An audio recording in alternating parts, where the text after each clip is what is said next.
All good, man. How's you? Yeah, I'm doing good, man. Alright. Shall we swap scenes? I think it's time. Oh no, I meant to do one more thing. I meant to do this.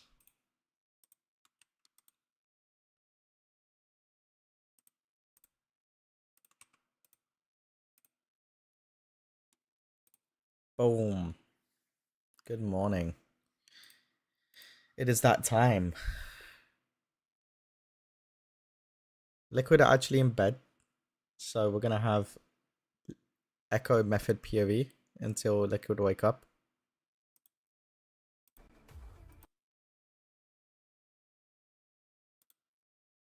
I'm actually gonna pause this and just unmute their comms for now. Kick. With grips. Left range, watch. I think Echo. So where we're at now, Liquid saw deep into that last phase at about 40 something percent they wipe. I'm pretty sure they had a death on someone with a line in the middle of the entire raid that just nuked a bunch of people. Whereas Echo, I think, wiped at about 60% in that last phase because the person with the extraction button didn't use it to clear the little ghoulies coming in. So, essentially, now that we have the information about what last phase actually is, we can talk about it a little bit. So, that Heaven and Hell cast is actually a beam that the players have to run from. It's like a laser beam that trails them. And if it hits them, you die. So you actually have to just like run away from it around the boss. And the extra action button clears the little ghouls. That's what it does.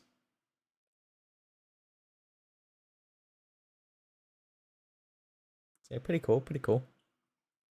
And yeah, of course, there's a massive damage amp and everyone is obliterating the boss.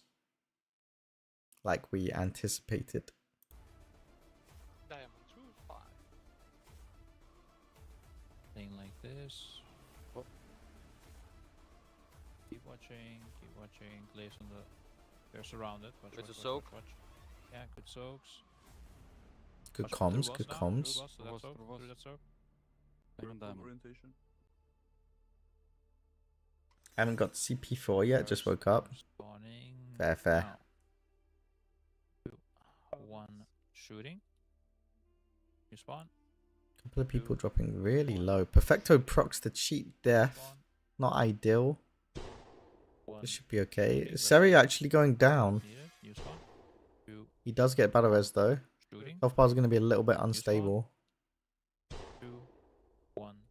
Karash dropping extremely low, and he does go down as well. This probably is just a go again, because they're not going to have battle res.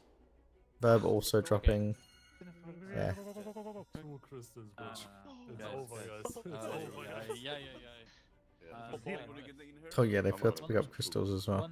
Just before one slight min-max you can do. I don't think it was relevant for this one, but one slight min-max you can do is if you, like, once we're fully done, exploded, right? The full done. You can drop your crystal for like 2-3 seconds and then pick it up again just to reduce damage intake if you're dying. Like it's a small HP pot basically. But obviously, how much does it move out actually do? The crystal itself? Yeah. Liquid did do what I said they would do, where they stayed up really late to try and kill the boss, but they just couldn't manage. The fatigue set in, and they had to just kick it and go to bed.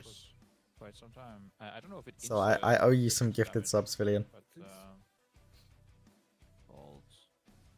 Maybe not, I don't know. Glimmering, I think. Oh yeah, it 100% dies today. It is doing Like it 100% dies today. like 19 to 22k, 26 unmitigated. Every second. Not a lot. I'm just saying. Yeah, but if you're like. Everything is done. Your point. Wonder if Liquid pop on early. If there's any day for Liquid to pop on early, it would be today. Better than dying and leaving it on the ground, right? Like then you leave it on the ground anyways. Might as well do it. But if you're like losing movement, don't overthink this. Yeah, just small min-max.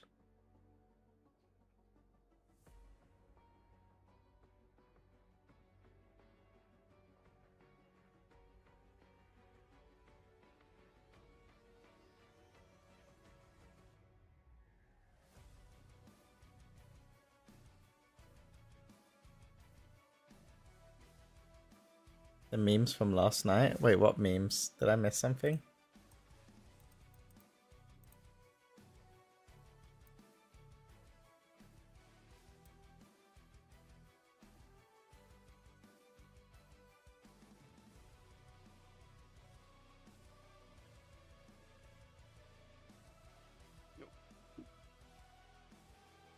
Oh, I see FTM is playing Priest now as well. They swapped to double disc Priest instead of that double Resto Druid. Looks like they just want to get a little bit more damage out.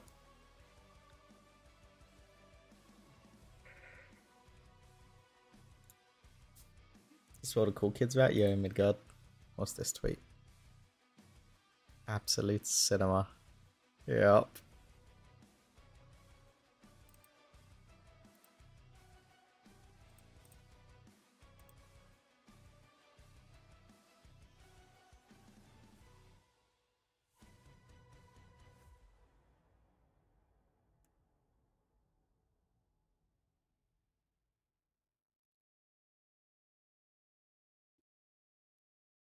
Master your game! Exclamation point max roll in chat. It wasn't the max roll guides AI. Okay, Echo on a 30-minute break. Time to watch Echo Method a little bit.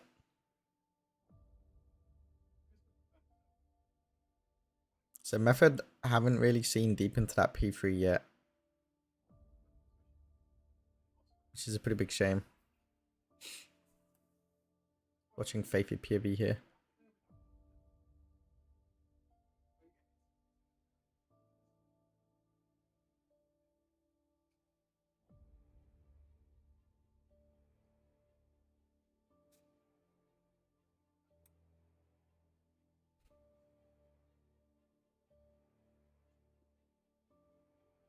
What is Faithy's extraction button? Is that F?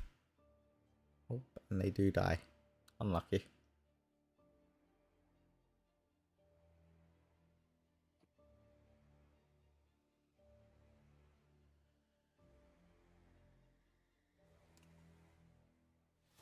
Have Method improved their best since yesterday? I can't even tell.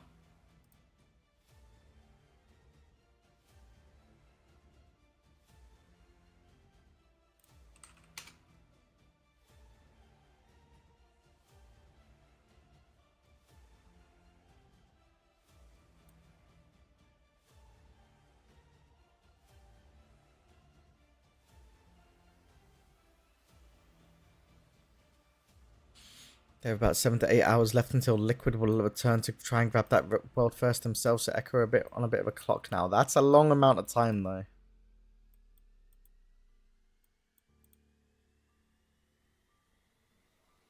Possibly some P4 stuff. That is a really ambitious, like, update from Salia here, considering they haven't even seen deep into P3 at all. Echo sees Enrage at 10 minutes in P4. Star splinters, go to the back cone. Go back cone. Ready to use button now. That wasn't Enrage, was it? Keep moving, move. Heaven and Hell, you just move, yeah. This isn't Enrage, no? Unless Mirrors lives longer. Okay, Star splinters coming soon. Press someone if you can. Oh, yeah. Okay, using. Heavy. I need to leave you alone. Use. Sorry. Move, run. It's on. DVAlia just subscribed. Okay, guys. Keep going, bro. Keep going. Let the one play. Yeah. Fuck him up, bro. On my screen, guys. On my I am screen. fucking him up. Star splinters, yeah. Holy shit, look at the stars!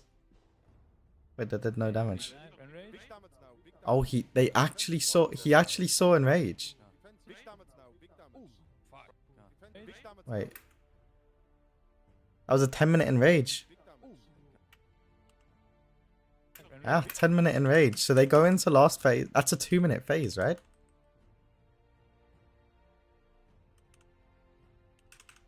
Yeah, it's a 2-minute phase. Splinters, get I'm ready. declining. Splinters, get I'm ready. declining. Star splinters, go to the back cone. Go back cone. Ready to use button now. Okay. It's a 2-minute phase. Let me just skip through the VOD a little bit. Get to last phase because I want to watch it from the beginning. What was their push into P4 like? They definitely lose people here. Okay, they actually only have 2 people dead. It's pretty clean.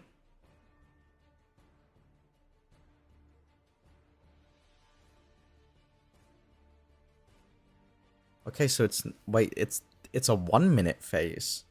They enter the phase at 8:50. It's a 1 minute 10 phase. They clear those ads, move out with the lines. We do lose a couple of people. Heaven and Hell is beginning their cast now, so it's just a big move. A couple of people getting clipped by those ghouls that are coming out from the boss, and then we do plant here. Moving out with the lines. Need to use that extraction button, and they just get steamrolled.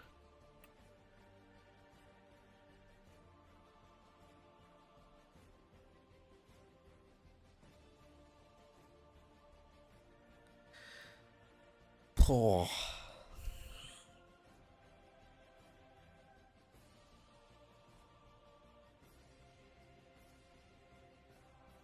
This is going to be tight, you know. Because they go into that... When does P3 end? P3 ends at 8 minutes.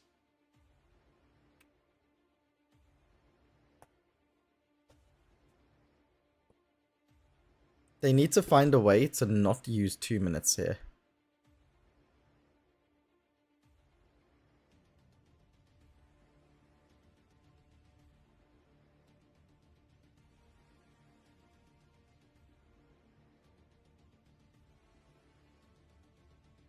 And I think that's doable because Soul was dead the whole of, like a good chunk of P3, right?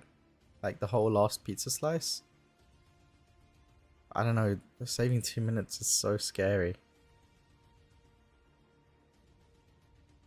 I'm pretty sure they'll have 2 minutes up, right? Because if we look at it, if we're sending on CD, 2 minutes are coming up here.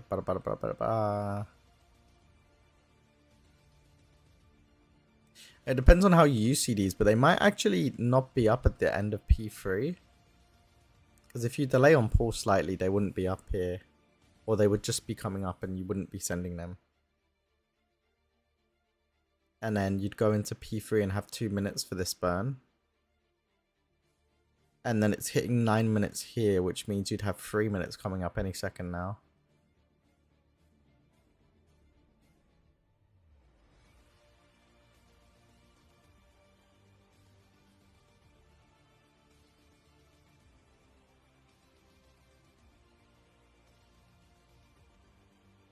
I have a feeling it dies tonight, for sure. And they will have their reset, so it will just be a race. Right? Like, Enable will do a re-clear.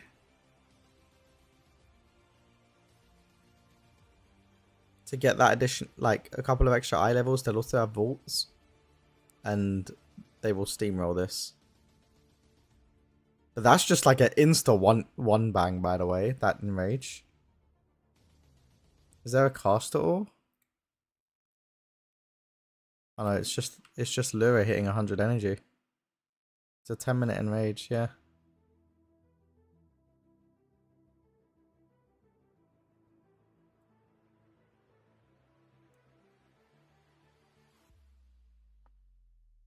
And that's pretty sick.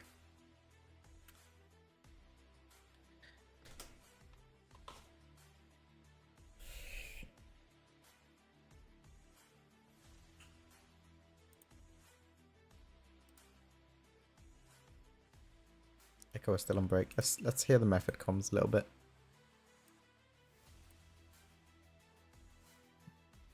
Method are muted. Fair enough.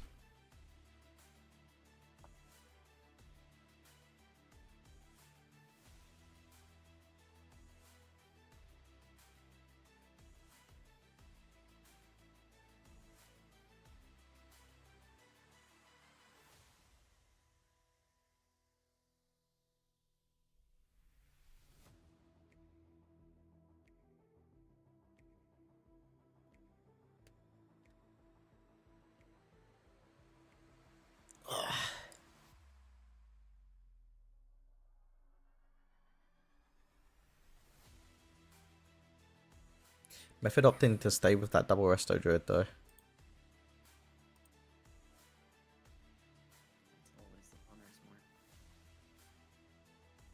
Method have made a comp change. Switching worst from DK to DH. Wait, who got replaced then? Bringing in a new DK player instead of their previous Devourer DH. But it's the exact same comp. So they replaced Bill Wick with Sentizo?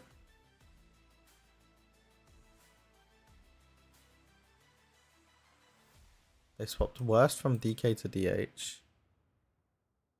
So this is the new comp. Why did Radioeye do it? Radioeye do it like this?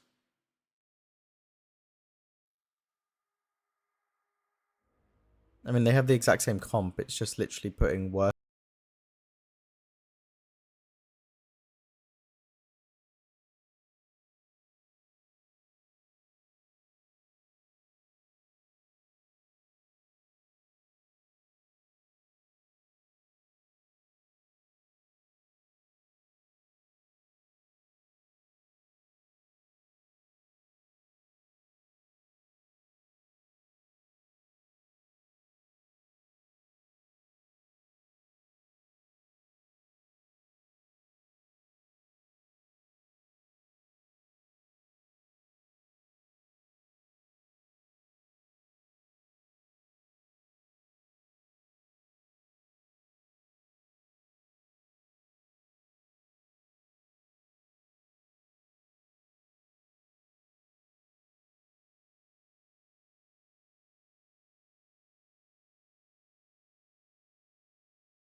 Couple of pulls there at the end that were like so low. It was just gonna be free into the last phase. We truly felt like any pull we got into the last phase would probably have been the kill.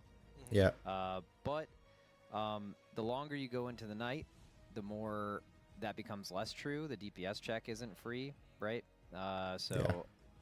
In both phases. So yeah, we just decided to go to bed. It's not an easy decision to make, right? Yeah. It is certainly possible / likely we wake up and it's dead. But also, you could only go so long where you're going to kill a boss that's that hard, especially in P1. Yeah. But yeah, no, I mean, on a fresh day, that boss is getting smoked.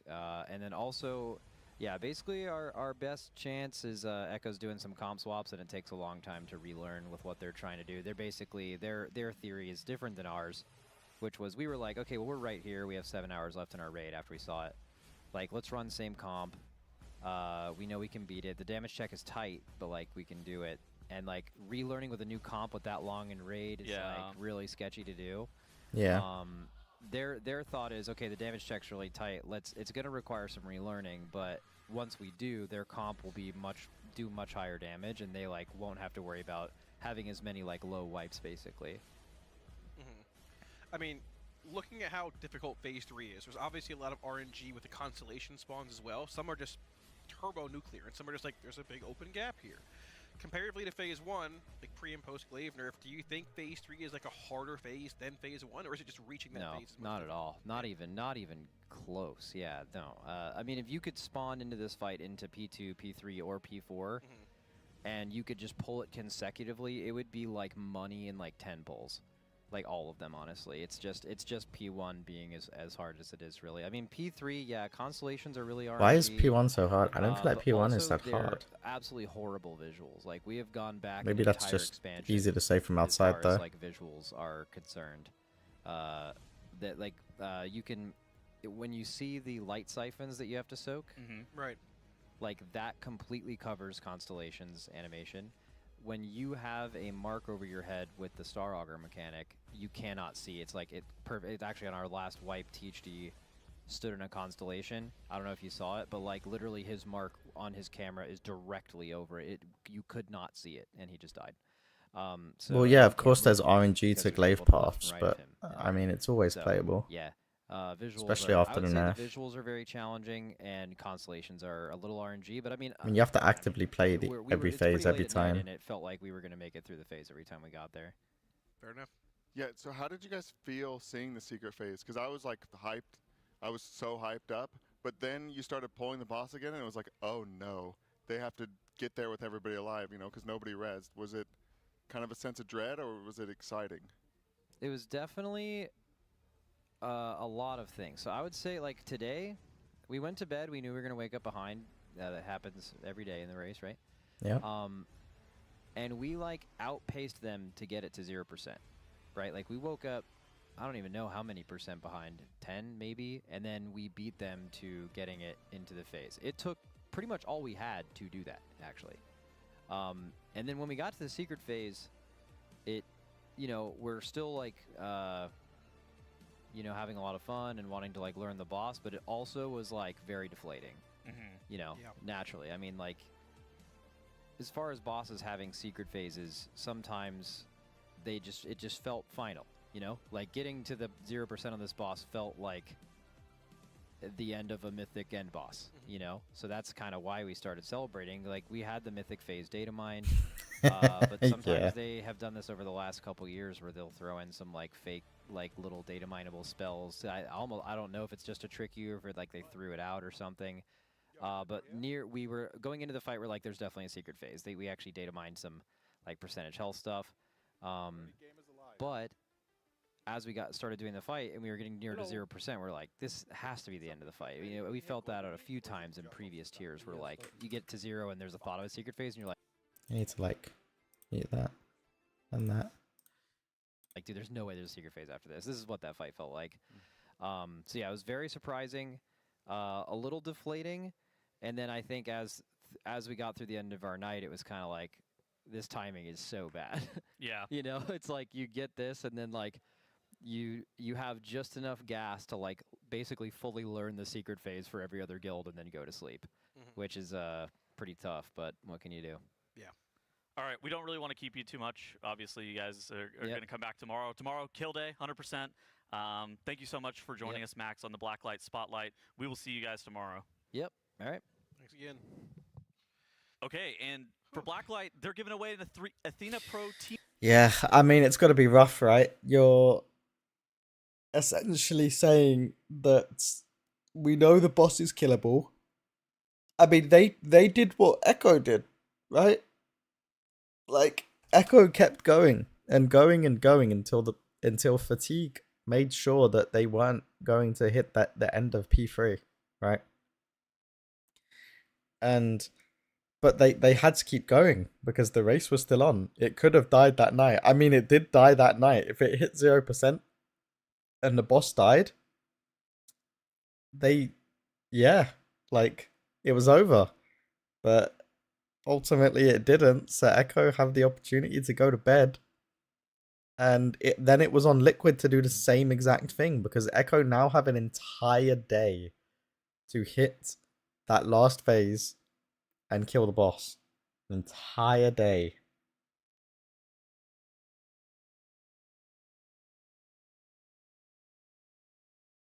Is it actually versus Method? They got stuck hard. Yeah, it's not really versus Method, let's be honest, but alas, it's what it is. Like, they're leaving up to fate, they've decided to call it a day and we'll be starting again at 11. Yeah.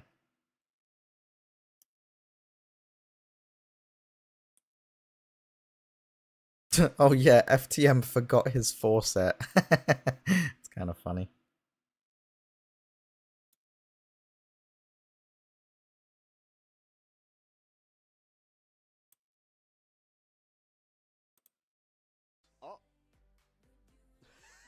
Medic, I think you were right.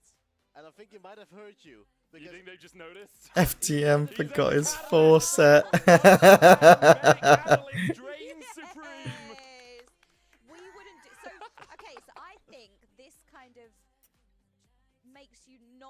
spy because you have essentially saved Yeah, Echo. I did it with taking a rogue out on Bellerin as well. Yes. I'm just helping the entire time. And this is why Roger Brown should put, not Medic, not me, into a mythic boost.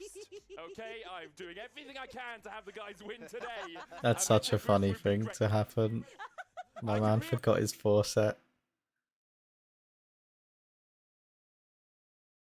Liquid, absolutely crazy boss pull going into in phase 3 going. They ended up bringing the boss roughly 15% on the second dark. 15% on the second Dark Archangel? What? Gating this one. Look at this boss HP. Gating now. The bottom, Margaret. This is the freest thing in the Right world. memory game here. It's triangle, X, circle, T. I wonder how they wipe. Circle, Oh my god. X, circle. I think I just saw the wipe condition Gating this happen. one. Gating now. That's so unfortunate. Yeah, Echo are making some comp changes, so they... What have they done? They've swapped the Resto Druid for a Disc Priest. And they've swapped... I mean, so this is essentially net neutral, because they swapped one Dev for an Org and an Org for a Dev.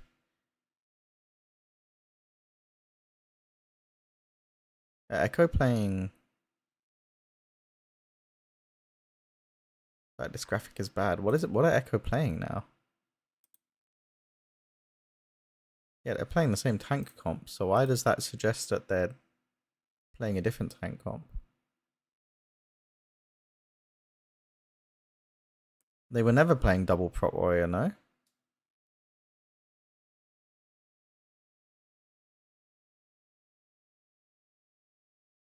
Pull number to the left. Ah. Oh, they started with double prop.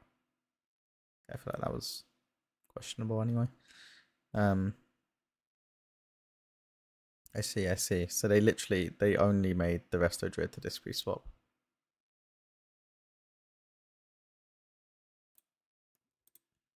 It dies or we die. What's up, chat? Let's go sleepy. Nah, there's no sleep. There's only boss kill or no boss kill. Bro, he's so cooked.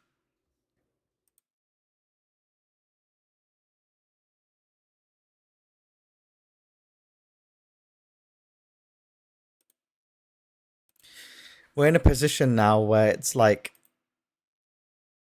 either Echo kill it before Liquid wake up. Like, this could very potentially, possibly be dead before Liquid even wake up.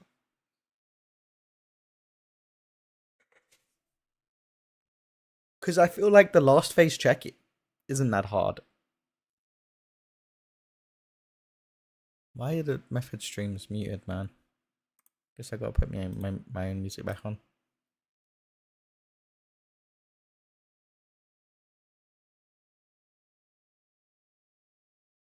I wonder what's actually holding Method back. Like, what is their struggles right now?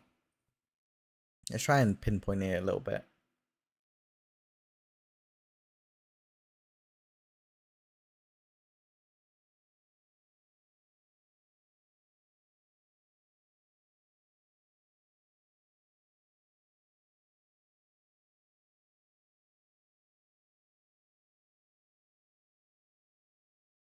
Like, what is actually wiping them? I wonder.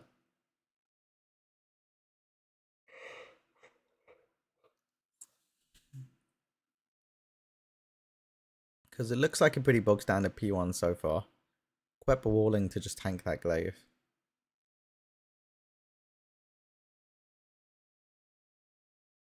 And they die.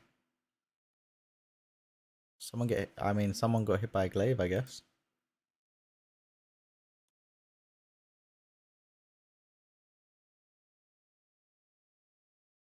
I mean, I guess they just have no real consistency, it looks like. I don't know what's going on.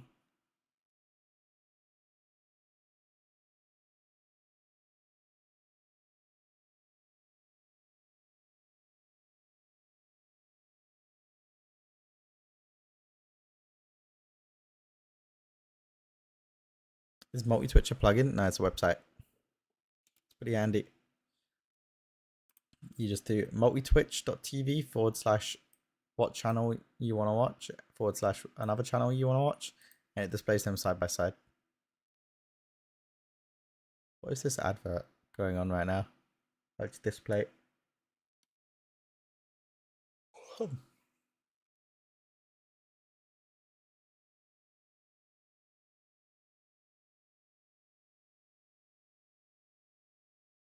Didn't even know it existed. Yeah, it's not been used too much, I believe.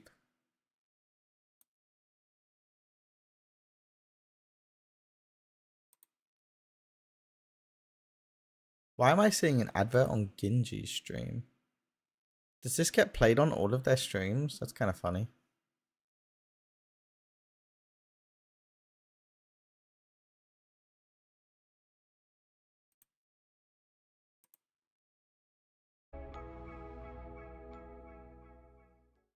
Welcome to the magical world of shakes and fidget.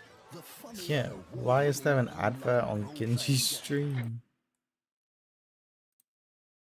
Did you already look at the crawlies from Echo's Best Port? Yeah. They lost a large majority of their players on the second set after the first Heaven and Hell because they didn't use the extraction button to clear the crawlies.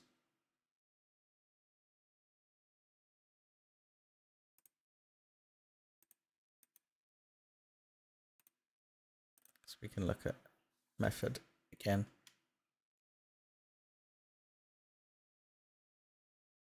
But it very much does look like the boss is pretty killable. Like the DPS check in the final phase doesn't actually look that tight. Honestly, it makes sense that Lura has a damage amp because in the dungeon she also has a damage amp, right?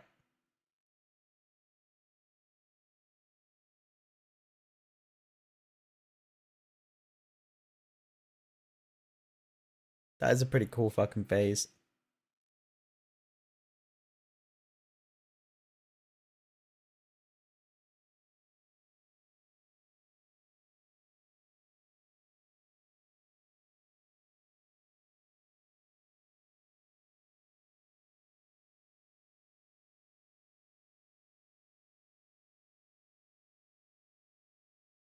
I don't understand what the Havoc Demon Hunter's for, I'm not gonna lie.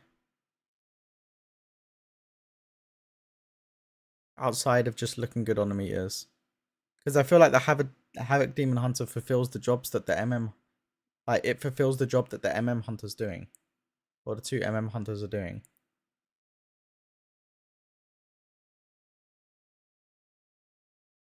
I don't see a reason to play it.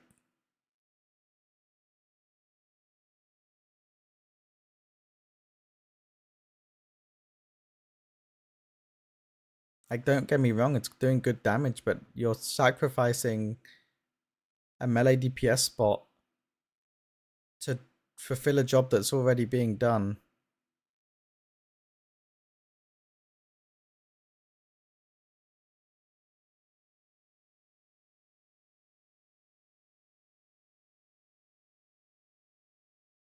I mean, but Devourer also has Leech.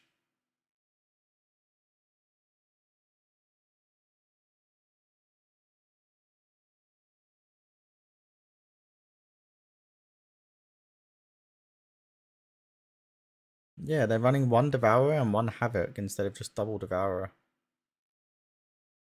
It doesn't make sense to me.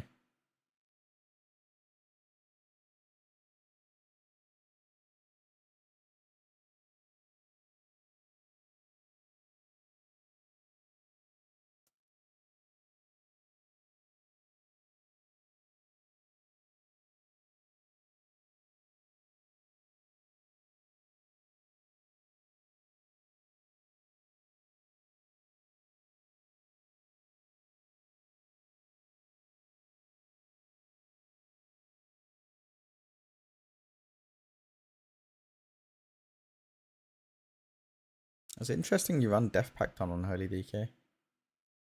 Or maybe you do just get that standard.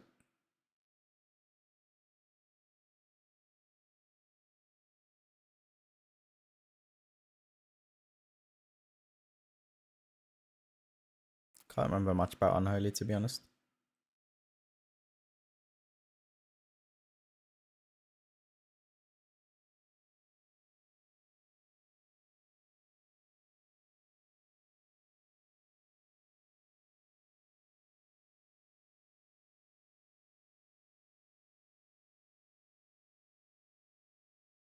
Ox goes down, unfortunate. They don't have a battle res available for 10 seconds.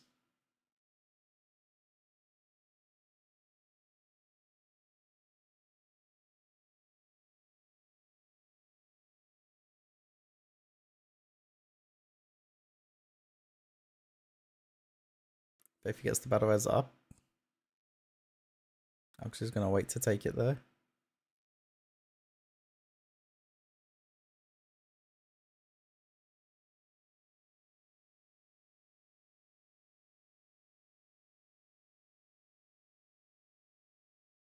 Shout out to my boy Faithy. We like Faithy.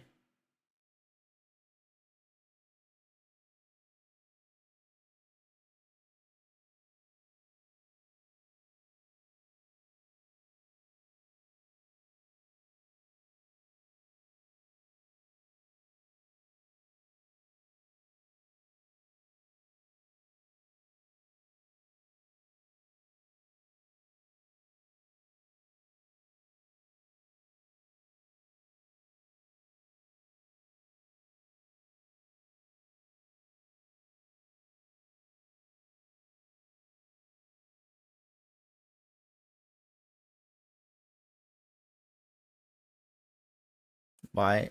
Is there a reason?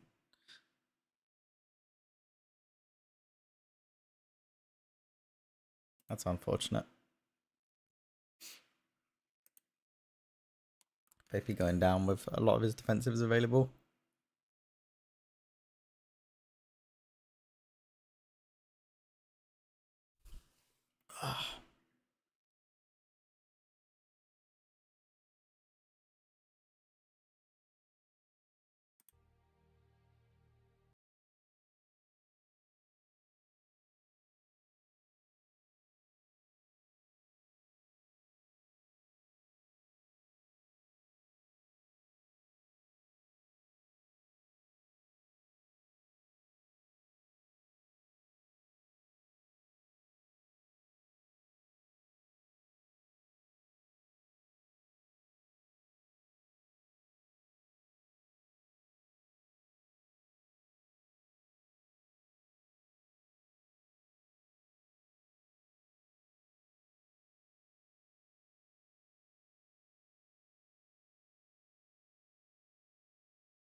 We need to see some pulls, man. Just pull the boss. What are they doing?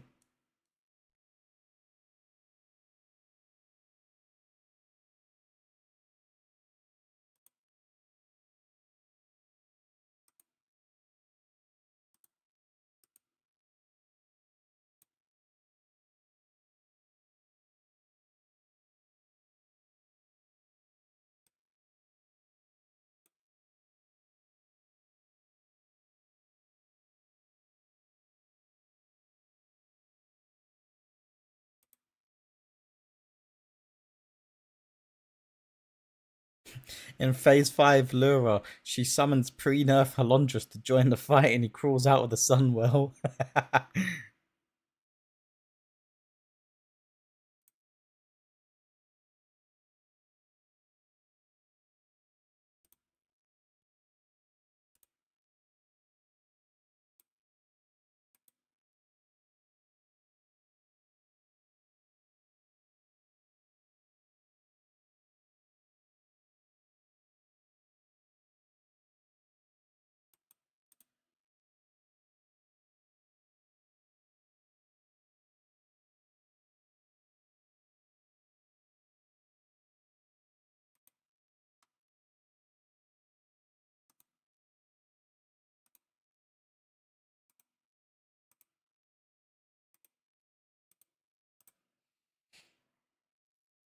My boy Halondrus.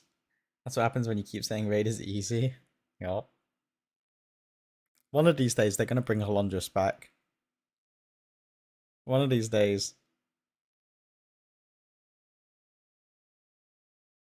That we keep memeing about it. One of these days, they're going to bring it back.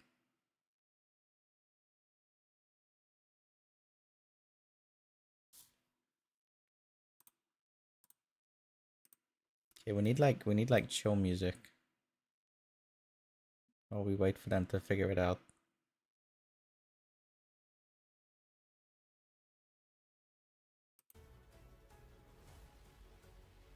Or we can just listen to what Genji's listening to. Can they just pull the boss, man?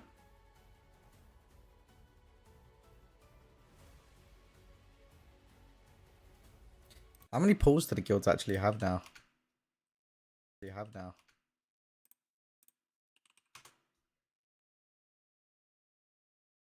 450, 407, 344.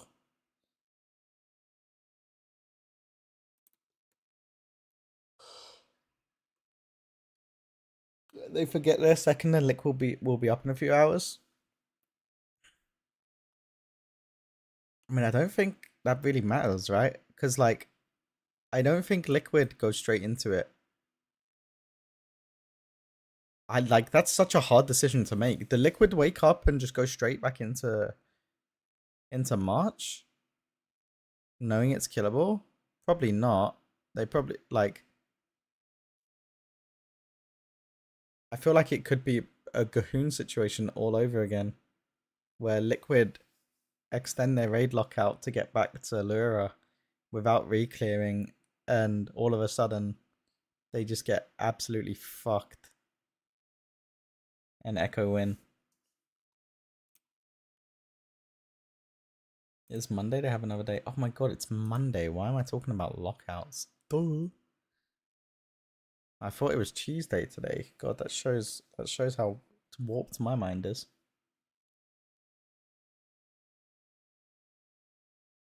I mean, there's definitely situations where you do extend, but it's almost always better not to.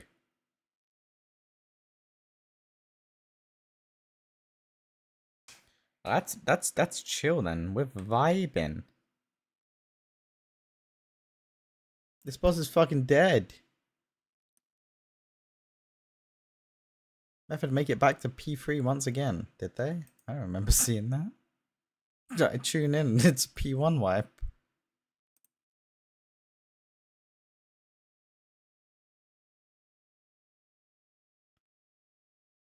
I think they will just do...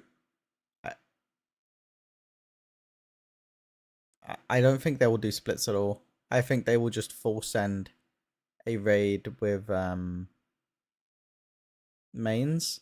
Like a full reclear with mains, like a reclear Void Spire, reclear Dream Rift, reclear March. They probably don't even need items from Dream Rift either, to be honest. Like, it really just depends on what items the raiders are missing. Missing.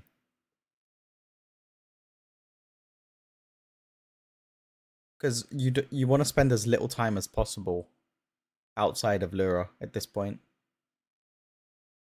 And even just a bog standard reclear will give you at least an item level.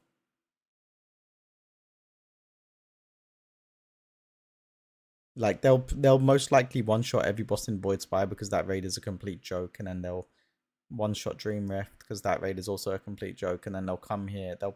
They might have a few wipes on Beleren. And then it's just a matter of getting back to Lura.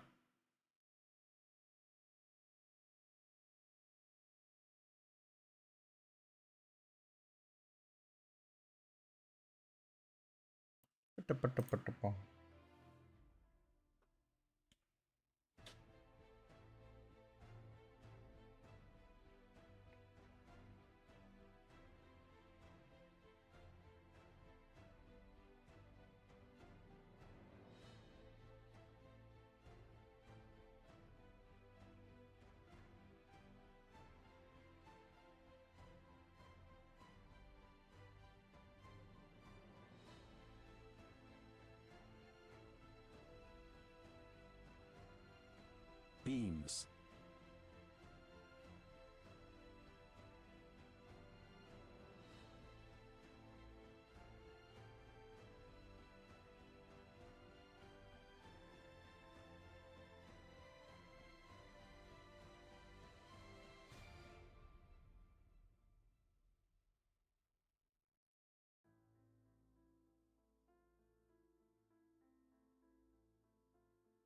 I looked away and they wiped in P1.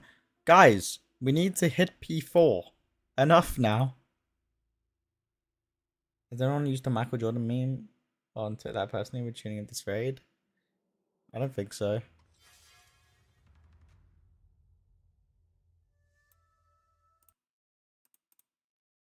Why is Faithy's stream full muted?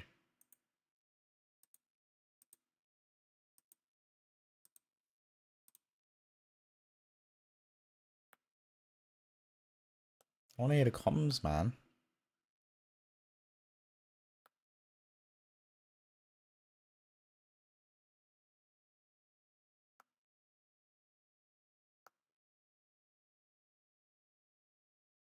Royben dead.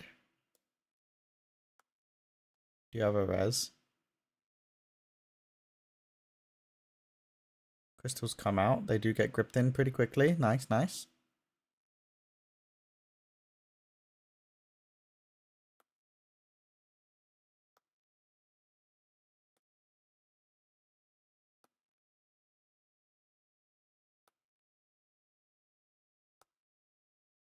Hello, hello, how's that?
I am got to watch something on the walk. got to watch something on the walk down to the shops. Nice, nice. What are we getting from the shops?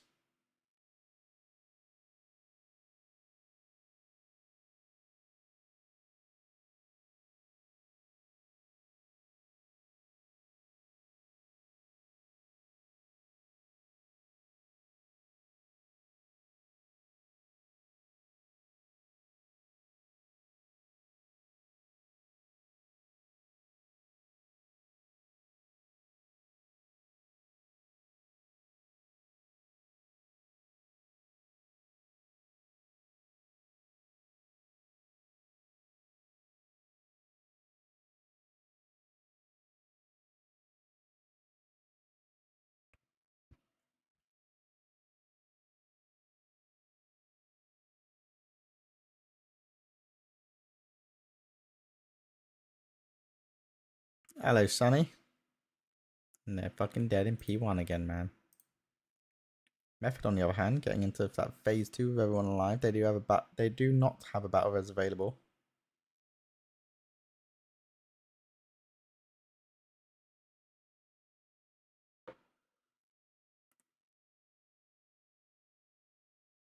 What in the Havoc DH is that? I know, right?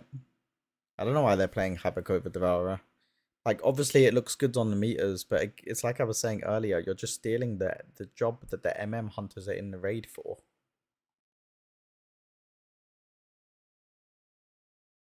Let's see if they can catch now. And they don't catch. Anyway. Match time a few 13s this morning, closer to 3k now. Nice, nice.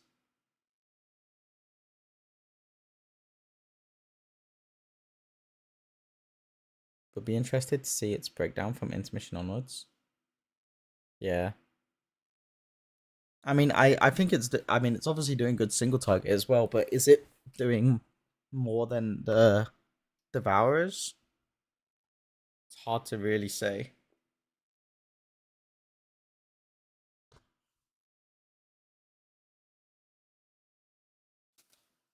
Yeah, Nate, that little Wednesday afternoon we did means I now have a full vault of M10s. Nice, nice.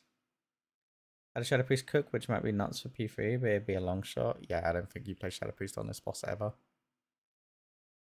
Not in a race guild, at least.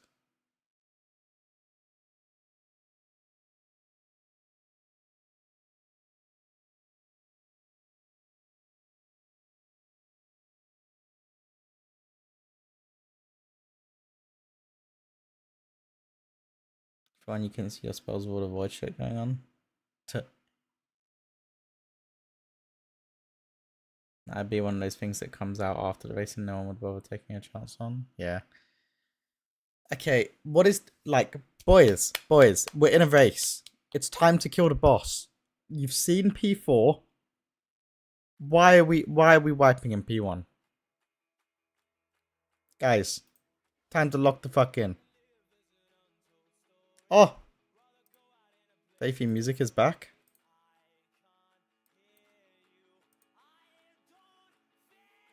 It's really quiet though. Is P4 as simple as it looked, or does it need equivalent? It's pretty simple. You have a minute and 10 seconds to take the boss from 100% to 0 with a massive damage amp.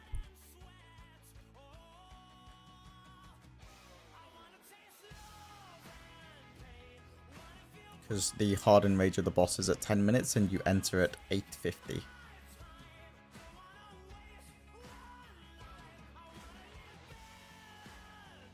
Spreading out to solve that guessing game. Everyone in the correct positions. Dropping that seed. Making sure he doesn't get hit by the beam. And picking it straight back up to avoid any extra raid damage. Beams are coming out and they're doing a nice and easy step over. Just to ensure that the raid has to move as little as possible. Abusing those grace periods. We have a couple of glaives coming through the boss. Interrupts are going out now. Raid is going to be using those macros to make it as easy as possible. Crystals are going out now. Oh, bit of a late grip on that last one, but it shouldn't need any extra attention.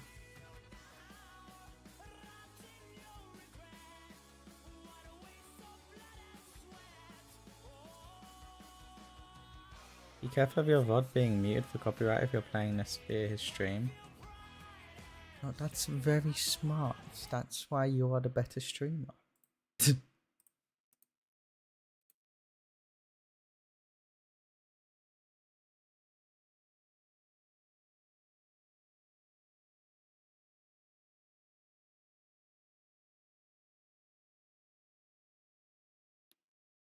Genji's low on creatine, I reckon.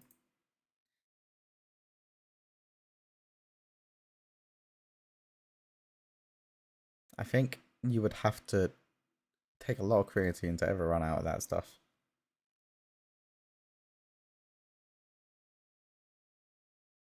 That must be a mega amp, 1 bull HP in 1 minute. Yeah, it is a mega amp. That's why you record and stream at the same time, so it doesn't matter.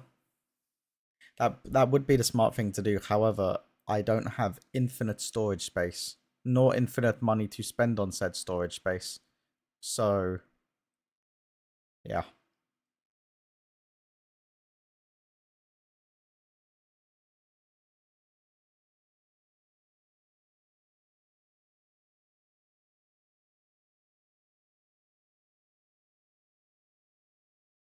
Echo in a pool. Yeah, let's look at Echo.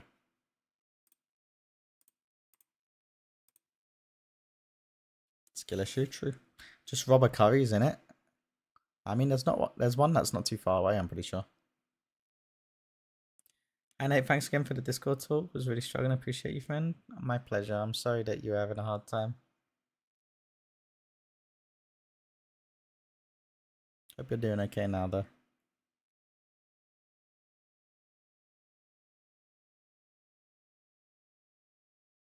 Hope things are on the up and up.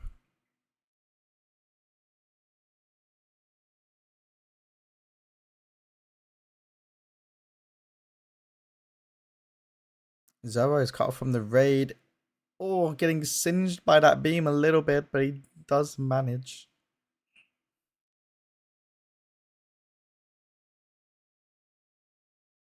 We have a couple of cursed glaives here that are coming out during these crystals. A couple of late grips, but it should be fine. We have 5 seconds to kill them off. 3 seconds. They are swapping to a couple of the high ones. And they do manage to get them down in time. Genji is indeed not pumping. He's not, is he? I wonder why they're so adamant about the Resto Druid instead of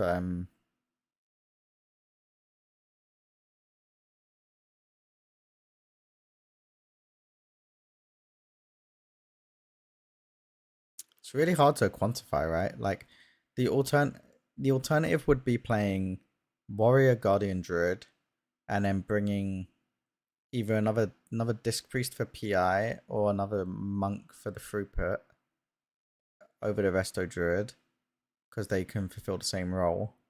But then you'd need to bring another DPS DK for grips.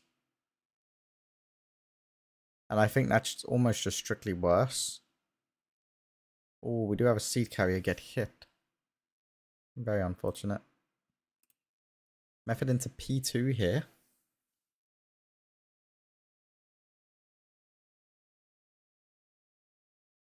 Question, when it's two of the same symbol like that, does it matter which one goes where or as long as the order is hit?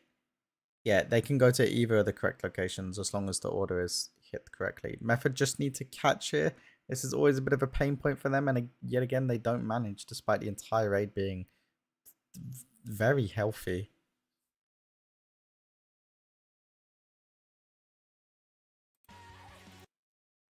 Don't know what's going on there for them, I'm not gonna lie.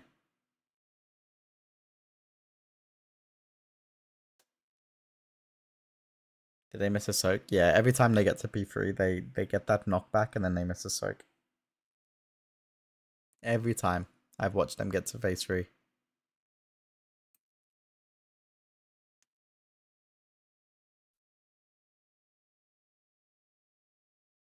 Would they replace for the Druid buff? I mean, it would be the Resto Druid. But then I think you just strictly make a worse comp. Because it means you have to bring in a third DPS DK instead of the Blood DK. And I don't think DPS DK is that hot, I'm gonna be honest.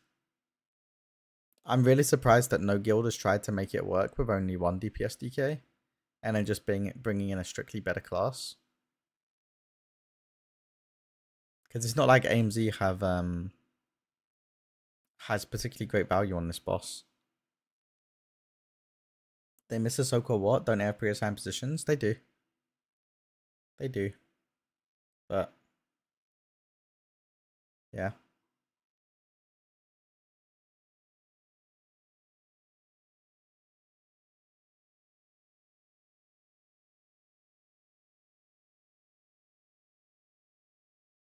What is this yellow text above Genji's health pot here saying 20 to 25? 15 to 20. 12 to 15. What is 10, 9, 12, 15?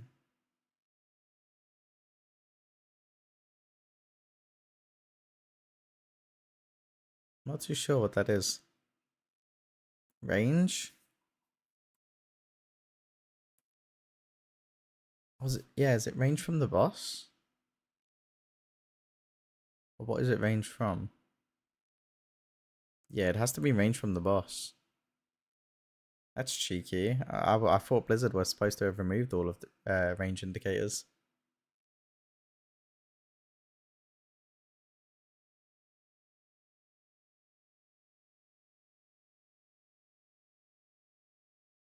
I feel like you don't need a weak order for that, but I could be wrong.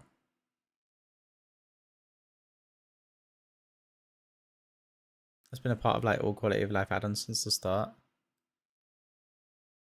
Yeah, but I'm pretty sure Blizzard wanted to nuke range indicators.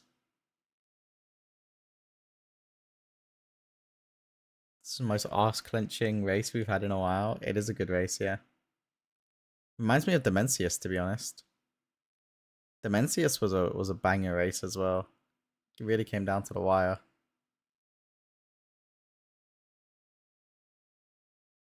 These crystals are really spread here, but they do manage to get them perfectly grouped with no time to spare. Well, plenty of time to spare, even. Can you imagine if they removed the ranges from Blizzard, healing rain, etc. too? And the AoE indicators? How does this interrupt mechanic work? It's such a tight window, can they just kick anyone? So you have, I believe it's 4 people assigned to each boss frame. So they each have their own individual boss frame. One, like boss frame 2, 3, and 4. A couple of people do get hit, but they can catch. Oof, a little bit spicy with those glaives there. Yeah, so it's boss frame 2, 3, and 4. So 4 people get assigned to each boss frame, and they have a kick order. So first person kicks boss 2, second person kicks boss 2, third person kicks boss 2, fourth person kicks boss 2, and then they do the exact same thing for the next one. If they don't interrupt in time and a cast goes off, they wipe.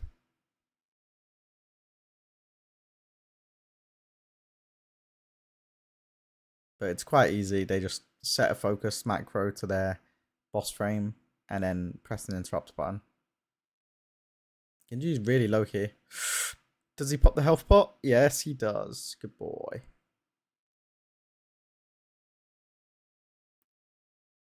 Personally, I'm not sure if I would have committed that health pot, but we're 3 minute 55 into the fight, so he should have another health pot come off CD towards the later stages. He won't really need it for the rest of the fight, to be honest. That was one of the most dangerous moments. The only other moment he really could use that health pot and health stone would be it would be going into phase 3 here.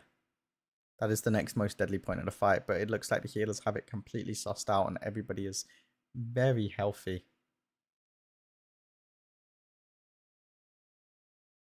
So we're getting a second set of mechanics here. So they do those line soaks, pick the seeds back up and go straight into the middle, ready to drop those seeds yet again before spreading to their pre-assigned locations.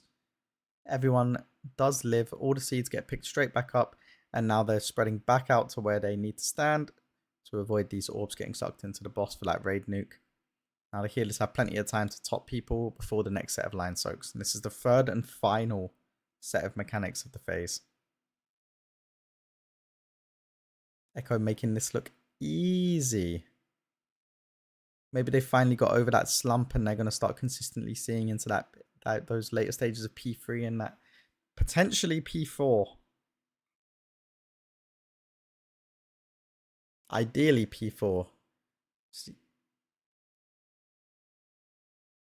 now everyone needs to spread to their pre-assigned locations, and this is going to be the whole spellbook, all defensives.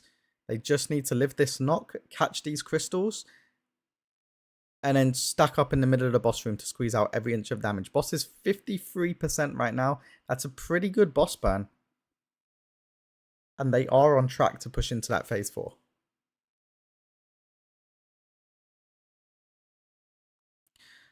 Constellations are coming out now, and they need to get these orb soaks done. Orb soak 1 is being done, as well as that orb soak on the left there. So those should be finishing any second now. Dodging these constellations. We do have a DK go down on the other side, but he does get that battle res. Memory game is going out. All 6 players have been assigned their marks. They're going to wait for these constellations and then start solving. Group 1 has gone, Group 2 has gone, and Group 3 has gone. Dodging these constellation lines, and then they're going to need to stack up, ready for that first Dark Archangel cast that they're going to be protecting themselves with the seed and then running from into their next pizza slice. Everyone moving quickly over, making sure they're not taking an extra ounce of damage at all. Perfecto does have his cheat death on cooldown. And the memory game is happening here. So all 6 players have been assigned. Constellations go out. Nobody gets hit, so they're going to be solving that first group. Second group's happening now, and that last group just needs to walk into each other, dodging these constellations, nice and easy, having plenty of space. And now we're getting these orb soaks, and these orb soaks need to happen.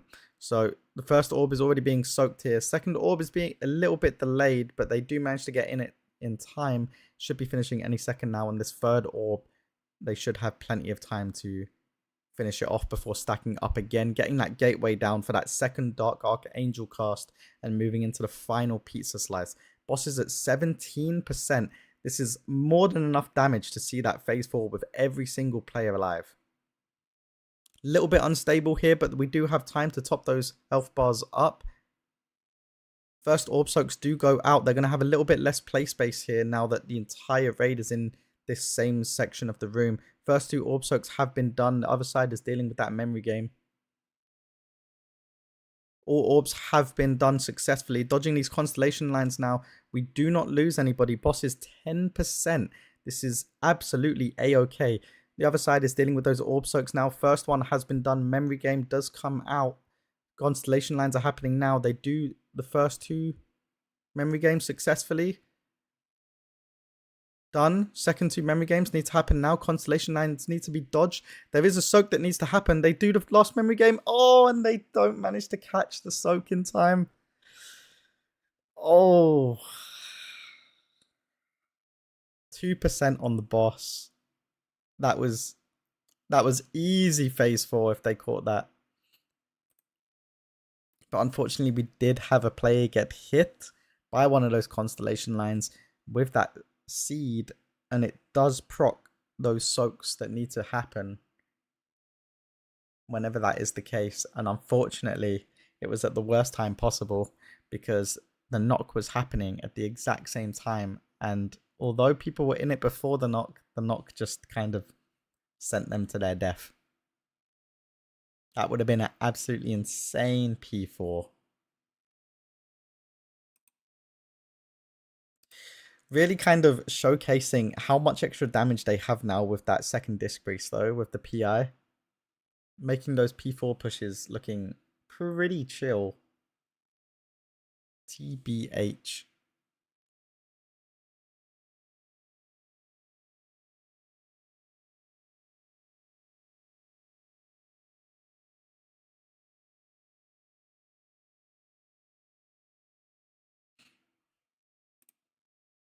Method look like they're on a break. I remember that bangers picture. The spoons. Yeah, that's actually a goated trick, by the way. If you wake up in the morning and you need to like go to work right away or something, and you're dead tired, haven't had enough sleep, and you're going to be on camera, a couple of spoons on the eyes. Get rid of those dark circles. Kind of surprising to me that they are not going for a Havoc DH. Because she's doing a good job for Method. I mean, it just ultimately comes down to what the Havoc is providing compared to the Devourer. And I'm pretty sure they're doing fairly similar damage. Single target. But Havoc is beating out the Devourer on the ad cleaves in phase 1. And I'm not sure that's necessarily a good thing, to be honest, because those can kind of be soloed by the 2 MM Hunters. That's pretty much what they're in the raid for. So having this Havoc Demon Hunter doing the exact same job as the 2 MM Hunters is a little bit counterintuitive.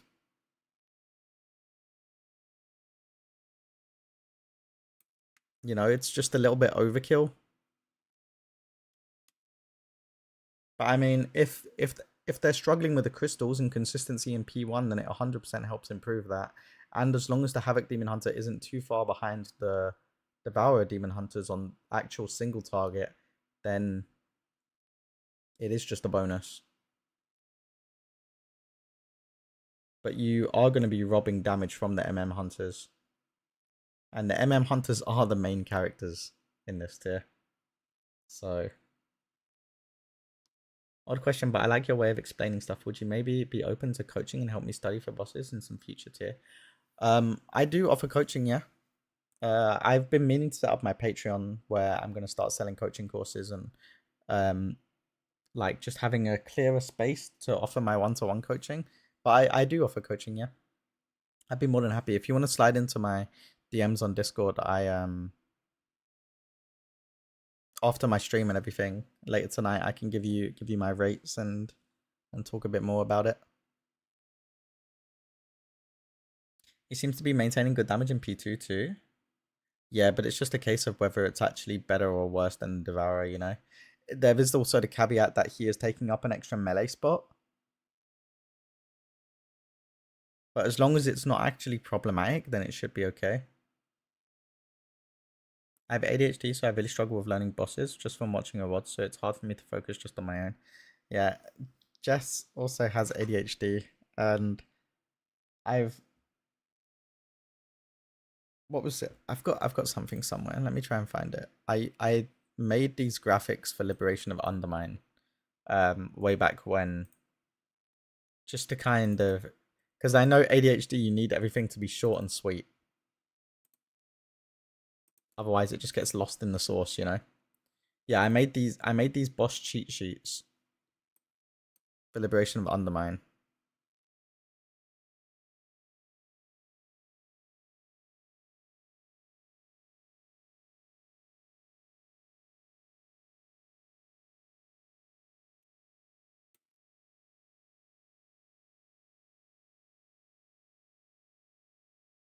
Just explaining each mechanic of each boss, nice and simple.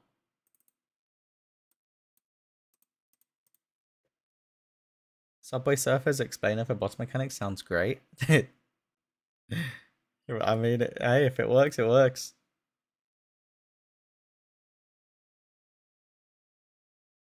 But yeah, I'd be more than happy to help.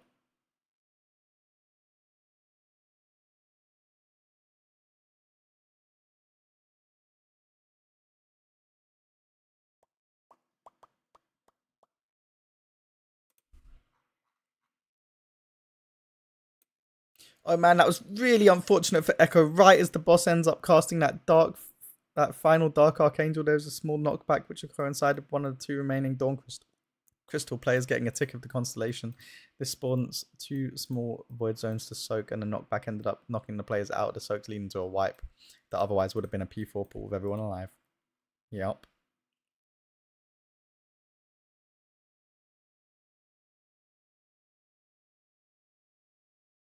Oh, let's watch the interview.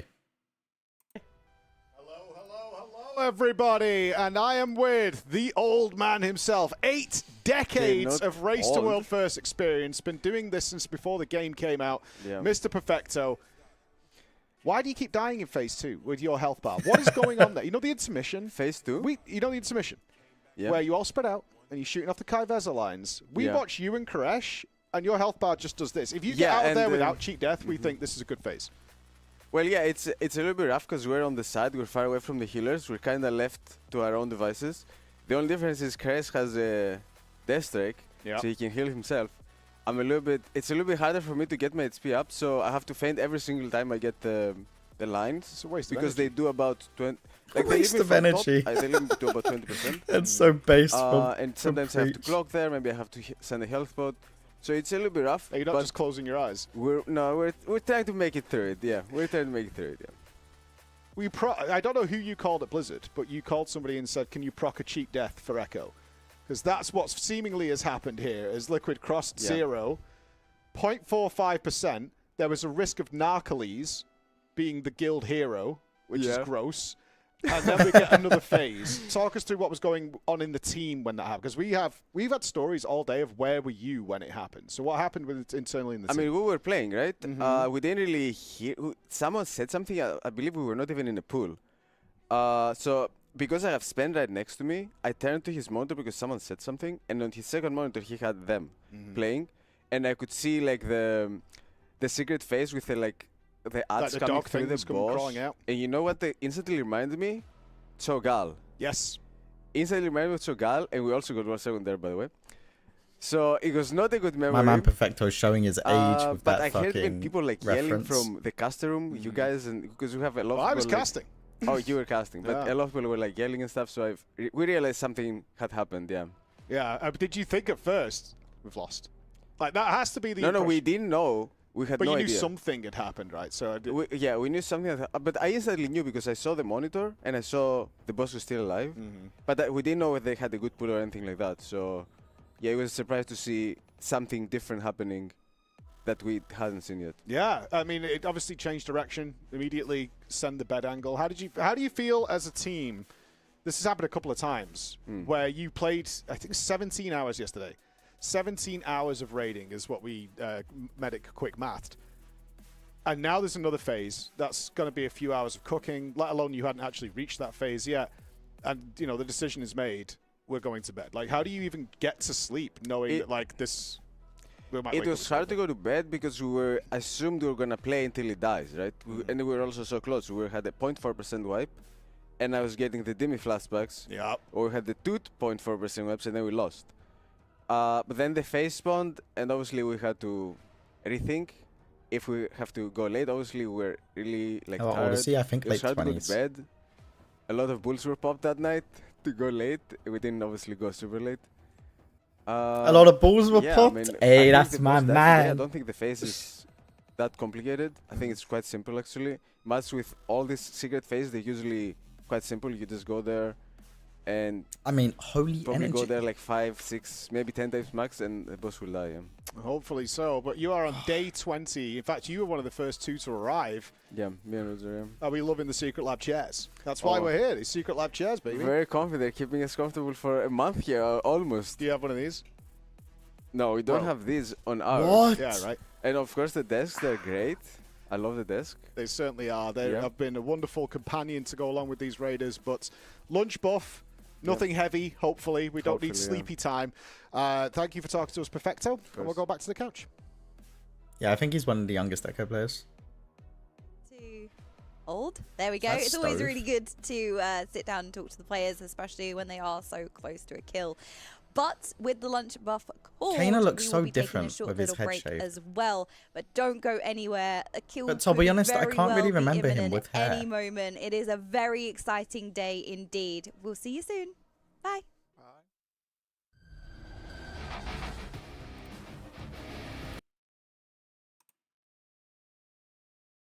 Okay, Method seeing P2 right now. Also 61%. Put my music back on.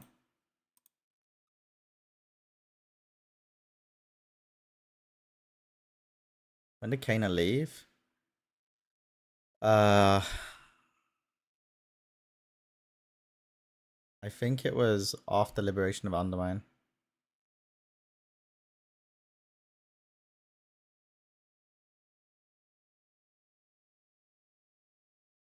Method desperately need a new PV. Yeah, they just need to get into P3. They need to survive the knock.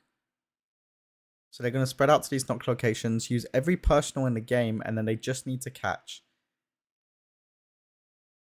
They've been here many times before at this point, so they just need to catch. And they do manage. Now they're just going to stack up in the middle for this boss burn. Boss is at 55%, so it's quite a bit higher than we're used to seeing from Echo and Liquid, but players have been separated into their separate camps now, and we are just stabilizing those health bars before these mechanics start coming in.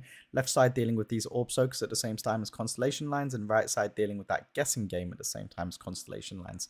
Nice and easy. First two orbs have been soaked. New constellation lines are going out. Third and final orb has been completed. Fana does go down on the other side, and it doesn't look like they have a battle res available, so the other side might just start rotting down. Heaven Lance going out, that tank mechanic. And the guessing game has come out now. They're ready to start solving it. First group that has walked into the wrong person. And the raid is dead.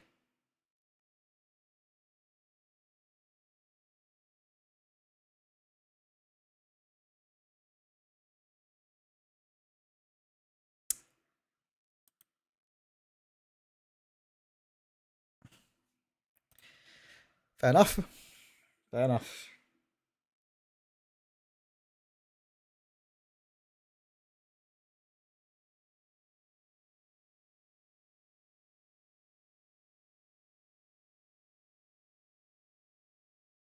Genji blinking into that position last second.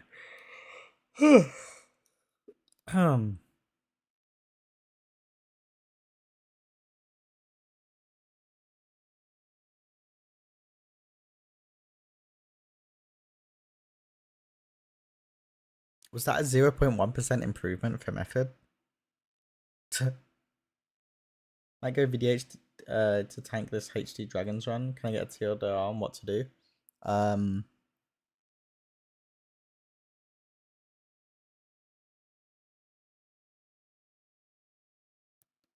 First phase, on Velgor, you stand in, like, you fully tank the null beam, and then you have to break your tether. You face it away from the raid.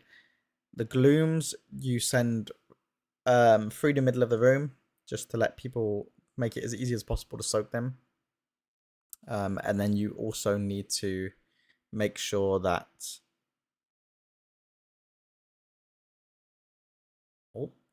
soak. And then you also need to make sure that the gloom orbs aren't hitting previous gloom areas. Like, you need to send it to a clean space every single time. You don't bother doing a swap on the dragons at all until the last phase, and then you just swap on gloom casts.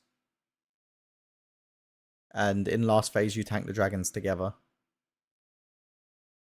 Health bar's looking a little bit unstable here, but it does look like they are going to top everyone up before these final set of lines do come out.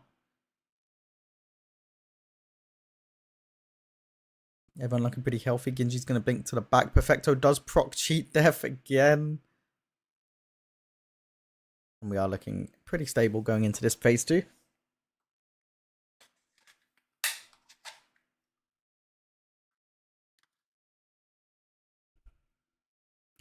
Health bars are being topped right up before these first line soaks. Going to be needing to hit those orbs that are rotating around the room. They have been completed, and now the seed carriers are running into this middle to drop the seeds before spreading out for this lightning mechanic. Entire raid dropping pretty low, but being topped up before this next set of mechanics are coming in. These orbs are going to be getting sucked into the boss, and it's going to be doing a raid bang here. And we are absolutely chilling. Plenty of time to fill those health bars up before the next set of mechanics. Rinse and repeat here. The exact same thing. All the seed carriers standing directly next to the line, dropping them down, soaking, and then straight back out to pick those seeds up to avoid any ticking raid damage at all. Dropping the seeds in the middle and then spreading for this mechanic yet again.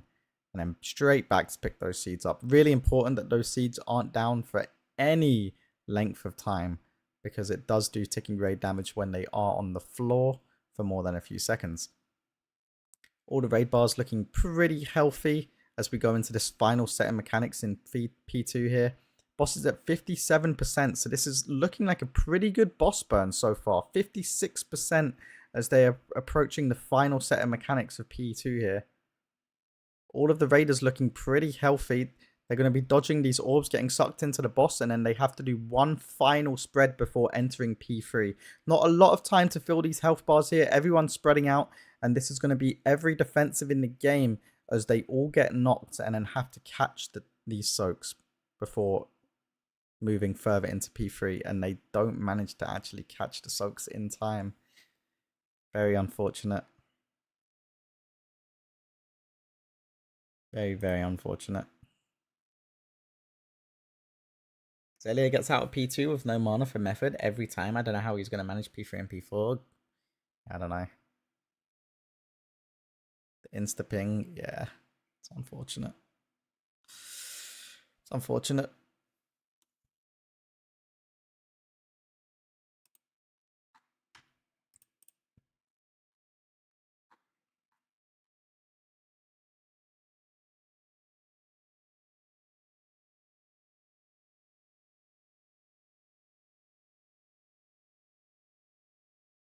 Oh, that's a rough graph from Method.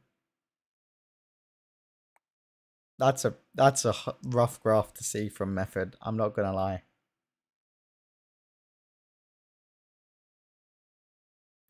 Oh, that's pain. They didn't. Oh, that's pain. Oh.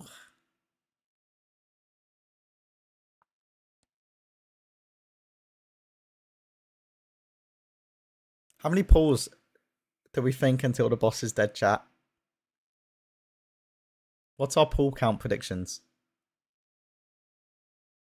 Bear in mind that Liquid are on 449 pulls right now. And Echo are on pull 414.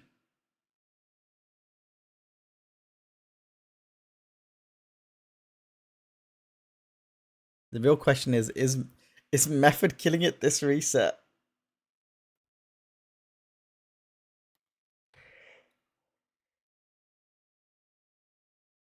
It would be absolutely devastating for Method to not kill the same reset as the other two.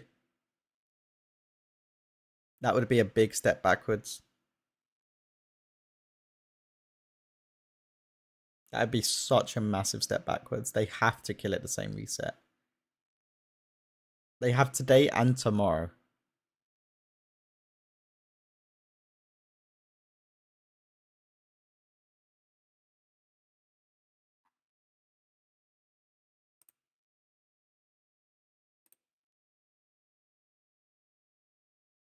Need to start gaming then.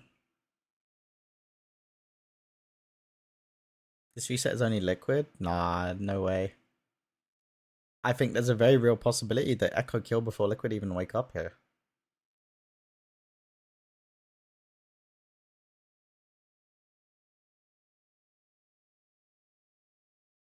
Phase 4 is not difficult. If you get into Phase 4 with everybody alive, it's not difficult.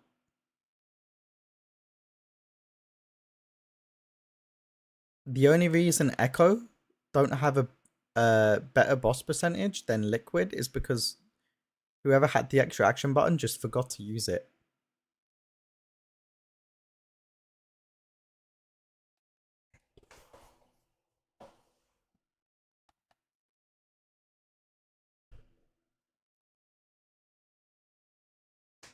Echo will 100% kill it this reset. I mean, it's Monday, right?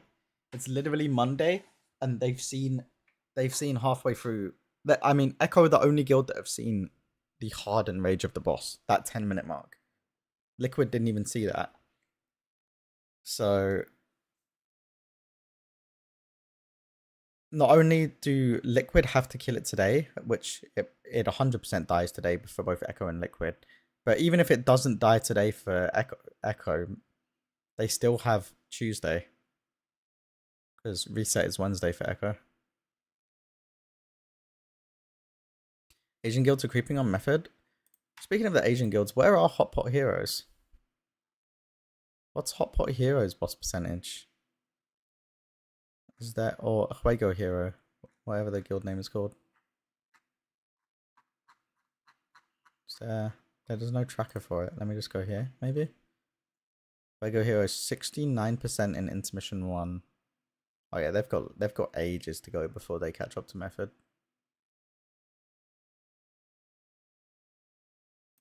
But they are playing well. What's their graph look like? Okay, they're seeing P1.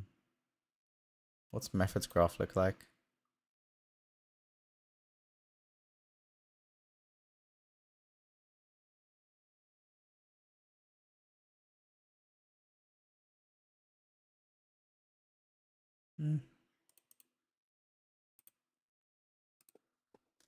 Juego Heroes have 122 pulls so far. Their gig is struggling because of no memory game add-on, according to Archie. What? The Chinese guilds?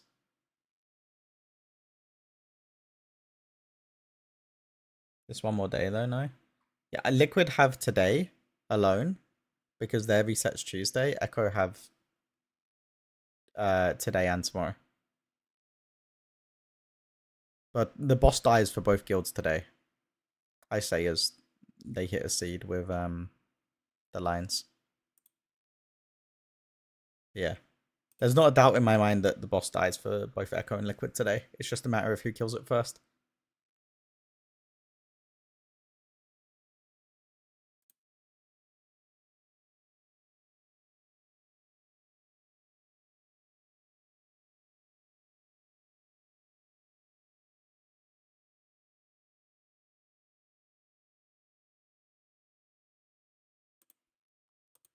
I wonder why they don't have the add-on though.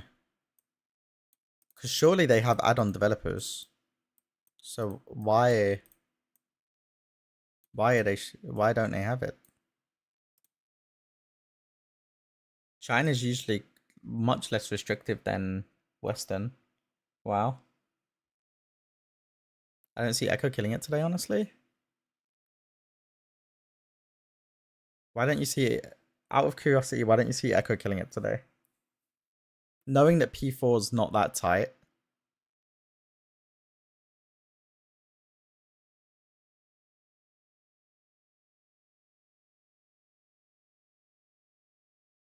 Like, let's actually look. Radio AO.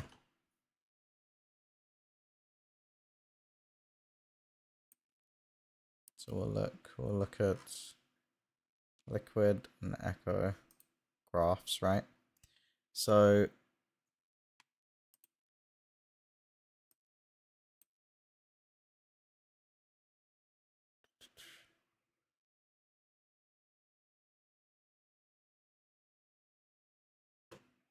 that's what their graph looks like. That's what Echo's graph looks like. I mean, they're pretty similar. I think it's more likely that Echo wins right now than Liquid does. But it's just the problem is Echo's on a clock. Liquid are going to be waking up in a few hours and they're going to be here hitting their heads on this boss and they will be fresh.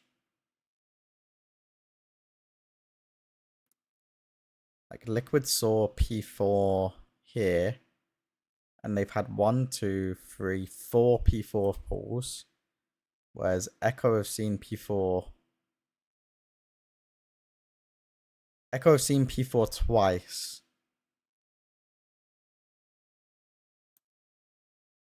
And they have essentially the same boss percentage. Like, the 15% is absolutely nothing, by the way, because of the damage amp. And Echo are the only ones who saw to the full enrage of the boss.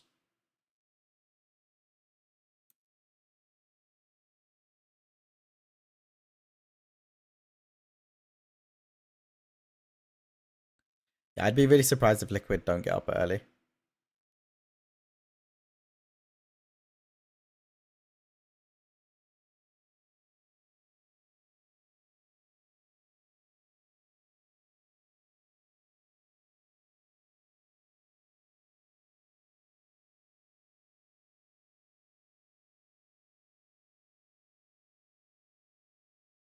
I think the most surprising thing to me is the damage Liquid has been able to find without making any comp changes.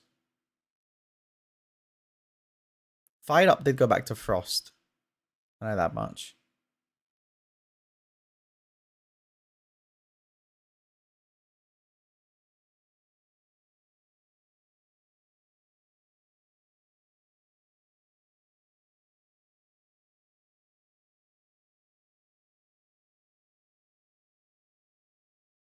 Maybe Method overtakes it all and kills the boss before Liquid and Echo. I think Method...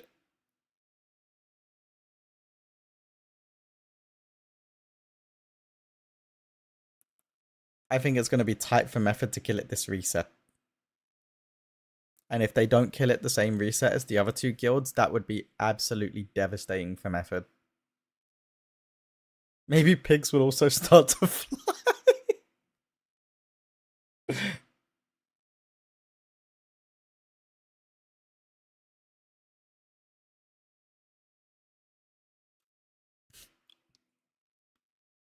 Genji?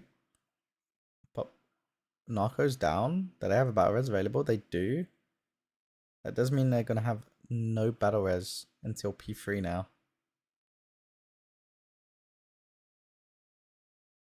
And Genji is down that health pot on mirror images.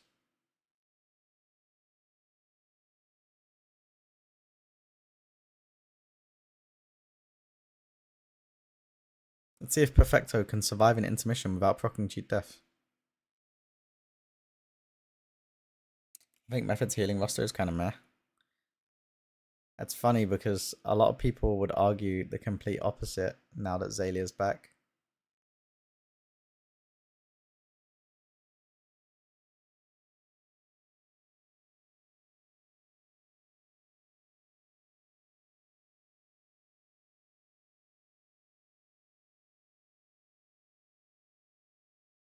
I haven't really been watching Method at all, but the small amount I have been watching Method, I have seen a lot of inconsistent play from the healers. But I don't know how much of that is just bad timing. Or a little bit close, but they do manage to spread out just in time.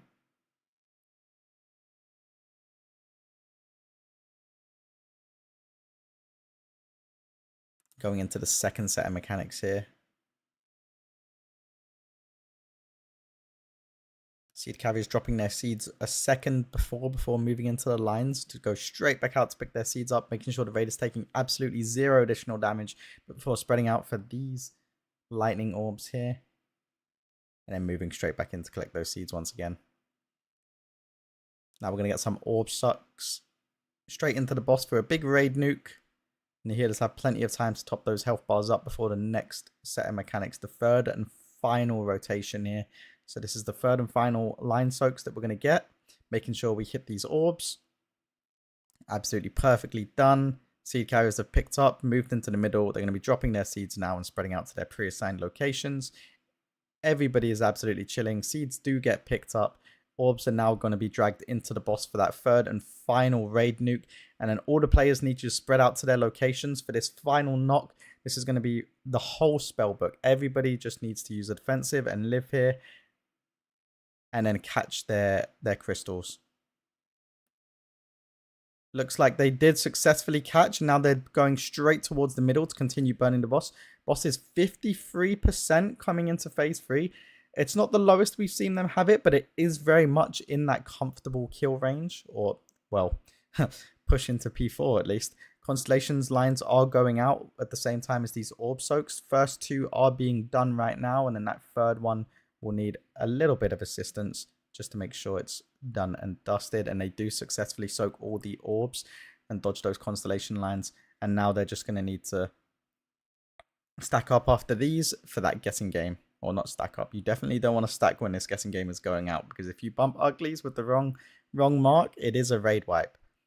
So first 2 people have connected. Second 2 people are connecting. They might wait for these constellation lines before doing these last 2.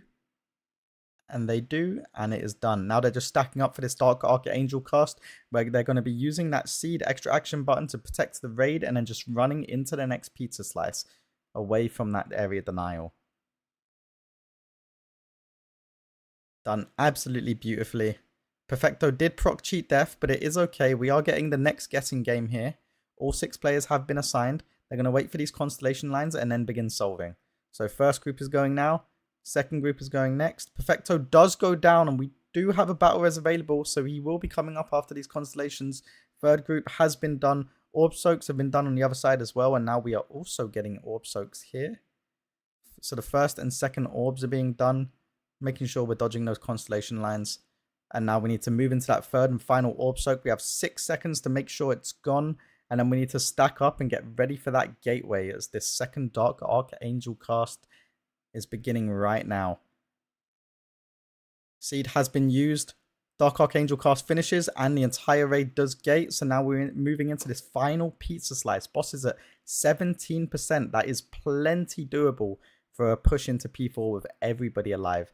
Orb soaks have gone out, dodging these constellation lines. It was pretty nice set there. We had plenty of play space. Soaking this second orb, we're going to get a second set of constellation lines any second now. And it does look like Blizzard blesses us. We do lose Rysin on the other side, so we are a healer down in the other realm. We might be able to make it work though. Guessing game is going out, and the other side are having to deal with those orb soaks. First 2 men have been combined. Charmy does go down as well to that constellation line. Guessing game is being solved. Last 2 groups need to go. Boss is at 6%. With this Dark Archangel cast happening, it looks like they just fell behind a little bit too much. They might see into this last phase, but everybody is going to be likely dead.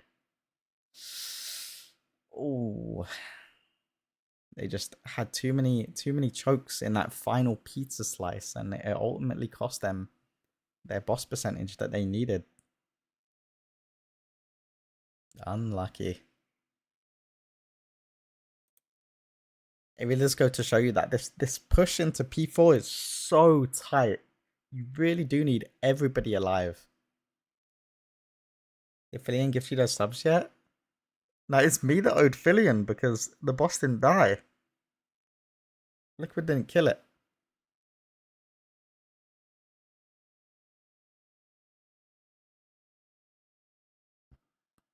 And he told me not to worry.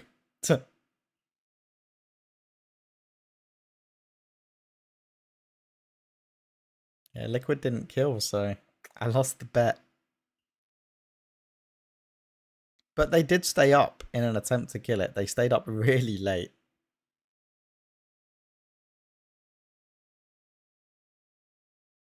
It was absolutely devastating watching the interview afterwards where Max just looked so defeated. Because there was a very real likelihood that they went to bed there and Echo kills it before they wake up. But I mean, it looks like Echo are just choking. I don't know what's going on.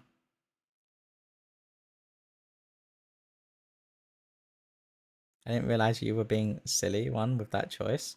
I mean, Liquid saw, before they went to bed, they saw P4, I think it was 6 times or something like that. So it could have been a kill on any one of those pulls.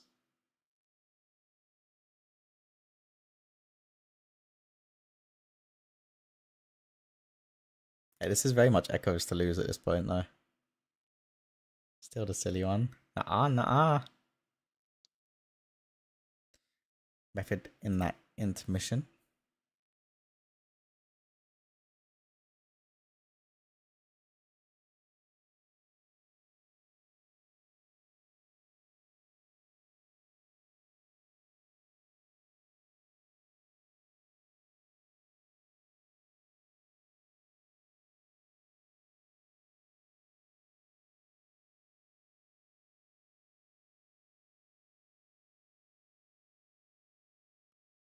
Echo needs to first reach P4 somewhat consistently, and they have to play P4, which is going to take some tries.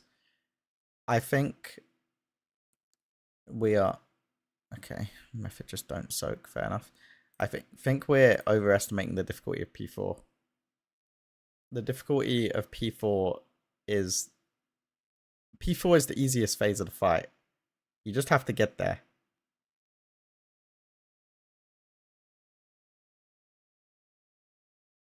And getting there is really hard because killing the boss is really hard. Getting the boss to 0% to get into that phase 4 is really hard.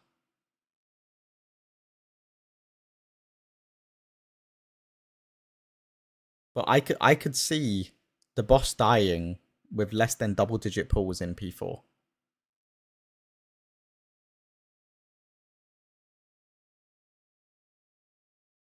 Like, it could literally die the next pull they get to P4. It could die. P4 is not hard.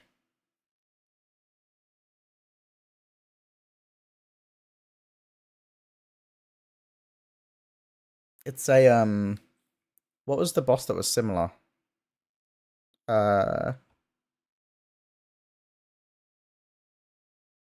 Galliwix was an example, although Galliwix wasn't a hard boss.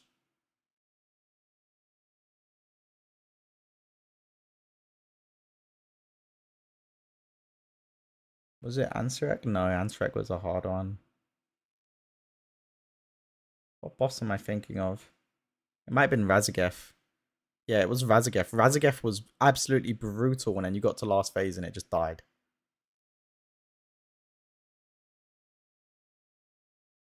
You still need practice, though? I disagree.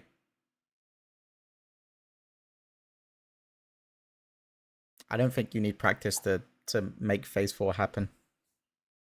Like, once you get there. I think you just need to have everyone lock the fuck in and the boss dies. Because, I mean, the reason Echo didn't see a quite low percentage wipe in their last P4 attempt was because someone just forgot to press the extraction button and half the raid died to the ghouls. Right? Like something that's a really silly mistake to make. A really, really silly mistake to make. Those things happen though. I mean, like once in a blue moon, yeah, but they shouldn't be happening. Something as simple as pressing an extraction button should never be a problem.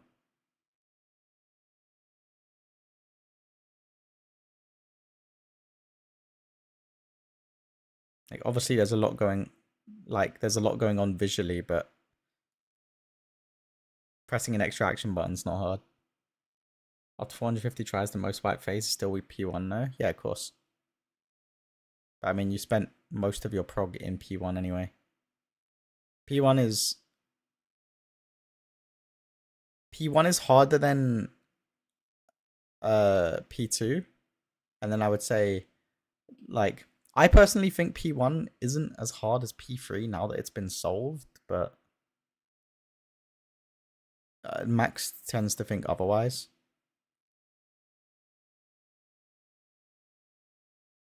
Like all of these phases have been solved at this point. We're almost 400. We're over 400 pulls deep into this boss. These phases have been solved. It's just a matter of doing the dance, following the script, and you get to that P3 and you just need to burn the boss. The most difficult part of P1 is maintaining full uptime while doing everything that you need to do. Can we have music vibe change? Yeah, what do we fancy?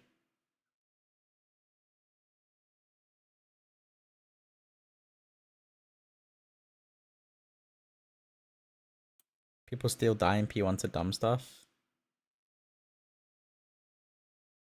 We say as we watch Method wipe in P1. It's going to happen in P4 too.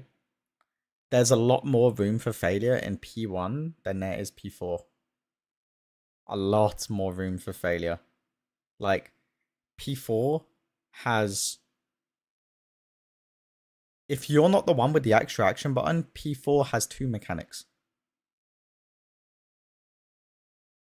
One of which you don't interact with because you're not the extraction button person. And the other, you have to run with the raid. Also a lot more practicing. Yeah, but mechanically speaking, there's nothing going on in P4 compared to P1. Like it doesn't matter. You could put these players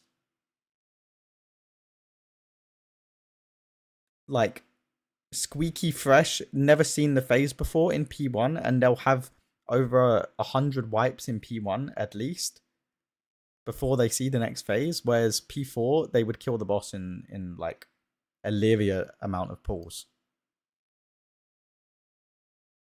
Like P4 is just is over as long as you actually just do the mechanics. I think they'll need 7 to 12 P4 tries. I mean, it's hard to say how many P4 tries guilds will actually need. I think it could die in single digit. If you actually get to P4 with everybody alive and everybody plays well, it could literally die in a pool. But, you know, that's assuming everybody is alive and people don't make any really silly mistakes, which they shouldn't be making at this point. But, I mean, we saw someone not press an extraction button, so there's that. Not like last Echo P4 with 2 lives, right? Yeah, like these. If we're talking about decent tries, I think it could be sub 5 pulls.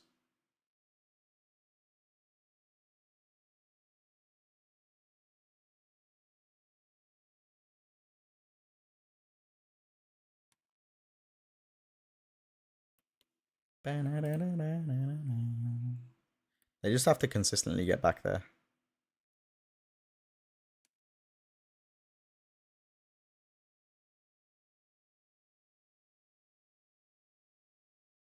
Discord.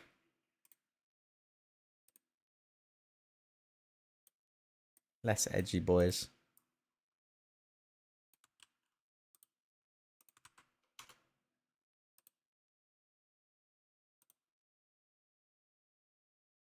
Yeah, we do a vibe change for a bit.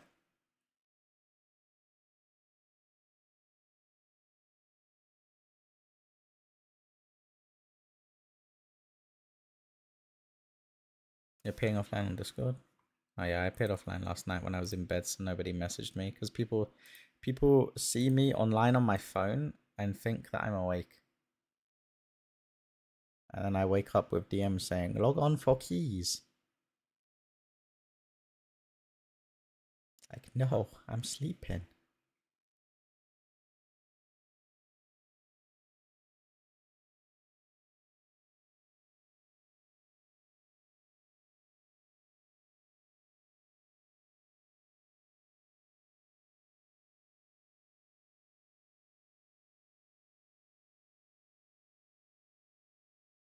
Why do I feel like Method P1 is just...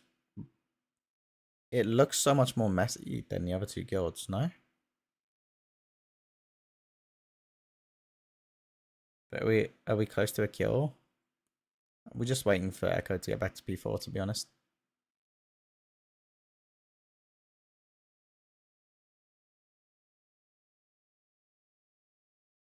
Sleeping bit online on Discord?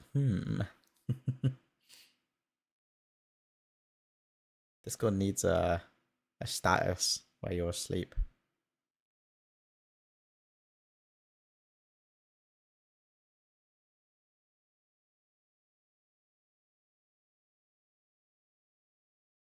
Faithy fighting for his fucking life. Method needs to probably do the P2 to P3 transition. Yeah, they keep messing up the soak so at the moment. Despite having seen it a lot.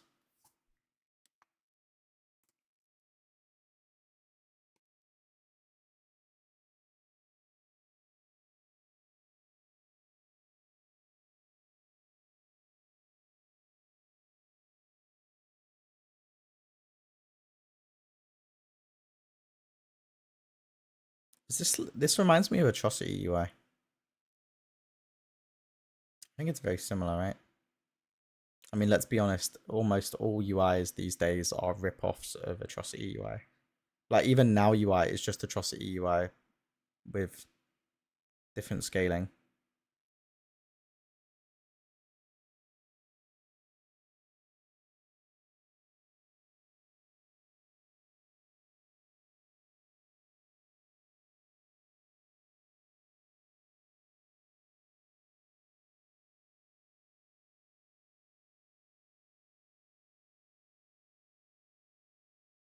Funnily enough, I actually think one of the only people who have one of the only people who make their UI public to download is I think his name is Hijack. It's completely free to download on Wygo, and he is the only one who like actually credits people for work that he like yoinks and then makes changes to. And they just need to soak. They manage, and now they're stacking up to bang the boss. It's actually a decent boss burn. It's a little bit higher than what we've seen from the other guilds. Entire raid is looking very unhealthy, but we are stabilizing now. Getting the first orb soaks here at the same time as constellation lines, making sure we're dodging. First orb should be finishing soon. Absolutely done. Second orb should be also finishing soon. We're getting the second constellation lines here, and we have all the space in the world. And the set of mechanics have been done. Bloodlust has been popped 49% on the boss. That should be going down quite rapidly here. We might be seeing a new best from Method. First guessing game has gone out, and they run into each other and die.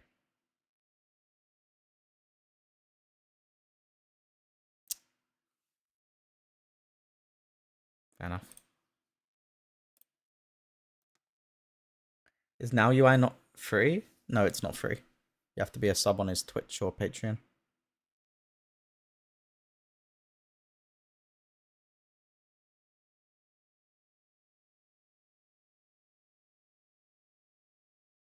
This boss reminds me a lot of a Final Fantasy boss.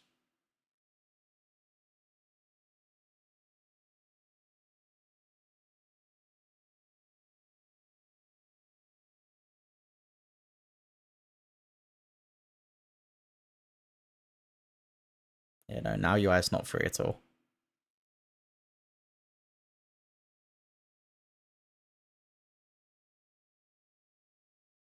We've got a pretty late grip for those crystals, but we should have more than enough damage to get them dealt with without having to divert too much attention.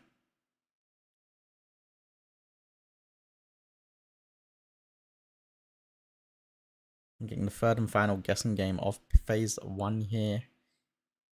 You see that first position is T, second position diamond, third position triangle, and then we've got another T and that X as players move into positions here. For that third and final guessing game, we do have a glaive going straight through melee. And unfortunately, they're dead. I made my own UI, it's really bad, but I made it. Hey, that's as long as you gave it a go and you had fun. Oh, sorry. Yeah. As long as you enjoy your UI and you had fun making it, that's all that really matters.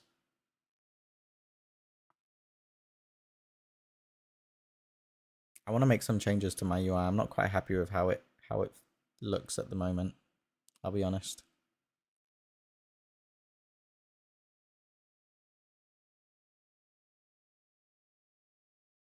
Like, I like it, but I think I can make it better.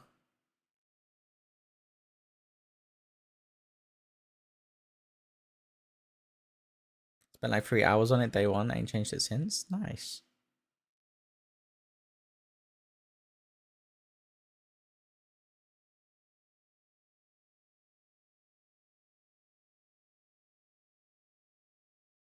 Kill my body.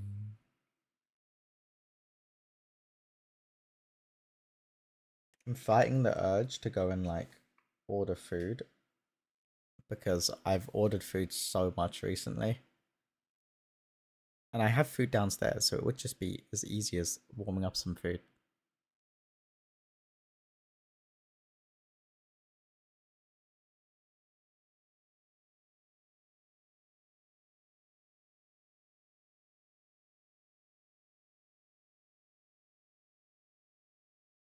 Yeah.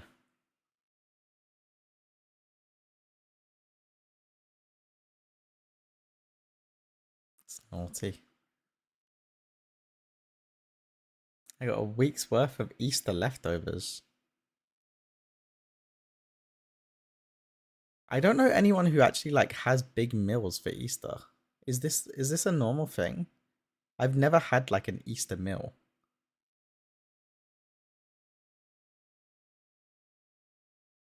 America thing? Is it America thing? To eat proper and get back to the gym? Yeah. I do. I mean, like I said, I have chicken and rice downstairs that I can just heat up. Just being lazy. When they wipe next, I'll go heat up some food.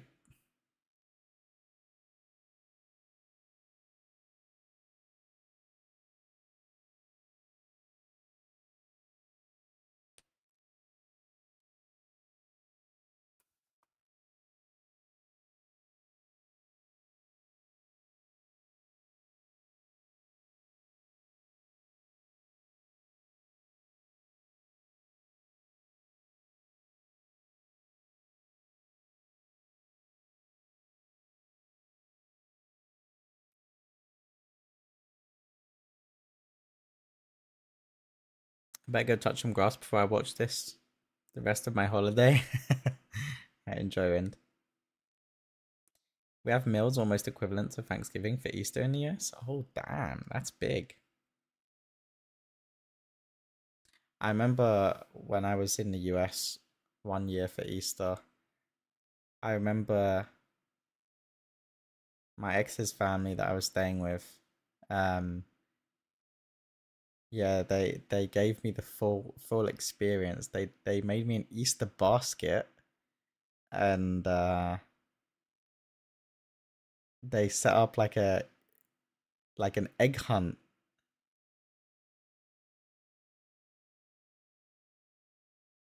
It was very cute.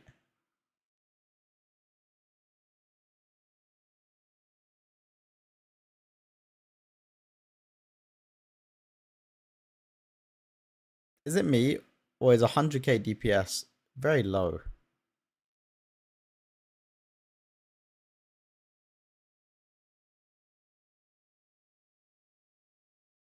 My mom's done a big dinner and an Easter egg hunt ever since we were little. I see. I never had that.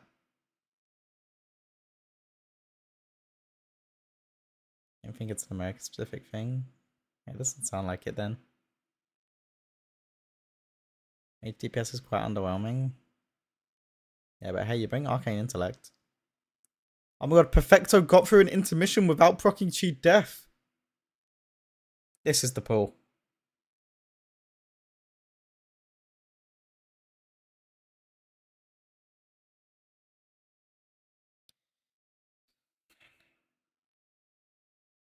We're going into P2 now. First line soaks are happening. Seeds have been dropped. We do have a player get hit, and we do need to do that catch. We do catch. Now we need to spread out to our positions in time. Another catch needs to happen here, but we have plenty of time to stabilize the raid. Little bit messy, but we do make a good recovery. Orbs have been sucked into the boss for that raid bang, and now we have plenty of time to top those health bars up before the next set of lines that we need to soak. Second set of mechanics coming out here. Again, dropping those seeds, walking into position to soak those lines, and then straight back to picking up those seeds to reduce as much raid damage as possible. Spreading out here. Done absolutely beautifully. 59% on the boss as they continue to burn through this boss's HP. With the second orbs getting sucked in here. Now we're approaching our third and final set of mechanics in phase 3. Boss is quite low, 57%. As we approach our third and final set of mechanics in this second phase here. Going to be spreading out for this mechanic, picking those seeds straight back up, and now we're just absolutely annihilating the boss while we wait for these orbs to get sucked in for the final damage event of the phase. And now we're spreading out, and this is going to be using absolutely every personal in our arsenal, making sure that we survive this knock as we transition into phase 3 and catch these crystals. Has been done successfully. The entire raid is alive as they head towards the middle of the boss room to continue burning. 53% as the raid gets split up into our different sides here. This left side is going to be kneeling to deal with these orb soaks, as well as the constellation lines happening at the same time. Maystein does go down. They are going to need to catch these. Ryson does go down on the other side as well. Oh, unfortunate. Boss HP was looking really good though. Very unfortunate. Very unfortunate. Just some really silly mistakes. But that's the thing, right? Like, when you have 20 people in a raid and you're raiding for 16 hours, you are going to make a mistake at least a few times in that raid day. And with 20 separate people in the raid, you know, like they're each going to have their moment where they make a silly mistake, and it is raid wiping on a boss like this. And you know, all of a sudden, one person making 2 or 3 silly mistakes within that 10-hour window transitions to 20 people making those silly mistakes within that 15-hour window. And that's a lot of wipes that gets racked up. Gotta go collect food shop. They better not kill it. I'll tell them not to. I'll tell them to hold DPS.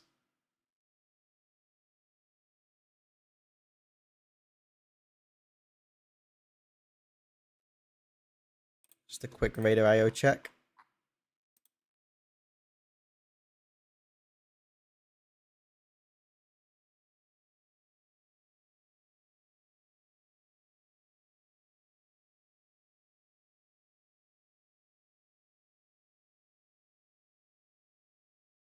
That graph is so tragic to look at, actually. Oh, that's a rough graph to look at. That's a rough graph to look at.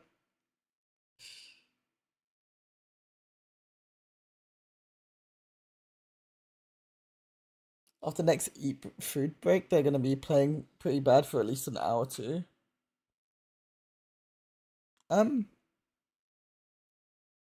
I'm not sure that's the case.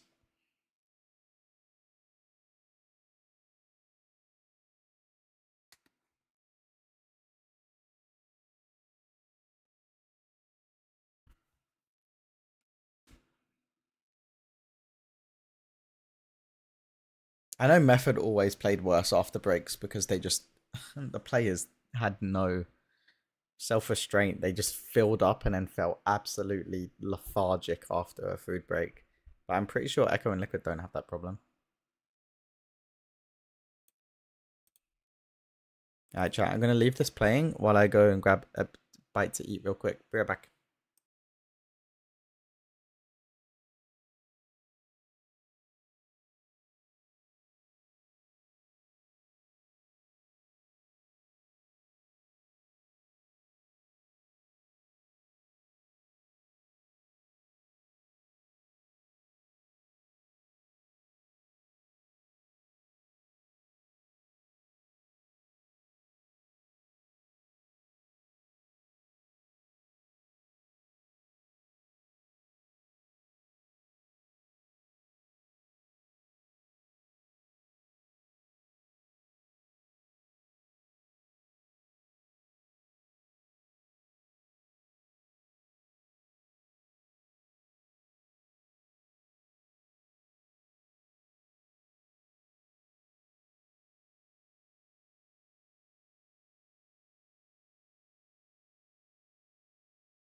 I'm back, chat.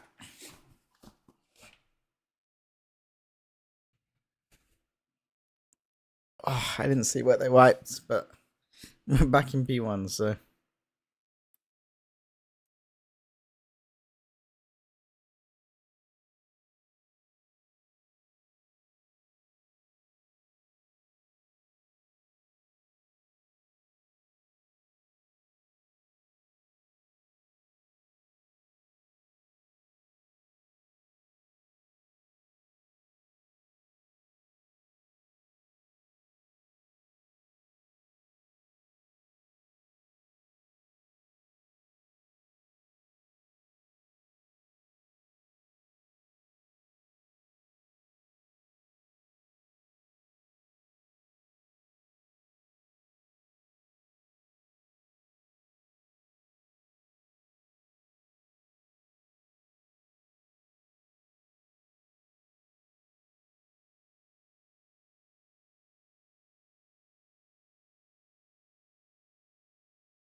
Echo just cracking under the pressure? What's going on, man?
Oh, I forgot my drink. Fuck.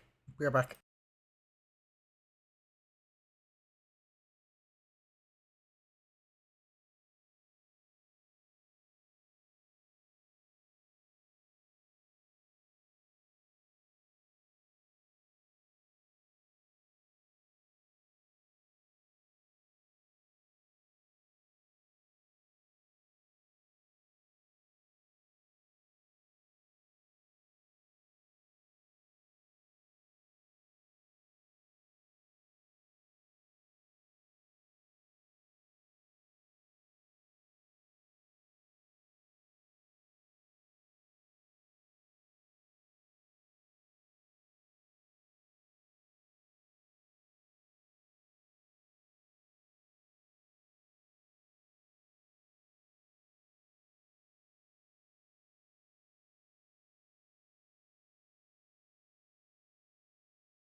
I'm back, chat. Echo dying. Let's go back to method.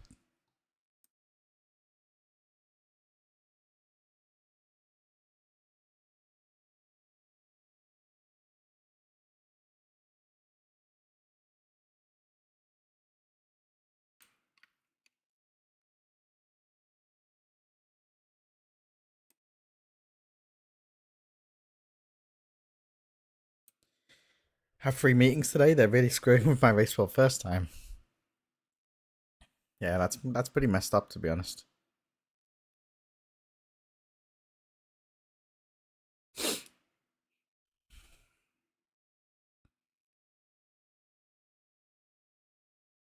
Oh, Faithy. Oh. Good dodging, good dodging.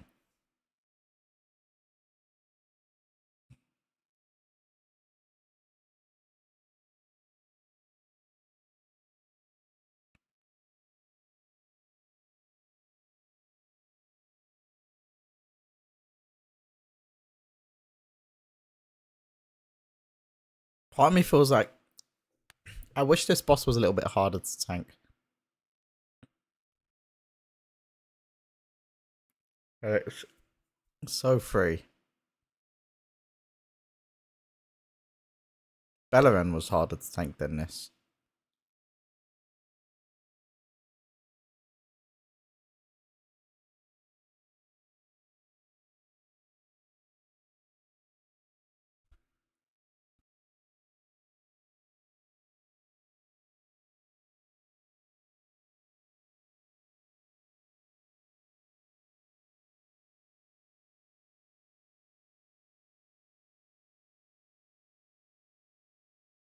Uggs has gone down, unfortunate.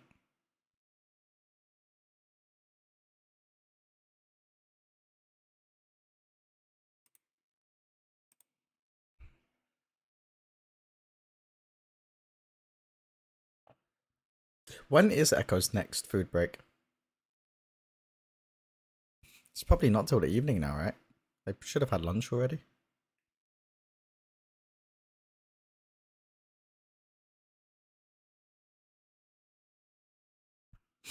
Nope.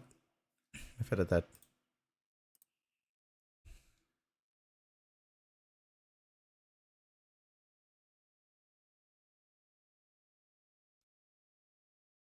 Not gonna lie, I'm excited for when Liquid wake up. It's gonna be a maybe it lights a fire under Echo.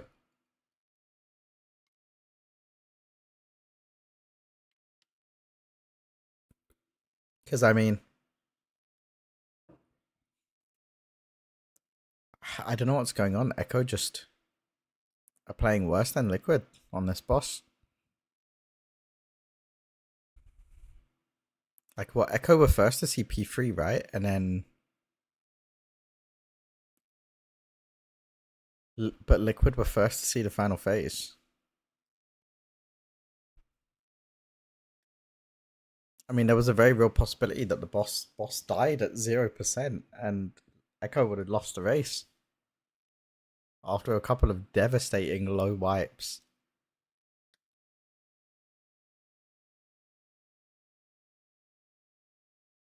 That's a really far out healer crystal. It does get gripped in though.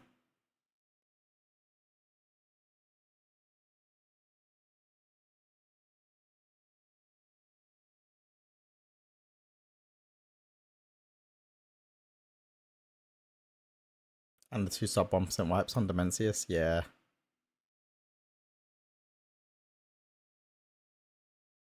I don't know what it is. It's like Echo have the better comp, but Liquid are just finding damage from somewhere that Echo can't quite find.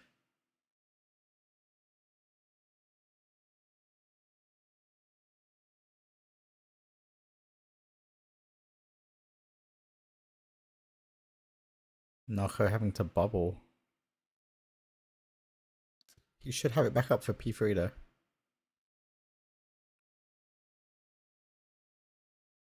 Another person gets hit and they need to catch. And they do go down.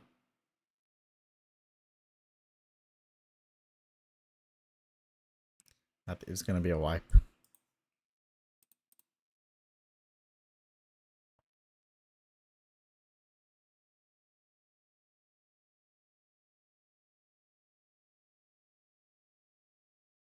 Yeah, I don't know. I really thought Echo were gonna wake up today with a fire in their bellies and really consistently be getting to that final phase. It's really weird to me that they got rid of Clix and Kush, my two favorite DPS players. I think that's just why it's weird, right? To you, because they're your favorite players.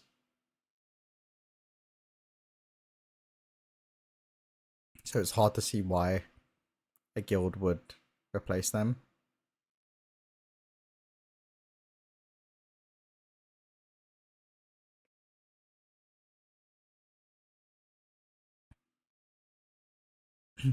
But ultimately, I think, let me put it this way. Method recruited a bunch of Echo players, right? And those players are good players. They're good players, without a doubt, without a shadow of a doubt, 100%. But were they really big losses for Echo? No, not really. Because out of all the pickups they got, I think the only one who actually contributes to anything outside of just playing the game is Canex.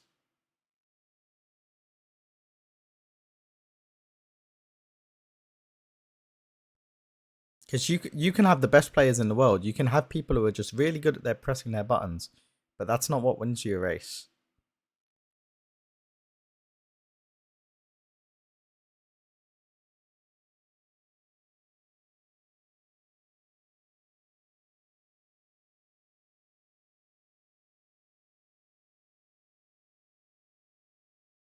So I don't think Echo really lost much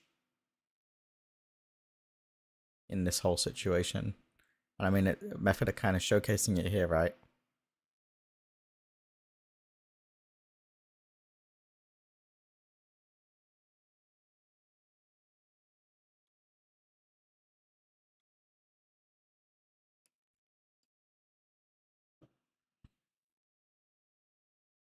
True, but they should already have a lot of people to analyze, develop add-ons, etc. I mean, they do. But there's only one person in Method right now who has any kind of world first experience that is more than just they were in the raid pressing buttons. Like, that they actually contributed strategically to a world first kill. And that is one of the analysts called Marana. He was in Exorcus when they killed Gul'dan. He's a very smart person, but he does have a bit of a language barrier. And he can be a little bit hard to work with at times. But I think Marana gets more hate than he probably deserves, I'm going to be honest. You need good button mashers too, no? Yeah, of course, but they don't win you a race. Like, you can be top of the meets, but it doesn't matter if you're not going above and beyond in every other aspect too.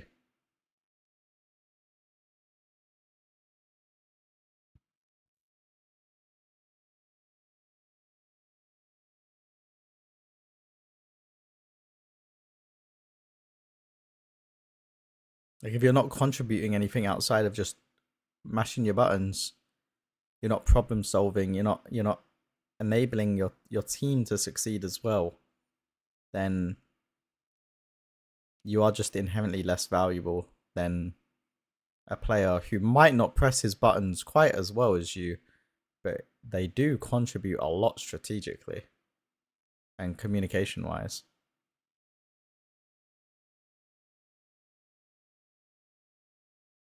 I guess if you were in the raid, you're problem solving by default. No, not really. There's a lot of people who, I mean, it's why the race has such a high turnover, right? There's a lot of people who end up in these race guilds that they don't do more than just simply press their buttons. And they don't end up going much further. But a lot of people, but there are a lot of cases of people who do just that, where they're only really good at pressing their buttons and they don't contribute anything else outside of it. And you end up in situations where these players kind of coast under the radar.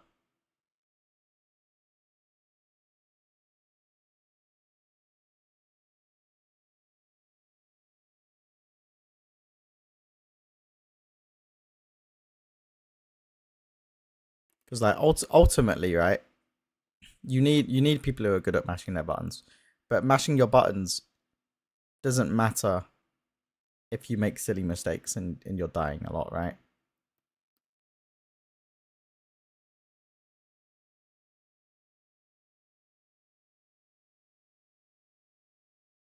Like a lot of these players, that's why it's hard recruiting for a race guild, because a lot of these players come from guilds where they're not used to playing these bosses that are this difficult.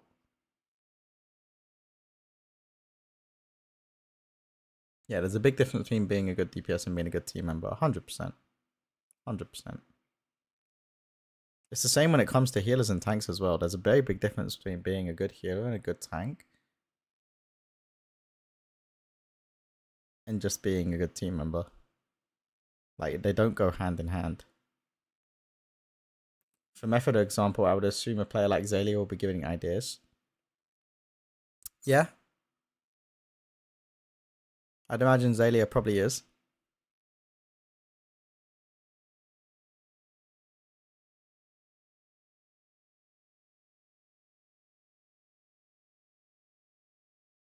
But at least when I was in the guild, for example, as an analyst, not all ideas are good ideas as well.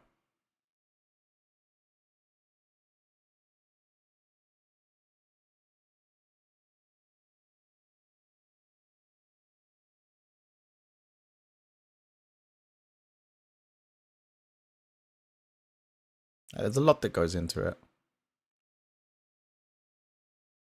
Now, you do need players who are just, you know, they are the silent core, right? You do need players who are just good. They might not be the most insane at pressing their buttons, but if they're never causing wipes, that's not something to overlook either. And bang, dead.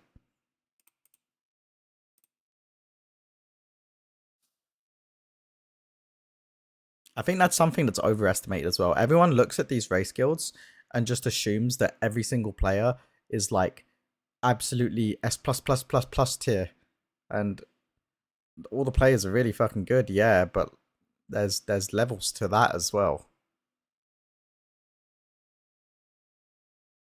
Okay, pretty good pull from Echo here.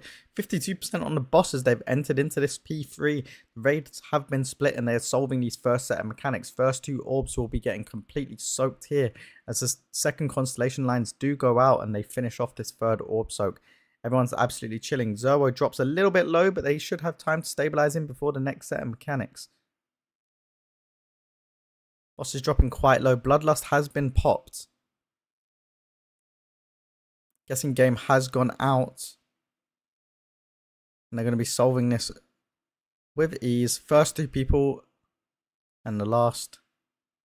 Genji blinking back into the light space there as they stack up for this Dark Archangel cast before they're going to have to run to the next pizza slice. 32% onto the boss. They are well ahead of schedule here. They just need to continue playing absolutely flawlessly like they have been. We are getting another guessing game here. Constellation lines are going to be going out at the exact same time too. I'm going to wait for these lines before solving the first group. First group has been done. Second group is done. And the third group has been complete. Second set of constellation lines going out. And now they're going to be getting some orb soaks. Mira's dropping extremely low on the other side of the raid, but he does manage to stabilize himself as these orb soaks are being done. First orb's done, second orb's done, and they need to move very quickly to that third and final orb after these constellation lines. Perfecto does go down, and Narco does go down on the other side. We do get a battle res on Narco, so Perfecto is going to be dead the rest of the phase, and they don't manage to get that orb soak in time. Very unfortunate.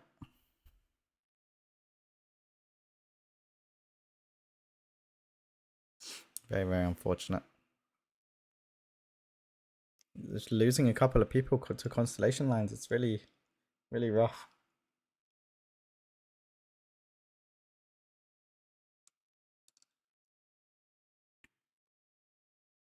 It looks like Perfecto actually died through his cheat death there, if I'm not mistaken, as well. It's very unfortunate.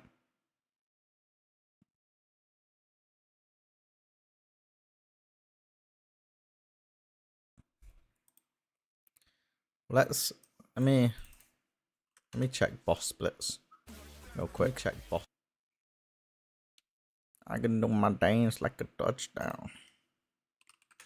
I'll check boss splits really quick.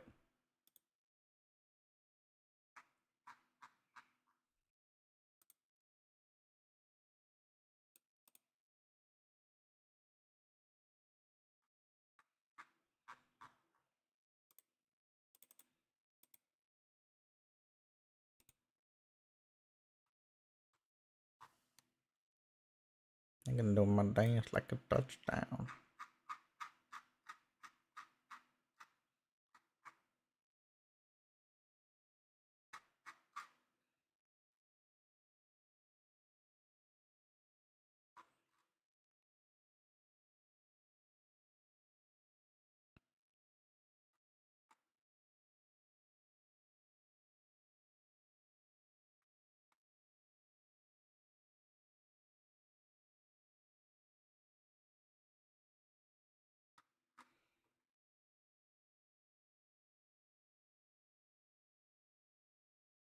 Okay, let's see.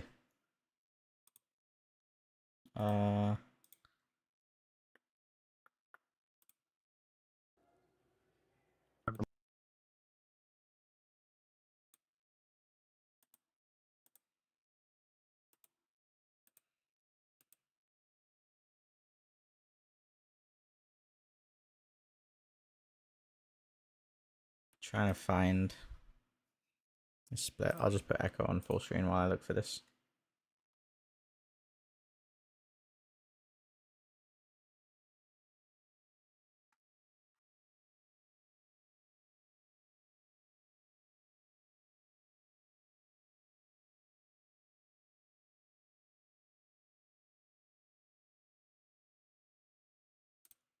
Okay, I found it.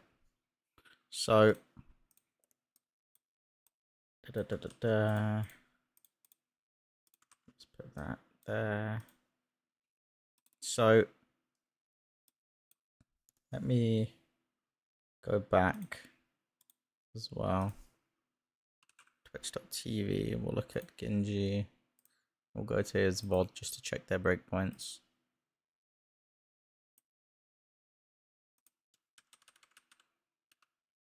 Okay, so Echo pushed into P3.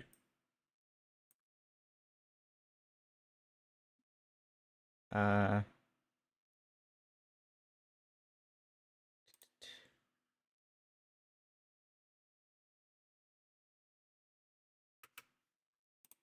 me see. Yeah, Echo were a little bit behind on DPS. They were about 0.5% behind entering last phase. And then let me check. Yeah. And then they actually made up the damage for the first Archangel cast there. And then obviously they wiped before the second Dark Archangel. So they were on track to push into last phase with everyone alive.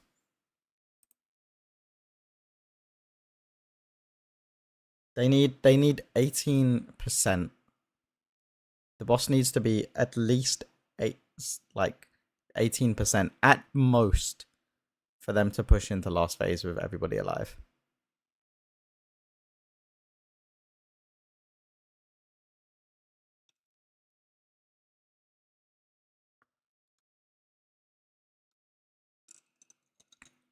Ideally, it's lower than that. But 18% is like the highest it can possibly be.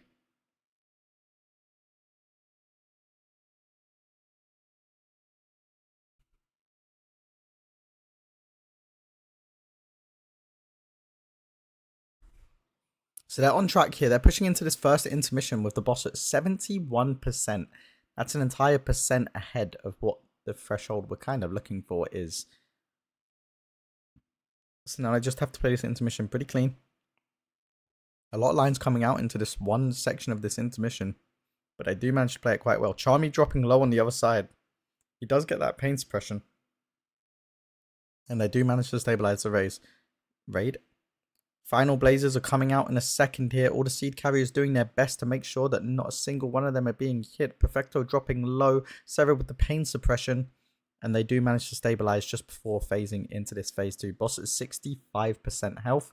This is on track for that last phase with everybody alive so far. Healer's going to have time to top those health bars up before we get these first set of mechanics here. Seed carriers are going to be dropping them and walking straight into the line to soak before going straight back to their seeds. They're going to be dropping them in the middle and then spreading straight back out to their pre-assigned locations, making sure that not a single seed is hit. We do have one seed carrier hit, so they are going to need to soak, but they have plenty of time to do so before this next set of mechanics happen. The entire raid dropping low from that raid bang, but now it's just a rinse and repeat. It's the exact same thing we've already just seen. You need to soak these lines, make sure the seeds are safe in the middle of the room, ready for this spread.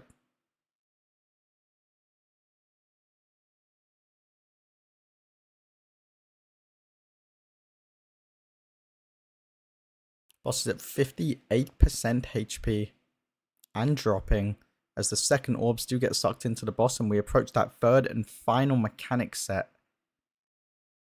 Ideally, we're going to be looking for a 53.5% at least on the boss HP coming out of this phase. We have plenty of time to achieve that as we spread out for this last set of lightning orbs.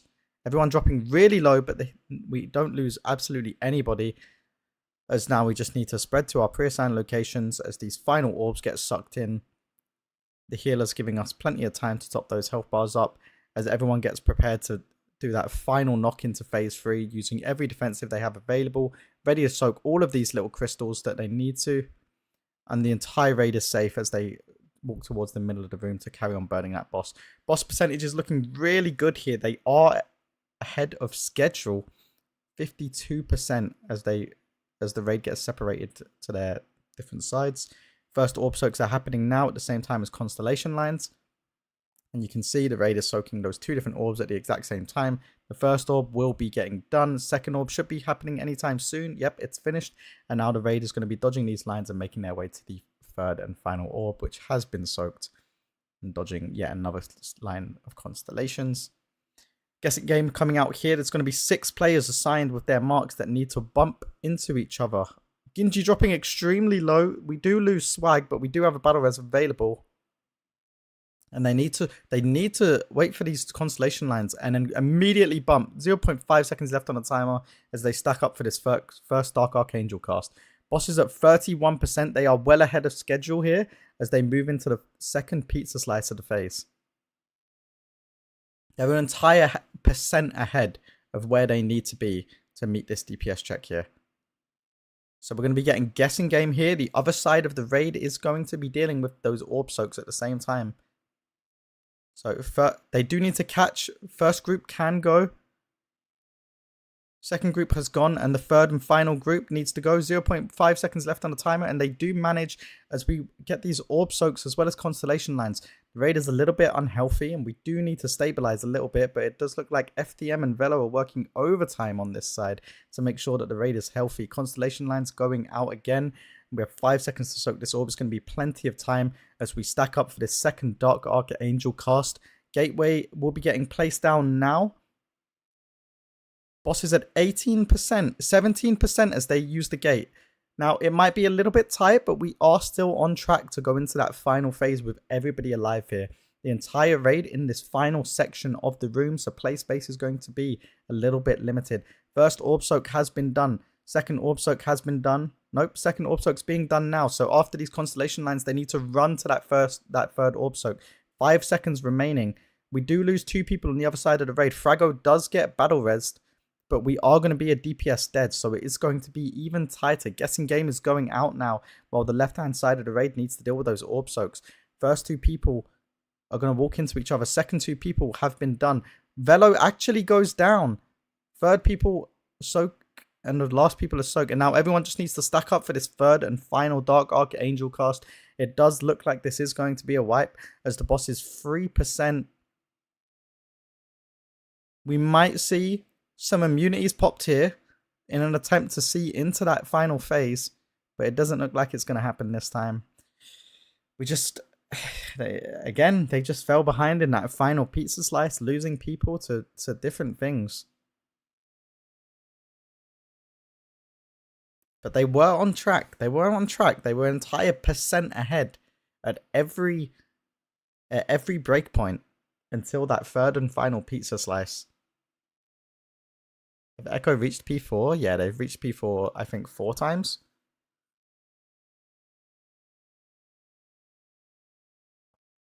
Yeah, 3 or 4 times.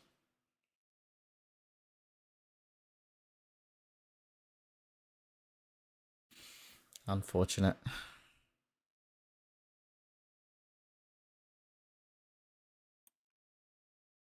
Oh, Fabi's screen is black. I'm a bit of an Echo hate watcher, I can't lie. What team are you rooting for?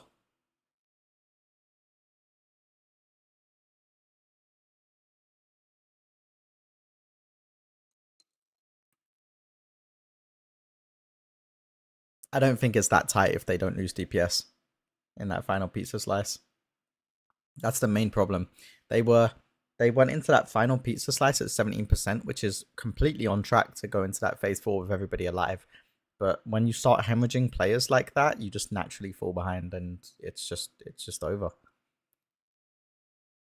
Because not only are you going to be missing the DPS that those players are able to output, but it starts getting chaotic, and naturally other DPS players are going to be doing less because of how chaotic it becomes.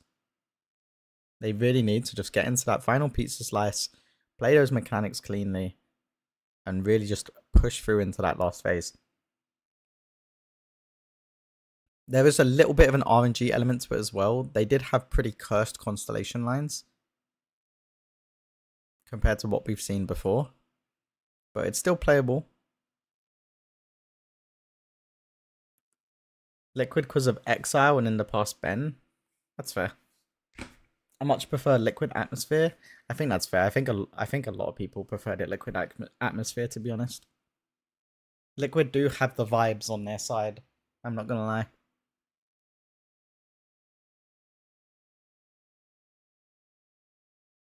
I don't actually know anything about Exile, to be honest. I've been a long time fan of Trill as well, because I used to be a huge PvPer. Trill is a really good player, yeah. That man is the Windwalker.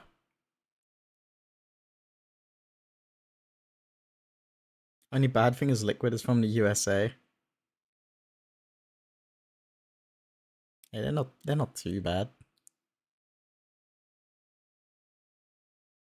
I need to put a hoodie on them. Fucking freezing. Max is just an awesome team leader as well. He's a very good raid leader.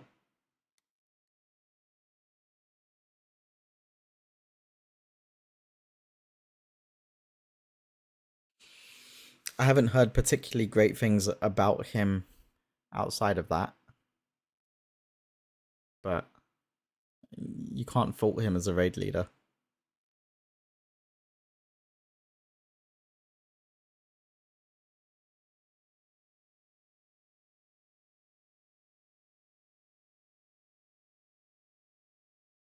Oh really? Yeah. I won't go into it, but yeah.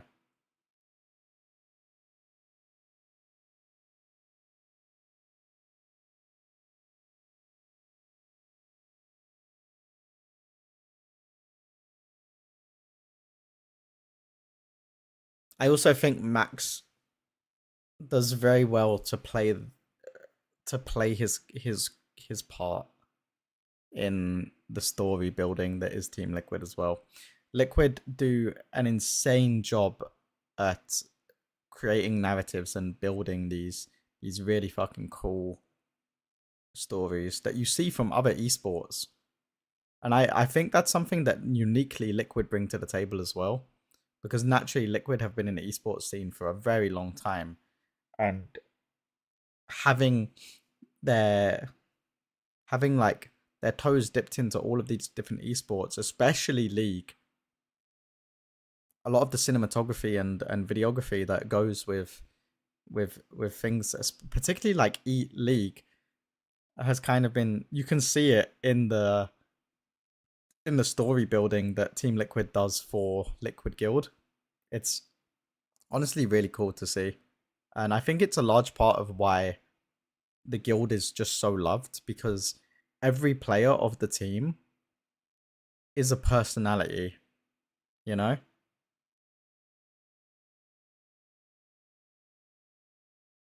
Method down to 30% P3, finally making progress. Did they wipe? Yeah. They started in StarCraft, right? Yeah, I believe so. Most esport orgs started in StarCraft or League, but mostly StarCraft.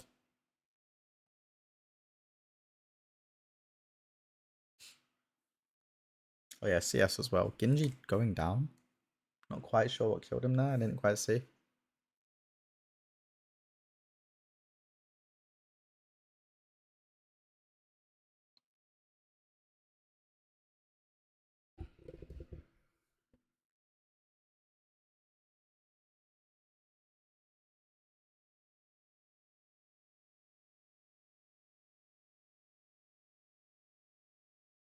Funnily enough, it seems like Method are consistently, more consistently getting to P3 than Echo right now.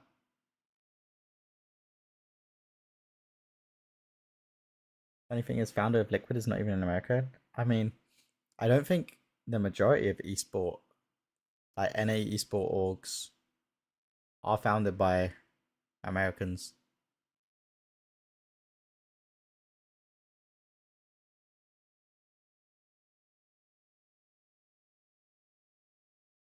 America isn't huge on esports, to be honest, as a whole. I don't know. I'm not sure I'd agree with that. I think NA have a very big esports presence, but the problem with NA is that although the presence is there, like I feel like there's more of an esports presence in NA than there is EU. At least org wise, team wise, and like international success, NA is just in the bin. And of course, if you're going to compare Western orgs and esports to Eastern esports and orgs, particularly Asia, there's absolutely zero competition there, right? Like, you can't really make that comparison. Like, Asian countries treat esports the way that NA treats sports, you know? It's that embedded in their culture at this point.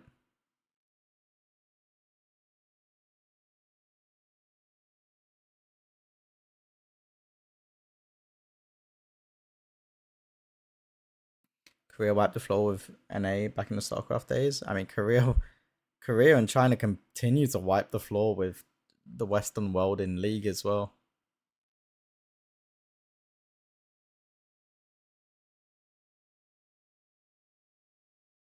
G2 wiped NG at first stand though? They did. I remember seeing that. That was kind of funny.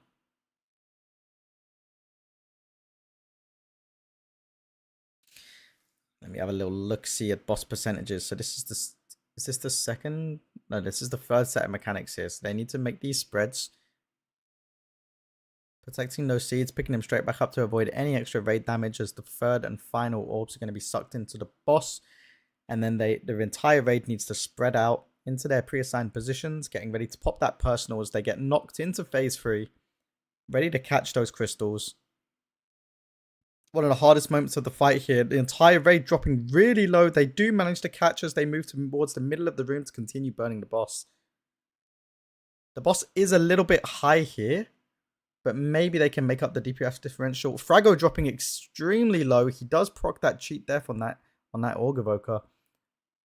as these first orbs and constellation lines do go out. First and second orbs are being soaked. They have 10 seconds left on that timer. It does look like they're going to get them done with plenty of time to spare as they dodge the second constellation lines. As we prepare to stack up and handle that guessing game. Guessing game is beginning. Marks have been assigned. And now all the players need to solve this guessing game in order. So the first group of players need to walk into each other. Done. Constellation lines go out. Genji does get clipped and goes down. I'm not sure if we have a battle res. Doesn't look like it. As the Dark Archangel cast does begin. And they move into that second pizza slice. Unfortunately, I don't have another POV. But the boss is 30%. They are actually well ahead of schedule here. Which is pretty nice to see, even with a man down. Hopefully they don't start hemorrhaging players though. As the first guessing game's come out, first team does solve, second team does solve. Constellation lines do go out as the third team does manage to solve. And now the orbs are spawning as this other side of the raid has to deal with that same guessing game. First orbs have been soaked. Second orbs should be done any second now. Constellation lines going out as the third orbs are also getting soaked.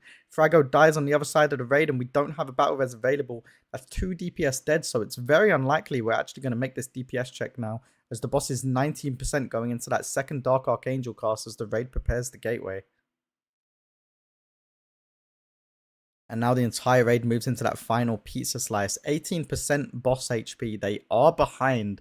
It doesn't look like this is going to be the pull that they see into phase 4. But maybe they can pull out a miracle play here. As the orbs are being soaked. First orb has been done. Guessing game happening on the other side. As the first set do match. Second set has matched. And the third set has been done. And the other side is doing that final orb soak. We do lose another man in Maystein as he goes down. That's 3 DPS players dead. There's absolutely no way they're going to make this check unless they pull a miracle out of their asses here. And they decide to just wipe the raid. I don't think 31 is too old for esports. I do. I mean, it depends on the esports you're getting into. If you're getting... WoW has the highest, by far, average age of players in esports than any other game. And it's by far.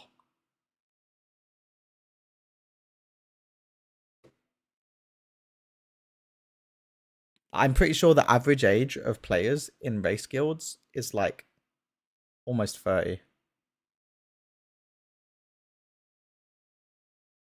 Calling 2 guilds competing as an esport is a bit of a cop-out in my opinion. I mean, whether it's sanctioned or not, it's still, you know, by definition an esport. And there is also AWC and MDI, which are also esports within the WoW scene. Obviously, it's not comparable to things like League or any other things like CS, but it is still an esport in its own right within the WoW scene.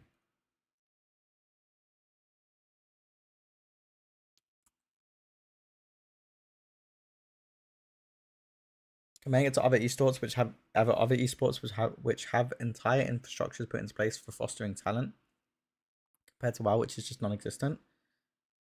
Yeah.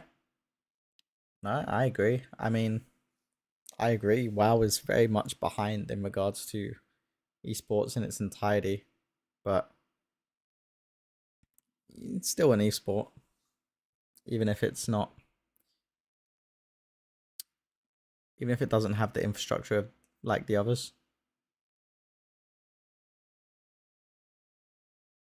WoW and Blizzard had the chance to be the leader of esports. I don't think MMO RPGs make good esports. I don't think WoW would have ever and does ever make a good esport. I'm not gonna lie. Like, it's a spectacle for sure. The race to world first, but the things that games like CS, for example, have is that as a concept and visually, it's very clear to understand what's going on your screen as a first-time viewer. And World of Warcraft does not have that. It's gotten better in Midnight, 100%. There's so much more visual clarity in Midnight compared to there was previously. But still, as a first-time viewer, you are not going to be able to grasp what's going on your screen compared to like if you were just to watch a CS game. It's just kind of the way it is. So I don't think WoW will ever be as big of an esport. Even if it did have the infrastructure behind it, I don't think WoW would ever have been a bigger esport than, or as big of an esport as something like CS and League, you know? It won't ever be, but it had the chance to be 20 years ago is what I mean. I don't think WoW ever had the chance to be a good esport, to be honest. I think the issues that are present now are equally as present back then. And 20 years ago, I mean, even games like League had shitty infrastructures back then. I don't even know if League was out 20 years ago, actually. I don't think it was. But like the esports scene as a whole developed massively in the last 10 years.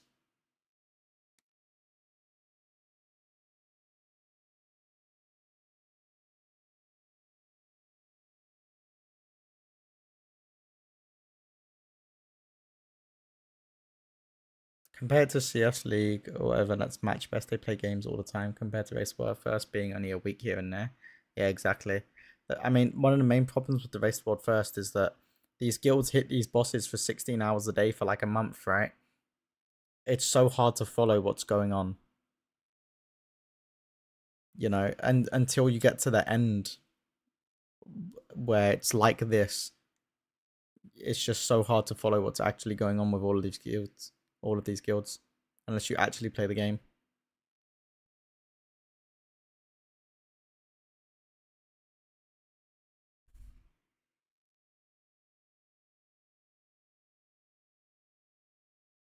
Read the message before those I sent. Let me check. I mean, there's so little screen time for sponsors and whatnot for Race World First to be a proper esport in terms of pulling sponsors and shit to actually create infrastructure. I'd argue sponsors... Oh, they're dead. I'd argue sponsors get more screen time in WoW esports, particularly the race, than they do in any other traditional esports.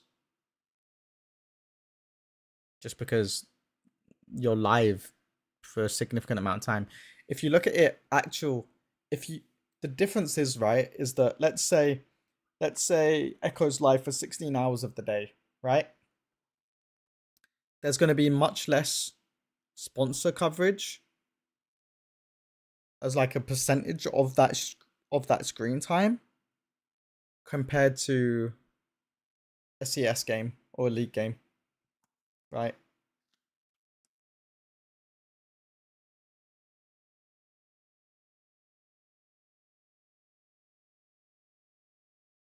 Yes, but out of the year compared to season cycles such as CS League or whatever. Oh yeah, for sure. I mean, that is also a big thing.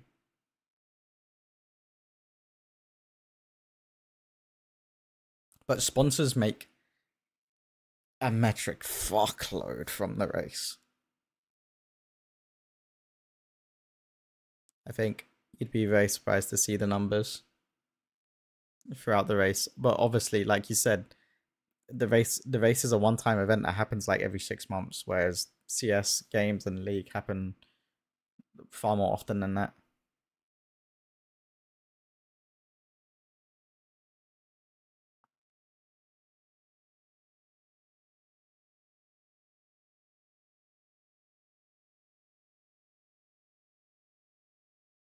I think esports is just a bit doomed at the moment as well.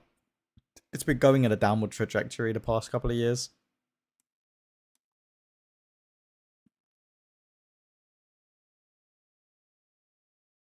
Is it also what makes the race interesting? Oh yeah, for sure. It's a completely unique spectacle, right? And that's what gives the race the attention it has, ultimately. I think Liquid will start again in 2 hours, possibly.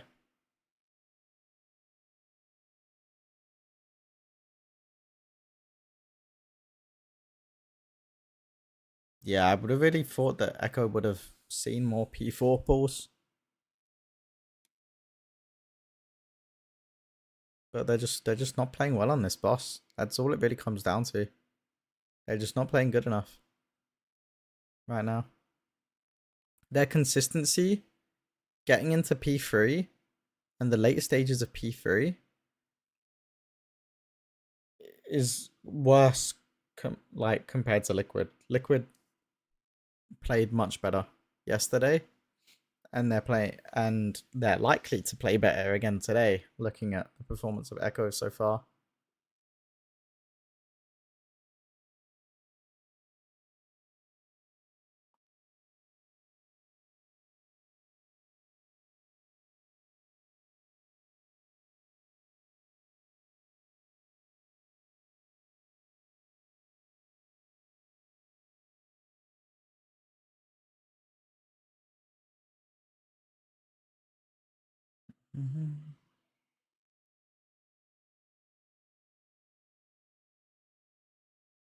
They're missing damage, in my opinion. It's too tight. I don't think they are missing damage. They just need to get to the end of phase 3 with everyone alive. Like I don't think I've seen a good pull from them in hours. That's a glaive.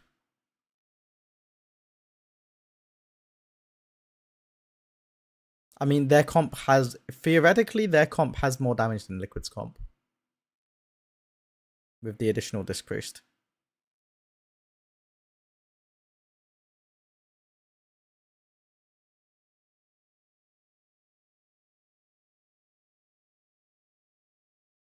And the reason I'm not raiding, because I suck. No, I'm joking. I just quit race guilds back in after Monoforge Omega.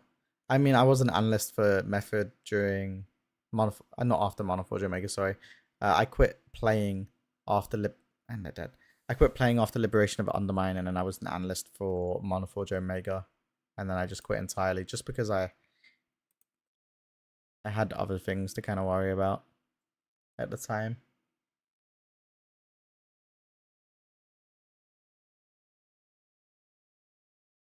They could have 2 monks though. Yeah. The priest provides more than the monk damage wise.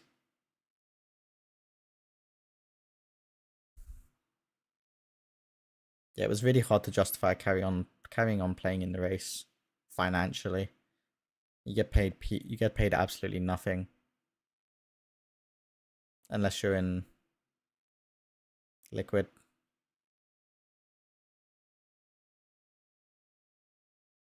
With Echo and Method pay peanuts. I mean, Method, without going into it too much, it's just different. But yeah, it's hard to sustain yourself on what race guilds pay alone. That's why the majority of players that you see inside of these guilds are streamers as well.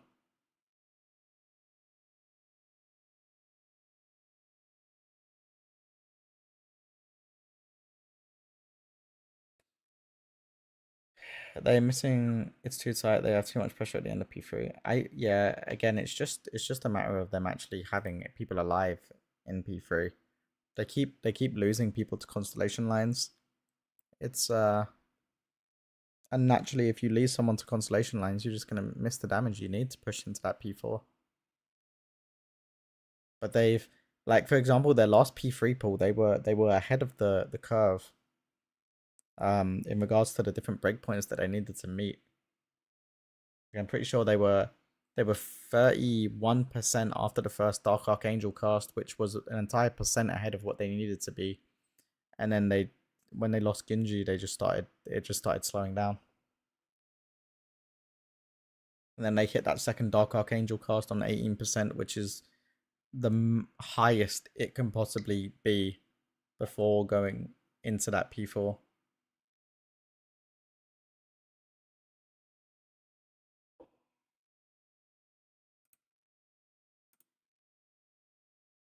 I think 30% is already falling behind. Nah.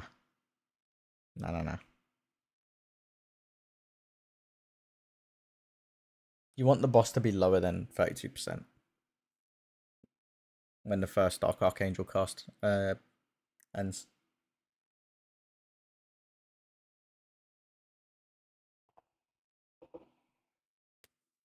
%30 is way too much in my opinion. I mean, I'm basing these numbers off of what Liquid achieved, right? Going into P4 comfortably.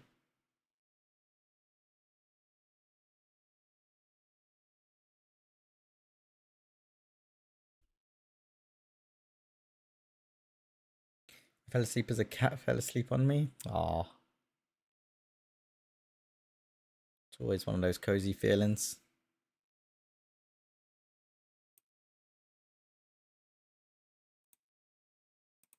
Oops.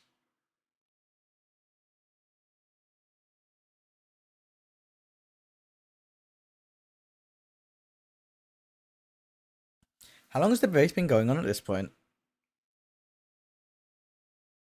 The first tier of an expansion is always the most draining, to be honest, because you have like the early access leveling period. You have the week before Heroic Week. Then you have Heroic Week into... That was a pretty spicy blink. And then you have a Heroic Week into the staggered raid release.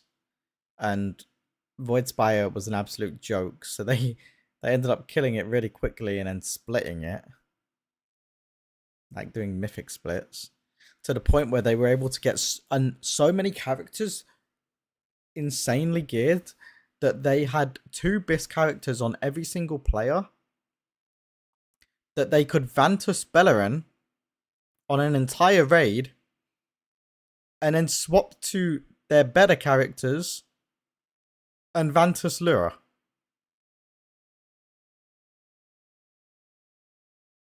Leveling and gearing 10 different characters. I mean, I did 8 and I'm not even a part of the race anymore. And these guys, I know some people in Liquid did like 35 characters. I mean, all the guilds only did like 20 splits though.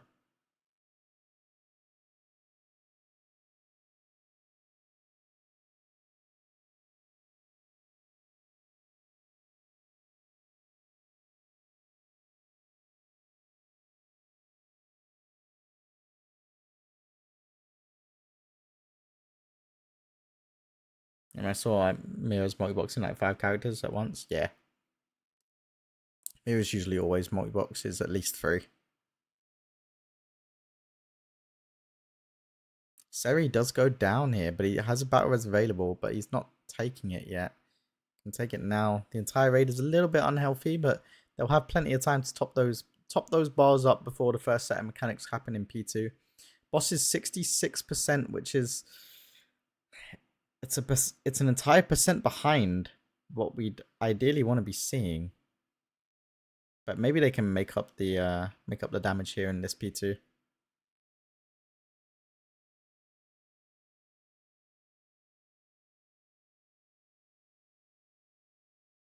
Spreading out for the mechanic and then straight back in to pick up those seeds before we get these orbs sucked into the middle of the boss to do a big raid hit, making sure everybody is nice and healthy before that goes off. As we prepare for the next set of mechanics, rinse and repeat from what we've just seen. Going to be having these lines that need to be soaked. Seed carriers are going to be dropping those seeds outside of the lines and then straight back out to pick them up because they cannot leave them on the ground for too long because it does pulsing raid damage. As they leave them in the middle of the boss room before spreading out for those lightning orbs right there. And then straight back to pick them up like we just said. And the second set of balls get sucked into the boss.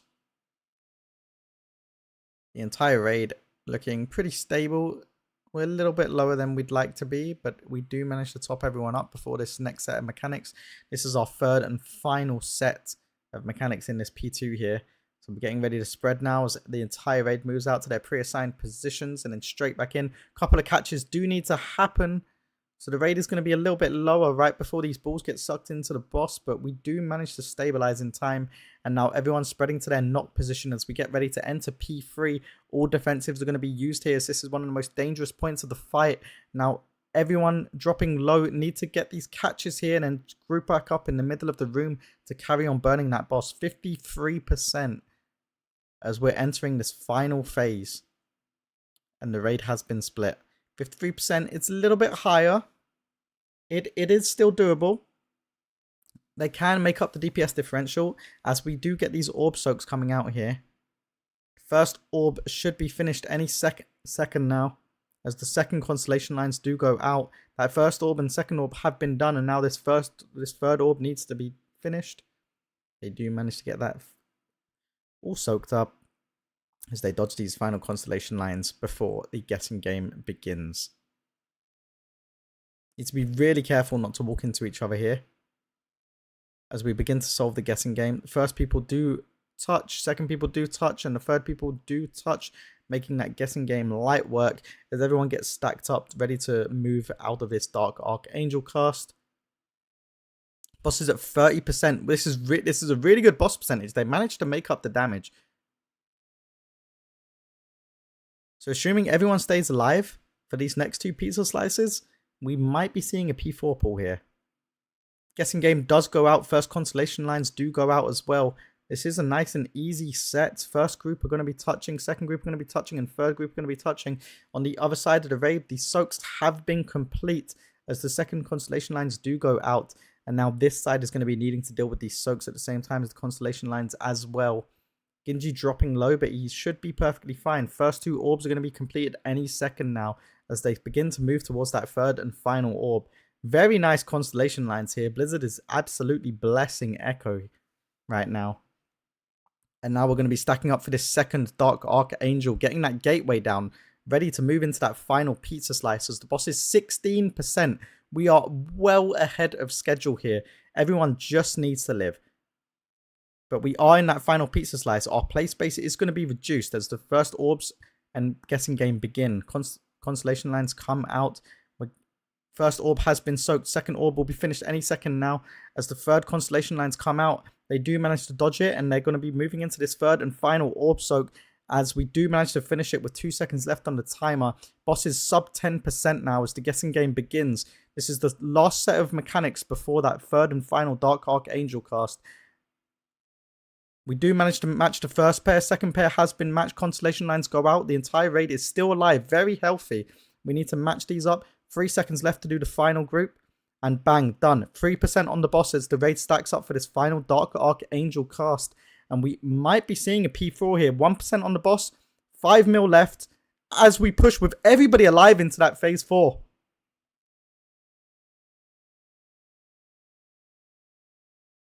It's really important that the raid just stacks up here and moves as a one unit. That extra action button person needs to be clearing out these ghouls that are going to be coming towards the raid. We have plenty of time here. They're just going to be absolutely annihilating the boss. Lines need to go out. That extra action button gets used. The entire raid is healthy and safe in the middle of the room. You see the tanks soaking them ghouls that are coming towards us. The Heaven and Hell cast does begin as the raid needs to start moving around the room. We do lose Miras. No, the entire raid goes down.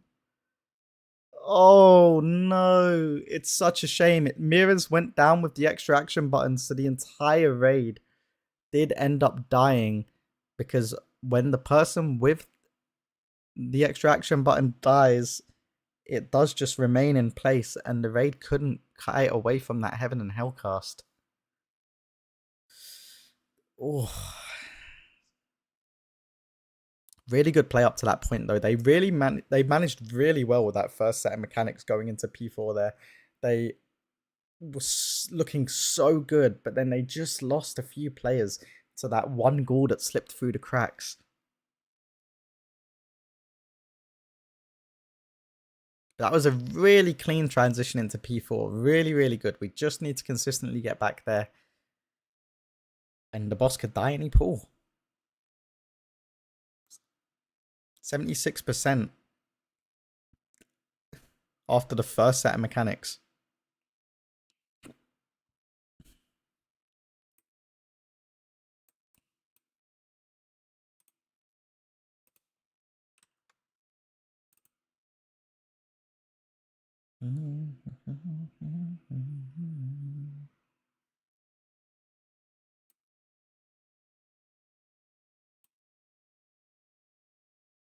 You see the boss was at 16-17%, and even then it was tight as fuck. They still had a good couple of seconds.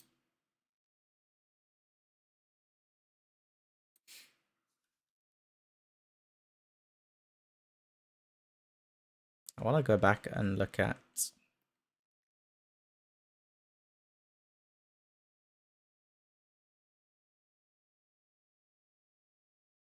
Yeah, they had loads of time left.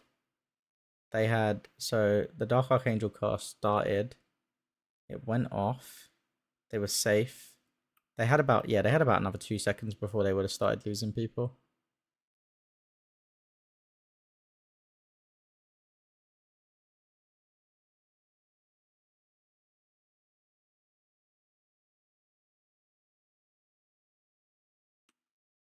It's such a shame. I mean, I just want to do a little replay of what we just witnessed. So we go into phase 4 here, right?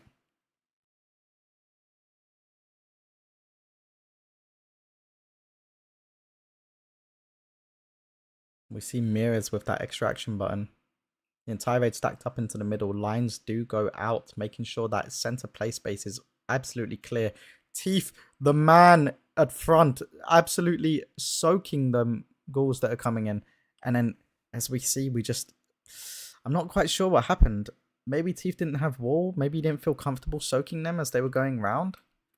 But one does slip through the cracks, and then another one does slip through the cracks. Mirrors does manage to soak that one, but this one right here does clip Karash, and Mirrors dies to it too.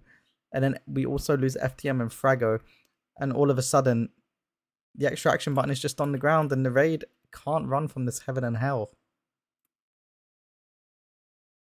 Devastating. I think what needs to happen ideally is, so in my mind, right, how you solve this, right, is that these blaze lines go out. They did this absolutely perfectly. Bang, extraction button to clear those guys at the front, right? How you solve this is Teeth walled to soak these ghouls here that were coming towards the raid, right? I don't think you need to do this. I don't think you need to soak these. There's no movement required before that point, so you can just let them go through and the raid dodge. These are the more important soaks that need to happen. So in my mind, what happens here is as the raid is running, Teeth is at this front half of the circle, ready to soak any ghouls that are coming through the raid or going to be coming through the raid, because it's just so risky to let any of these ghouls go through the raid as they're doing this movement. Either that or you have immunity sign. Like you saw right there, you saw a hunter in turtle. Like you could just have a hunter in turtle at the front of the pack, soaking any ghouls that come near.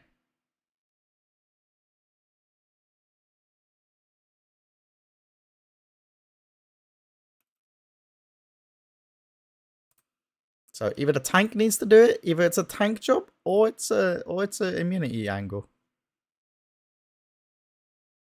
I think probably the most likely thing that's going to happen is you're going to be seeing immunities from those hunters.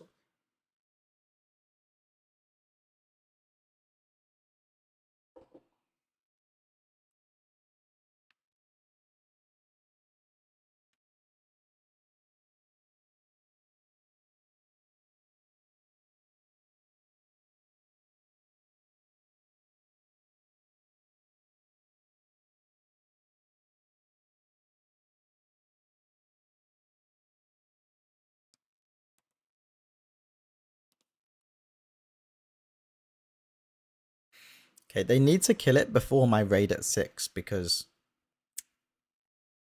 yeah, I'm not going to be able to sit here and cast.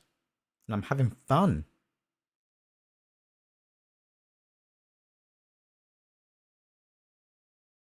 Meeting's done. I missed anything. Echo just got into P4 with everyone alive, but they wiped to the first heaven and hell because Mirez carrying the safe zone got glocked by a ghoul that came through the raid.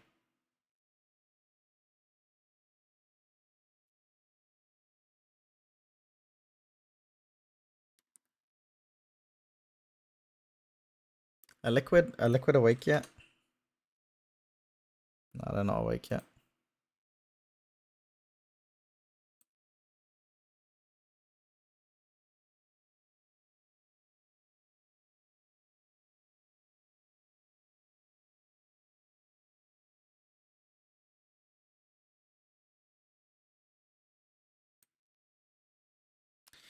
Bum bum bum bum bum bum bum. Oh. It's so cold, man. Oh.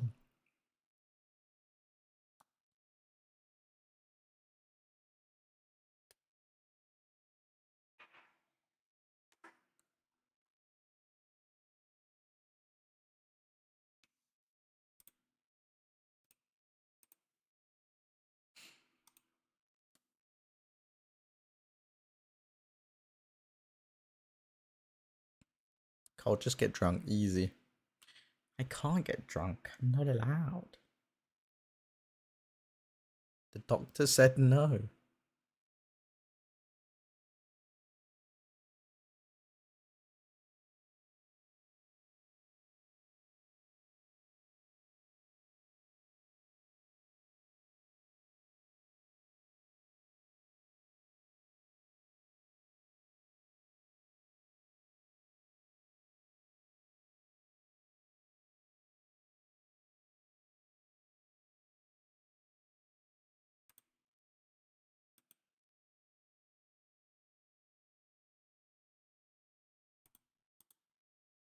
Where's my game? Yeah.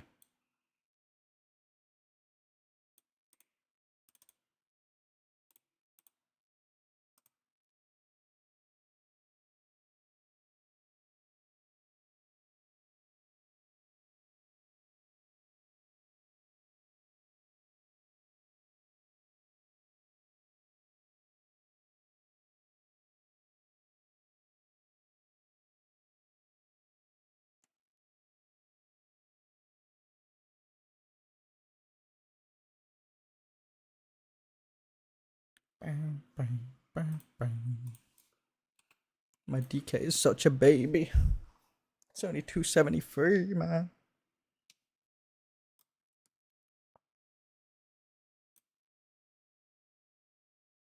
Need to replace these wrists, actually.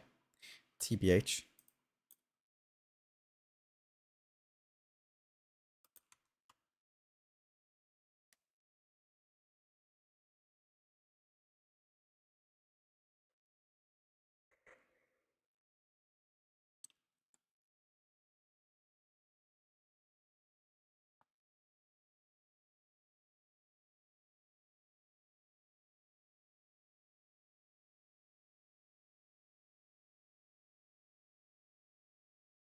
Alright, chat. I'm gonna go put a hoodie on. I'll be right back. Don't do anything I wouldn't do.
Alrighty. Let's see what the new boss percentages are.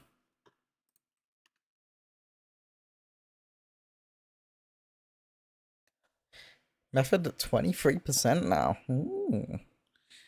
Catching up.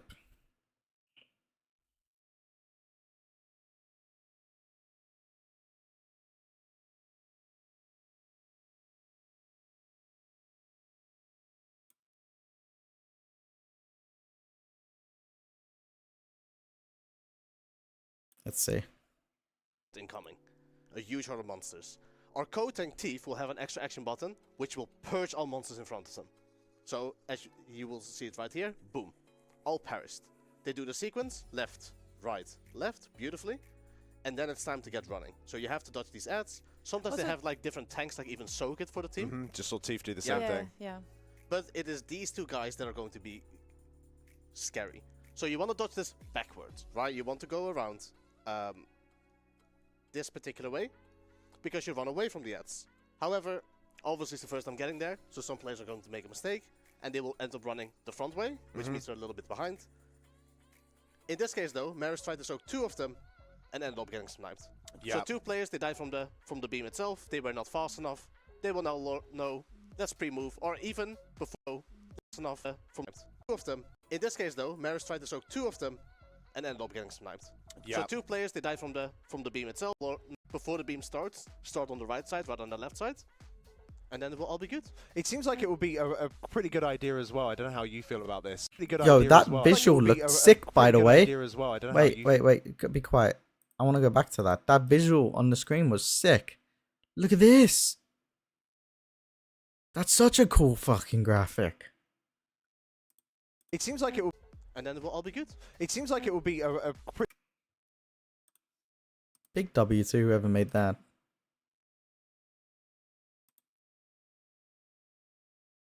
Yesterday I was about to buy the game, but then I remembered I have to level up, redo the UI, farm, and then after that is done, I won't get invites to play in Plus, so I just bought Slay the Spire 2 instead. That is very fair. It's very fair. I can't imagine playing WoW with absolutely 0 people to play with. Like, no guild, no nothing.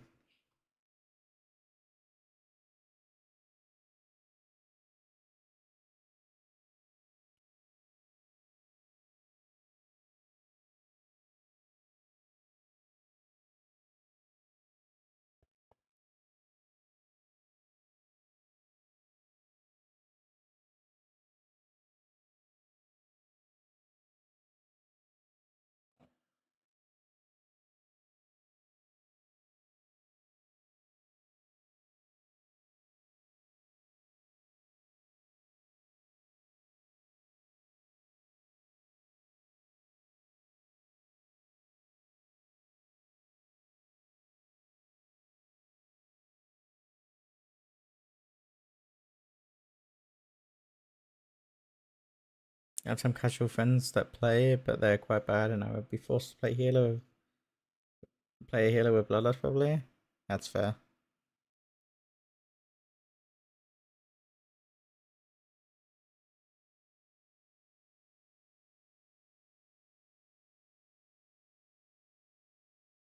Oh, what the hell was that? Like they went. Like that there might have been a miscommunication with the guessing game.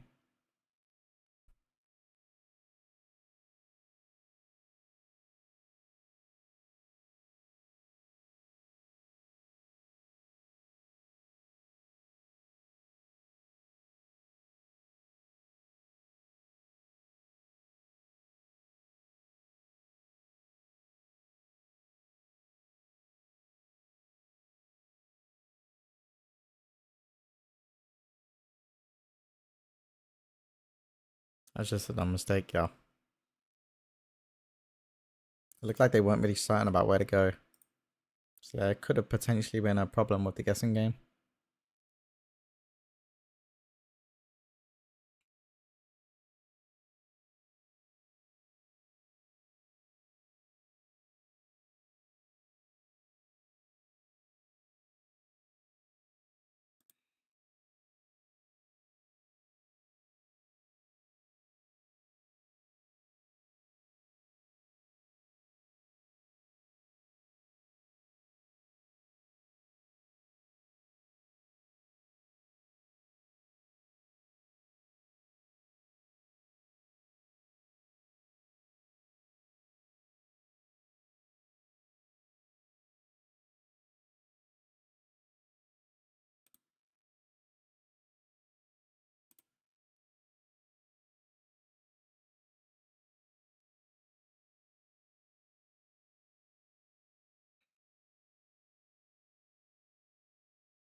Yeah, shit happens. We go again.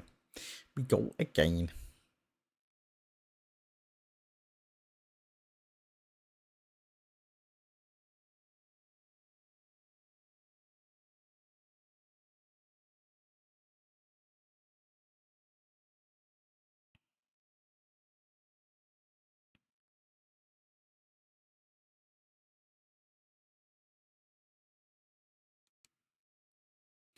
Sham with a big opener here, actually.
After going into P2, let's have a little cheeky look.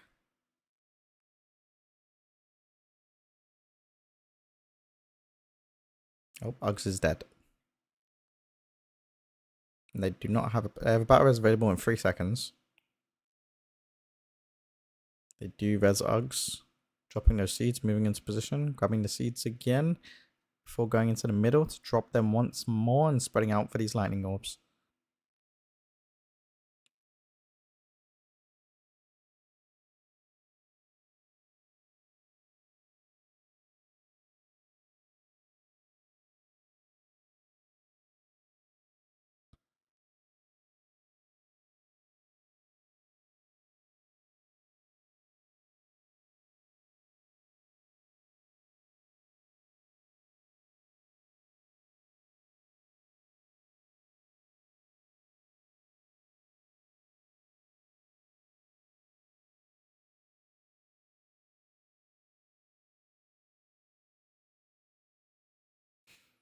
Okay. Time to go into P3. Let's see if they can manage. Spreading out, all personals popped. And we lost a few people. Robin's dead, Sentizo's dead. So there's going to be only one healer on the other side. It's going to be very spooky. But maybe Fanakin dead. Curious to see what they managed to get the boss HP down to here. 52% right now. They're very behind. But they are just hemorrhaging people. Raim Incy are also dead on the other side now.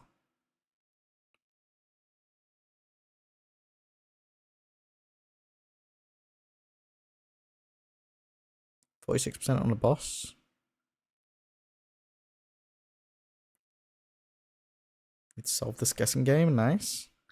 First Dark Archangel cast happening now.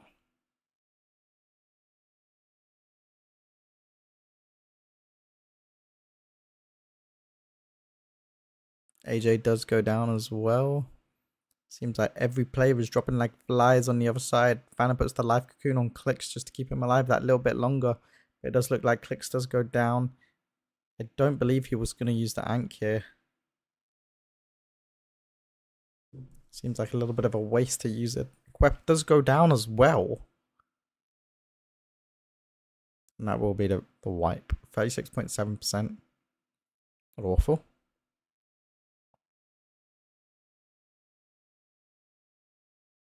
It's having a lot of healer deaths, it seems like, on the Method camp.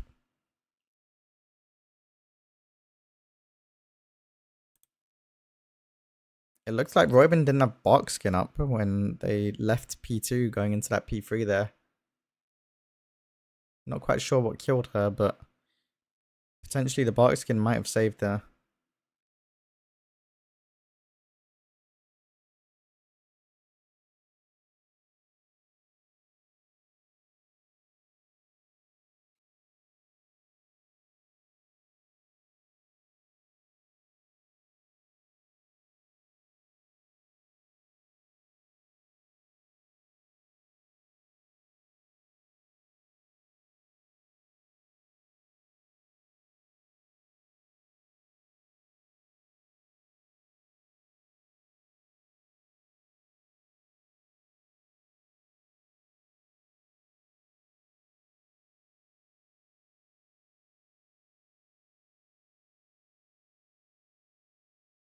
I'm curious, you know. Because all boss damage is relevant. And phase timings are timing based, not percentage based. Right? Could you find... I mean, is there a world where you just Bloodlust pull? I mean, I don't think you ever will now because guilds are meeting the check in P3. But like, there's a world where you do Bloodlust pull. One of those crystals have not been gripped in. It needs to be swapped to. You've got 5 seconds left, 70%, 3 seconds left, 2, 1. They do manage to kill it, but that's going to be a lot of damage diverted into a crystal that otherwise could have been going into the boss.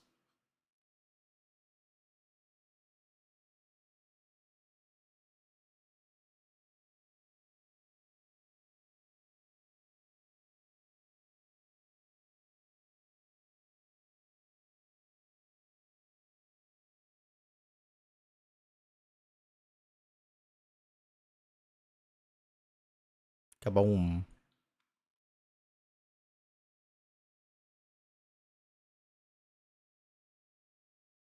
Yo, Chewy.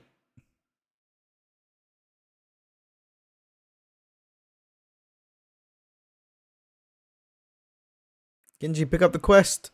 Genji, the quest. Good morning, good morning, good morning, good morning. Genji absolutely chugging that Red Bull.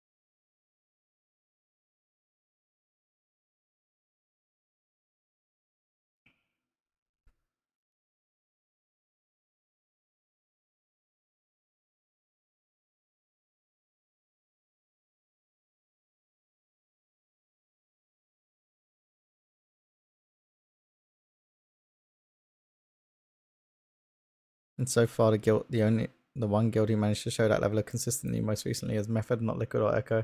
I mean, yeah, Method are consistently getting into P3, right?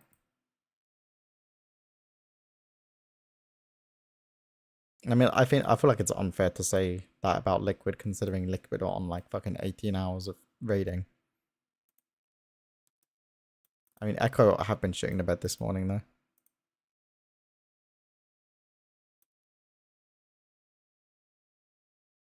Need some Adderall. A bit of Addy.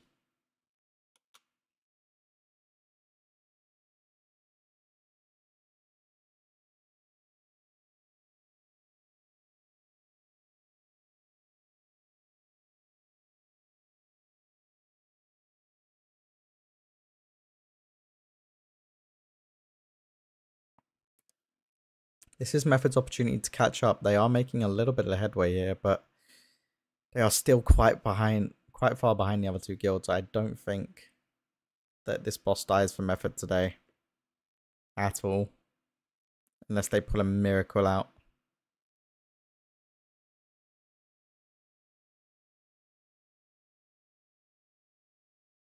Real question is, does the boss die for Method tomorrow? Because it's 100% dead for Echo and Liquid today, but does it die for Method tomorrow? It would be absolutely devastating for Method if they don't kill it at the same reset as the other two guilds, though.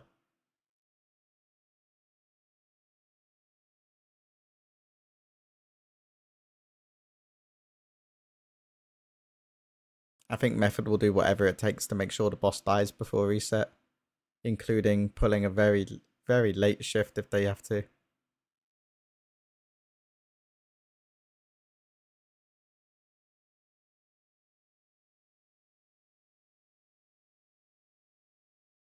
Just because they have a point to prove.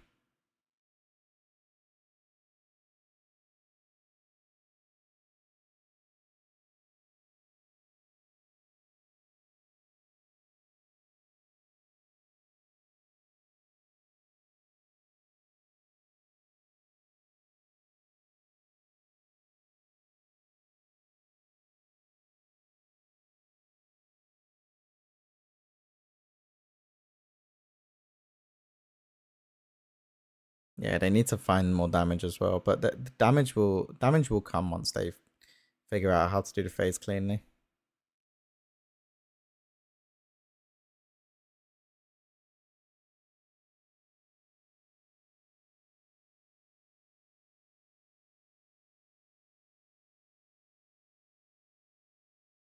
I'm not really sure what the P3 last achieves, to be honest.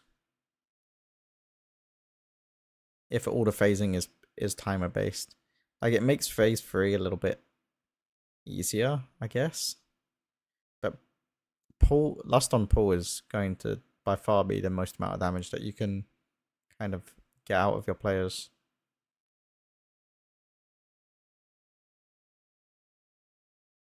Because there's absolutely nothing going on pull.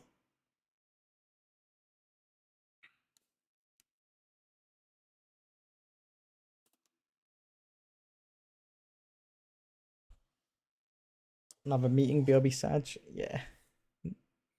F. Oh, a little bit of a bad knock there as the Cosmic Fractures get gripped in. It should be okay. Can't believe we're an hour's far away on killing the bosses we were yesterday. We're a little bit closer.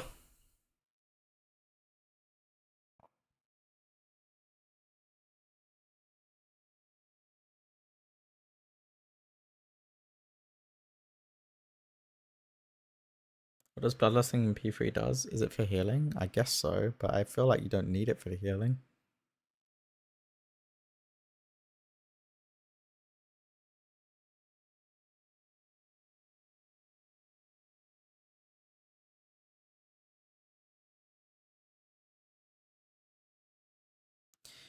The only reason I could see... So, the reason why they're not Bloodlusting on pull is going to be for one of two reasons. It's either going to be because there is percentage-based phasing, or because they feel like they need it for healing in P3. And personally, I don't feel like they need it for healing in P3. But I'm unsure about there being any percentage phasing. I feel like there's not, but I could be wrong. Soldark dropping very low. Oh, but they are going to have plenty of time to heal that man up right before any of the mechanics begin in P2.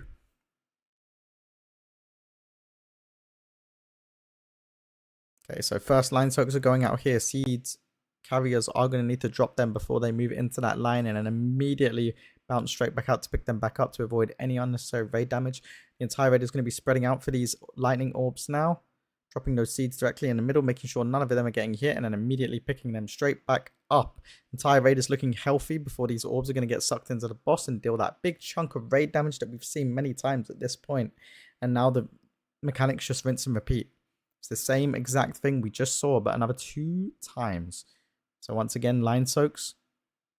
Those seed carriers making sure they're dropping them at the very last second so they can move in and move out like a perfectly choreographed dance. Raid is now spreading, making sure that everyone's a decent amount of HP. Perfecto does drop low, but they managed to top him in time without proccing that cheat death. As the second set of orbs get sucked into the boss. Boss is at 58% HP right now. Ideally, we want to be looking for that 53.5% at most for the end of this phase. Third and final set of mechanics starting now. We do just successfully do the line soaks, and now we have to spread out. Boss is at 56%, 55%, and dropping lower. Frago being stabilized as the final set of orbs get sucked towards the boss. 55% on the boss HP, 54% as the entire raid spreads as they prepare to go into P3. Every defensive being popped and making sure that they're ready to catch these soaks. Looks like they do manage it. The entire raid a little bit low, but they do manage to stabilize as they move towards the middle of the room to carry on burning the boss. 53%. They are on track. They are on track. Maestine dropping very low as these first set of orbs comes out, but they do manage to stabilize him. Oh, they do manage to stabilize him as we do get these first orb soaks done. All 3 orbs done at the exact same time. Perfect split from Echo players right here as the other side have just finished their guessing game. and then prepare for the orb soaks. This side also dealing with that guessing game now, while also simultaneously dodging those constellation lines. First two people do make contact, second two people ready to make contact soon. It looks like there's a little bit of confusion. Constellation lines come out. They do manage to dodge and then get those last two sets done as they stack up for this Dark Archangel cast. Boss is at 32%, 31%, 30% as they move into the next pizza slice. The entire raid is healthy. They are well ahead of schedule here. They just need to keep everyone alive as they continue moving on to the later stages of this final, or of this phase 3 here. Guessing game does start. All 3 marks have been assigned and their order. Constellation lines do happen. They're going to have to wait for this. First set has been done, second set has been done, and the third set has been complete before these final constellation lines go out. Now we're getting these orb soaked constellation lines happening once more. They do have plenty of space though for these lines. They are being absolutely blessed by Blizzard right now. Genji does have to move towards the raid here because he's slightly out of it. We do have a death on the other side, but we do get the battle res out. And all orb soaks have been done. They're stacking up for this second Dark Archangel cast here. The gateway has been placed down. The boss is at 16%. They are so good here. Well ahead of schedule. The boss has been absolutely annihilated. But this third and final pizza slice is going to be absolutely brutal. With a lot less play space here than we have seen previously. First orb has been soaked as the second constellation lines have been dealt with. Second constellation lines are going out. Second orb has been complete and the third orb is being complete now. Guessing game has been done on the other side of the raid as they dodge these third and final constellation lines before we get the next set of mechanics. Guessing game is going out now. Orbs for the other side of the raid. Orb number 1 has been complete. Constellation lines happening now. First group has been done. Second group has been done. Third group, and then this fourth and final group for the guessing game. 5 seconds to spare. 4% on the boss. All orbs have been soaked. Now the raid just needs to stack up for this third and final Dark Archangel casters. The boss is 1%. They are so ahead of schedule. They don't even see the end of the cast before they push into 4th phase. Now they just need to stack up. Okay, so it's really important here. What we learned last time is that they really need to give these ghouls a bit more of a wide berth here. And they just need to move ahead of that Heaven and Hell cast. They need to be really proactive with their movement. The entire raid absolutely annihilating the boss right now. We have a couple of ghouls coming straight through the middle of the raid. We do have an immunity soak. Sevi does go down, but do we have a battle res? We do have a battle res, so we do get him up, moving away from that Heaven and Hell cast now. We have so much space to play with. The entire raid still moving. A couple of ghouls moving directly towards us. We do run out of that raid movement, but we can plant here as we continue to burn the boss. Blaze lines do go out left first, right second, and third. And we do get, yep, perfectly done. We do drop a few people. Teeth is down, but we have a battle res available. Moving for this second Heaven and Hell cast. We do have a healer down, so we are going to start rotting out. The health stones and health pots should be, or at least health pots should be coming back up at this point in the fight. We do have a lot available as we continue to burn the boss. It's the same exact dance as we've seen before. Left, right, and we do go right again with that third one. Perfectly fine. The entire raid is safe. Boss is 35% and dropping. Heaven and Hell cast goes out. This is our third and final set of mechanics here. Oh, Genji blinking. He does manage to catch up with the rest of the raid. And they are just going to plant here and absolutely annihilate the boss as they deal with these blaze lines. One person does go a little bit further. We do have a few people dropping, and they do see the end rage of the boss at 15% health. Teeth with that Battle Scarred Veteran proc. He does manage to live a little bit longer, but 14% is what we're going to see the boss health end at. Holy shit. Absolutely insane pull from them. They just need to make sure that every single member of that raid lives to see the end of the boss, and it's just dead on my screen.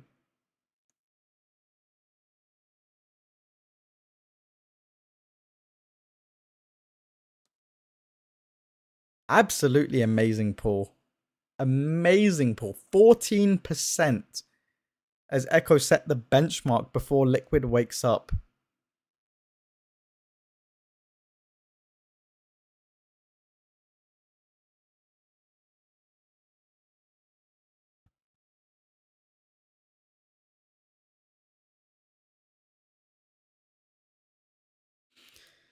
Oof.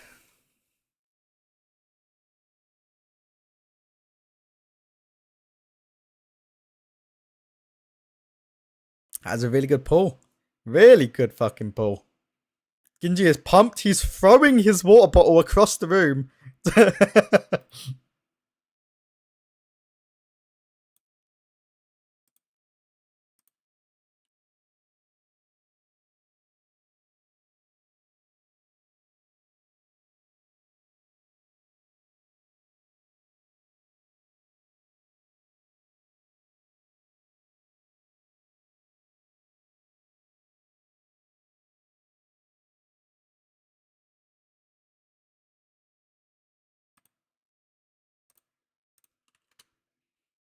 Let's have a little bit of a replay of that moment, shall we?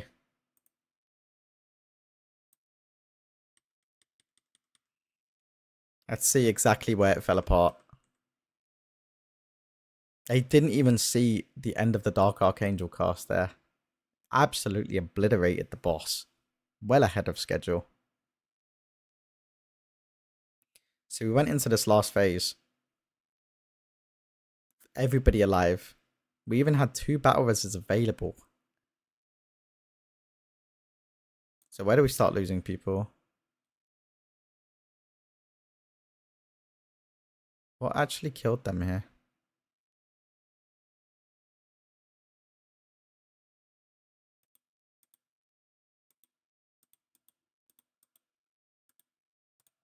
Huh? What did they die to? Did they get clipped by the blaze line?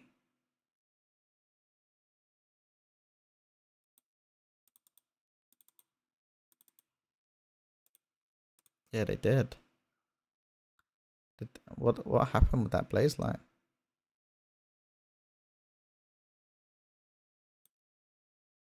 Oh, Zoe put it through the, like, almost put it, he put it through the middle of the fucking raid. Zero sniping his friendly raiders there.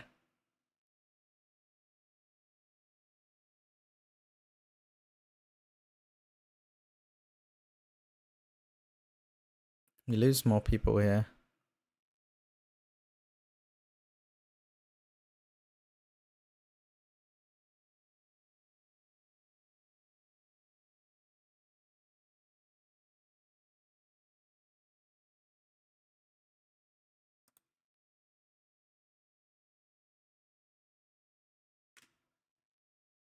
What did we start losing people to here?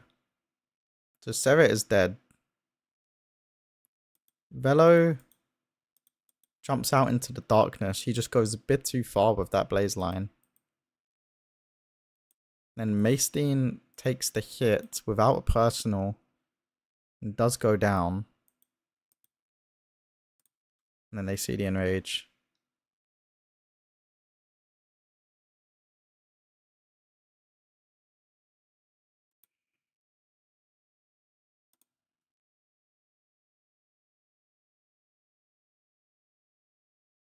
To add salt into the wound, the boss starts a Heaven and Hell cast after the enrage.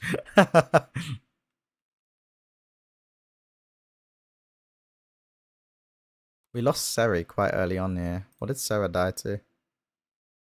He's standing at the back. He's not quite stacked in with the raid. Does he get clipped? Yeah, he gets clipped to there. I'm surprised Charmy doesn't get clipped.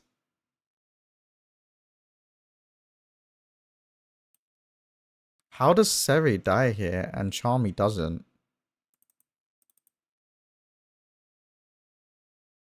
Huh?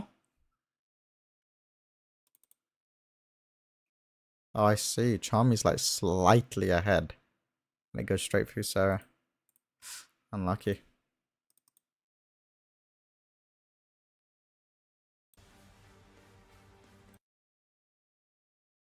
Echo in a P3 pool right now. We have everyone alive. Boss is at 47%. Looks like they're in that first pizza slice as the guessing game comes out. This is second set of mechanics of that first pizza slice. They need to be solving them. First done, second done. Third has been done as the constellation lines do go out, and they're going to be stacking up for this Dark Archangel cast before moving to the next pizza slice. 34% on the boss as they move into the next zone. Heaven Slant's tank hit going out, absolutely trucking Quep as the guessing game begins. First match has been done. Second match has been done, and the third match needs to happen now. They have all the space in the world. Yep, perfect. Orb Soak's coming up as the Constellation lines also come out. Doing a good job to dodge those lines as they continue to soak these orbs. First orb has been done, second orb done as well. Constellation lines come out and they do a good job of dodging that as they finish the third and final soak before the next Dark Archangel cast begins. Gateway has been pre-placed. Everyone in the raid is healthy and alive. They are quite far behind on the boss percentage.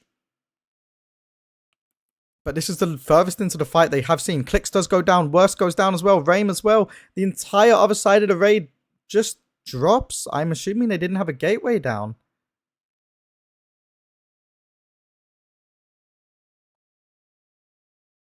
And of course, they die as the seeds get dropped on the other side of the raid. But a new best for Method, it looked like. Really good, consistent play from them. It looked like the other side of the raid just didn't have a gateway down. It's the only explanation for why you'd lose so many people during the move into the last pizza slice there. So a common mistake though that's happened to all of the guilds so far is missing that gateway. It's so important that the Warlocks are on point with pre-placing that. You have plenty of time to do so. But Method's still quite far behind on the boss percentage. They do need to find some damage. Like quite a lot of damage before they want to stand a chance of pushing into that P4. But right now the most important thing for them is pushing into that P3, getting consistently there like they have been. And seeing later into that fight over and over and over again. And just getting comfortable with the chaos that is that P3.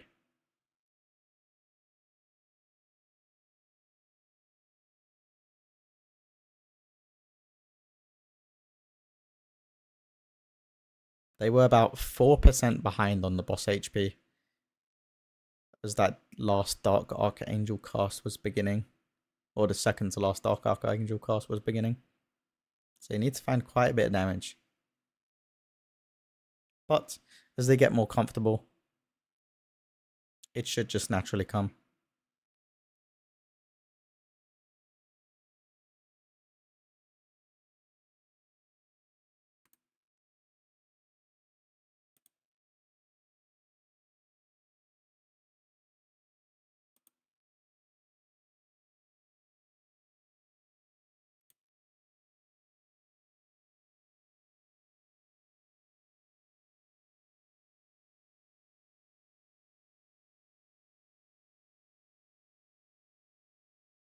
There's an FTM clip.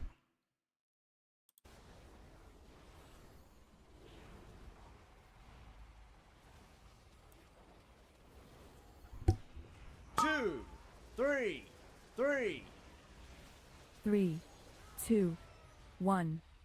What did he die to? 3, 2, 3. Yeah, how the fuck does he die to that? 3. These blaze lines look very 1. fucked visually, I'm not gonna lie.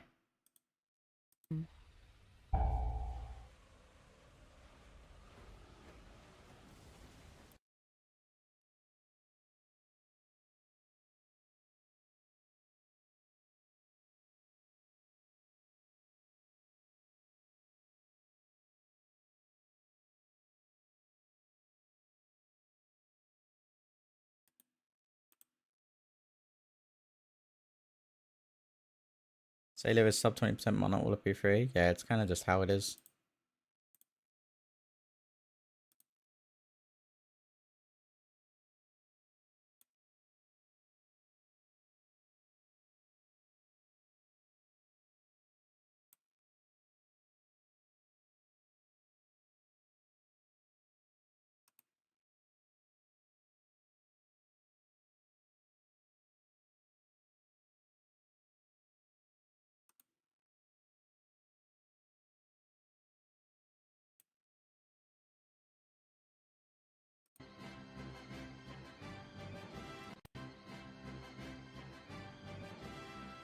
I didn't hear no bell.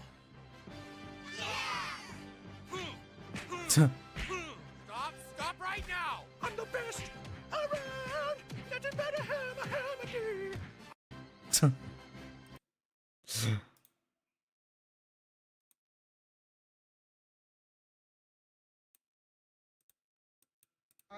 I thought you were dead. My death was greatly exaggerated. So, you're the punk I've heard about. This cannot be! This cannot be.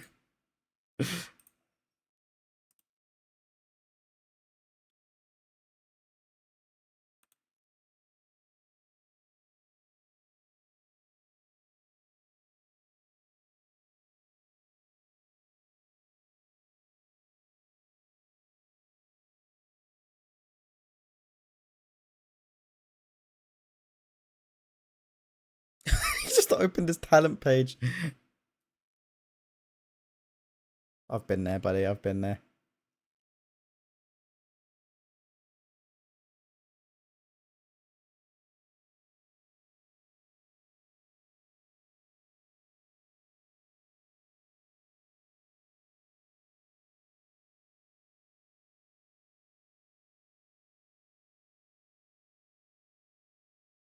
Oh, goodbye.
Liquid should be getting up soon. It's been almost 12 hours since they went offline, I think.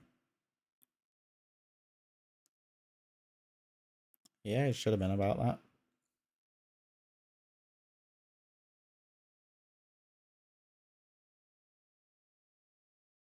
Let me check. How long have Liquid been offline?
Uh, da, da, da, da.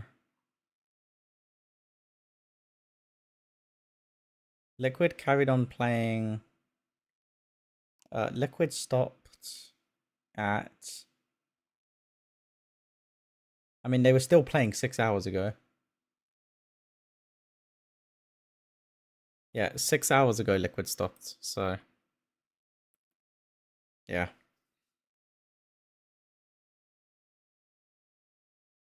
Yeah.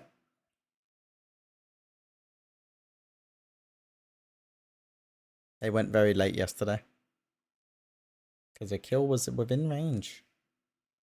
But they just couldn't get that consistency getting back into that P4. Yeah, it was 10 AM UK time. And it's 4 now.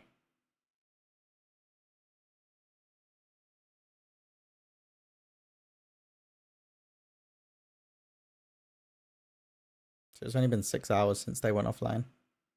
So chances are we'll see them again in the next couple of hours.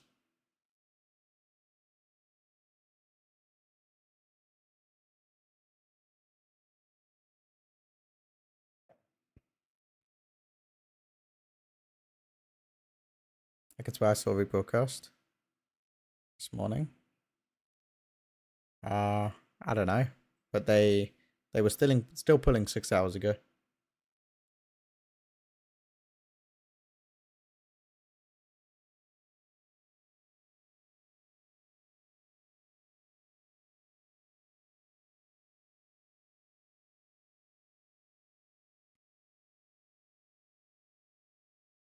Ginchi dropping very low. That will be a health pot.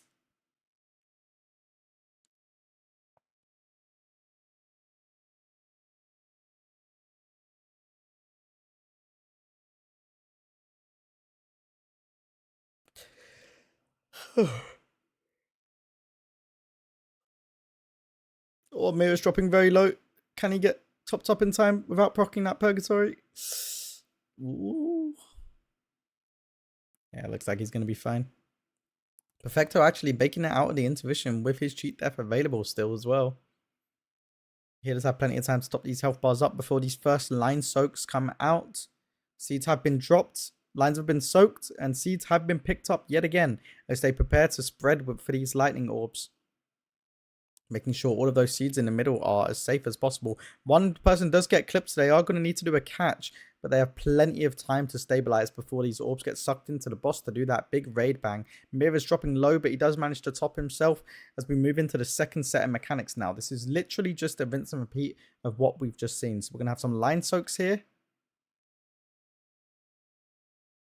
Picking up those seeds to avoid any of that extra ticking raid damage for them being on the ground for too long. And then dropping them before spreading for these lightning orbs. Charmy does drop really low, but they do manage to top him very quickly there, as the raid has been stabilized in preparation for this big orb bang. Frago dropping a little bit low. He does get topped up. Macedean also dropping a little bit low as these lines are coming out. Perfecto also low, but they do manage to top the raid before these line soaks happen.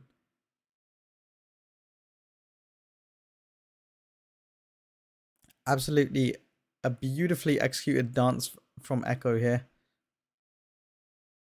as they're preparing to go into P3 after these orbs get sucked into the boss. Now they're spreading out to their pre-assigned locations, ready to pop every defensive in the game as they get knocked into the third phase of the boss, ready to soak these crystals and catch them.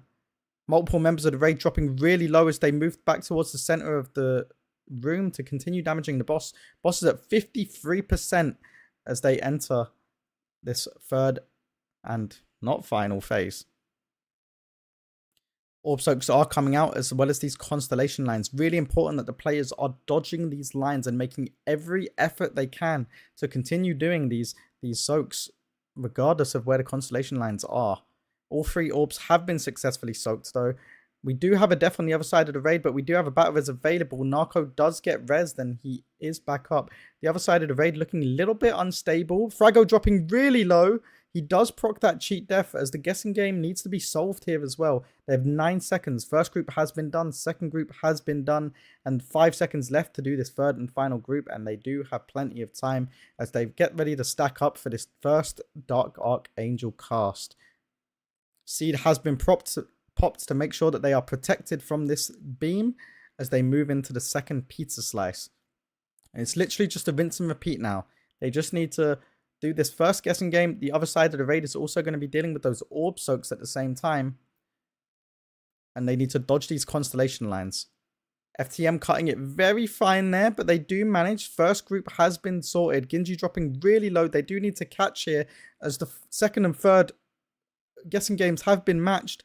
Catching yet again as these orb soaks come out and the constellation lines as well. Genji with a very spicy blink there. First and second orbs should be finished any second now as the raid is dropping quite low. Maysteen is very, very low. And he does proc that cheat death as well. Perfecto also low as they're going into this second Dark Archangel cast. Gateway has been pre-placed. Seed is ready to be popped to protect them from that cast. And bang, cast happens. They gateway all into that third and final area. The raid is really low here. They really need to stabilize this before they go into this first set of mechanics. Charmy does go down, but I believe they have a battle res available. And it's unfortunately not enough as a seed carrier does get clipped with that constellation line. But the boss was looking really good percentage-wise. Very unfortunate. Very, very unfortunate.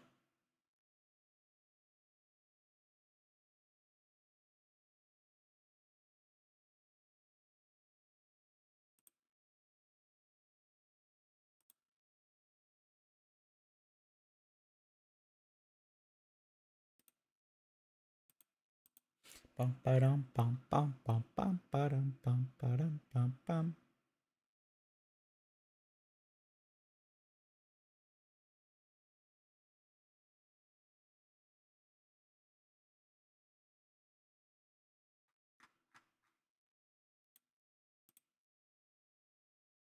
Evident P3 dead.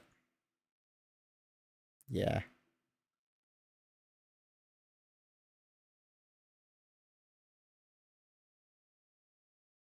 They're still going for now.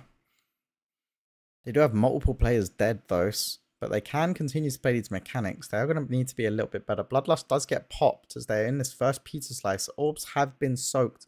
Constellation lines going out yet again as they prepare to do the guessing game. Marks have gone out. Constellation lines giving them all the play space in the world here. First group has been matched. Second group ready to be matched right now. And they might wait until these third constellation lines. But they don't. And they managed to solve that. And now they're going to be stacking up for this first Dark Archangel cast. Seed has been propped to protect them from this beam that comes out as they move towards the second pizza slice of the room. Nice and easy. The entire raid looking really stable right now. Heaven's Lance does come out. That's that tank mechanic, but Quep is ready for it as he pops the wall preemptively. Guessing game does begin. Marks have gone out. Constellation lines happening now too. First group has been solved. Second group being solved any second now. And third group can be done. Nice. Everybody is pretty stable. It does seem like the orb soaks have been successfully done on the other side of the raid as well, as the orb soaks spawn here with these constellation lines. There's not a ton of space here in this first orb, but two orbs being done at the same time, nice and easy. Heaven's Lance does come out on Quep, but he does manage to easily tank that up as the third and final orb is being soaked. Vanna does go down on the other side of the raid, so they are only going to have one healer as they're getting ready for this second Dark Archangel cast. Seed is ready to be popped. They don't have a gateway available, so they are going to have to run this. But they do manage to make light work of it. It's really likely that we're going to start seeing plagues rotting down during these guessing games, as the other side of the raid only has one healer. Whippy also going down for this side of the raid, so it's really going to be really hard to recover. And Quep also goes down before a seed carrier dies on the other side, and that is going to be the wipe. Yeah, boss percentage looking horrendous there, just because. I mean, they're already behind with everyone alive because they're just not comfortable in the phase yet. And then having people die, but they're just playing out the phase to, you know, get comfortable with the mechanics is the best thing you can do in that situation, because ultimately the best thing that you want to be doing right now is consistently getting into that phase, making sure that everyone has a deep understanding of how to handle everything that's going on at the same time, while also doing as much damage as they possibly can. Holy crap, Echo got 14%? Yes, they did. Yeah, Method are lacking DPS big time.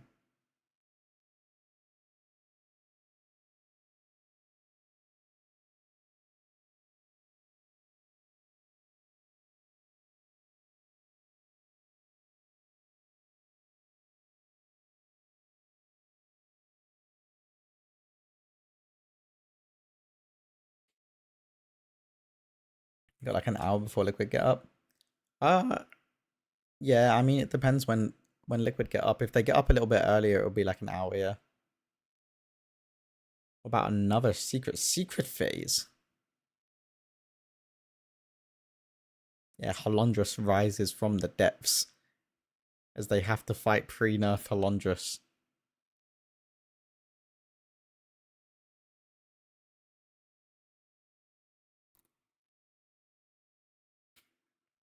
The crab crawls out of the sunwell, ready to fight once more.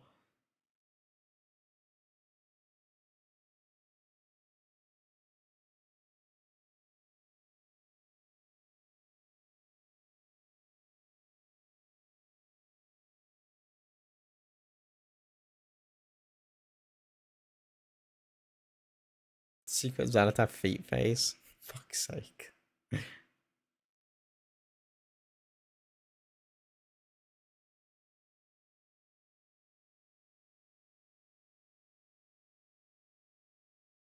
Underworld.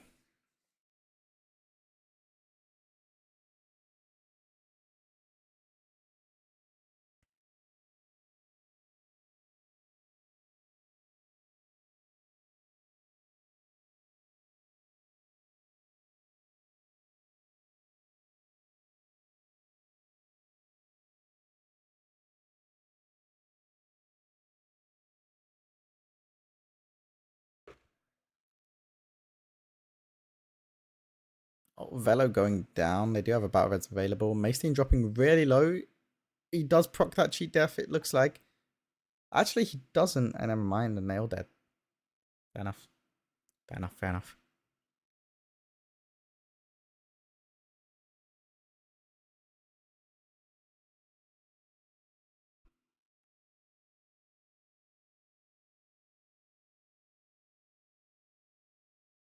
How's Method doing? Method must be mid-pool. Never mind. They are VOD reviewing. Or yapping. Either one.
Bum bum bum bum.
Here's where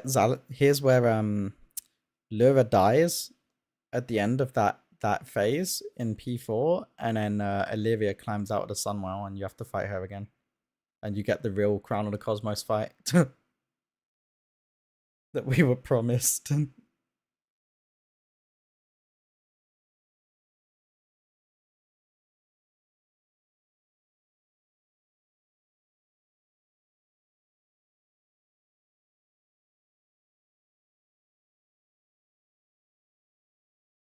Okay, are there any lore nerds in chat that can explain what the Sunwell actually is?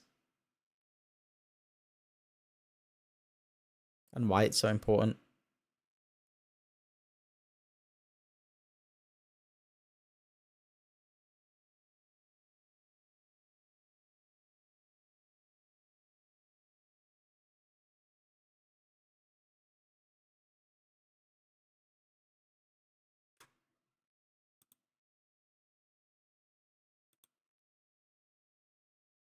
Because I got no idea. I'm gonna be honest.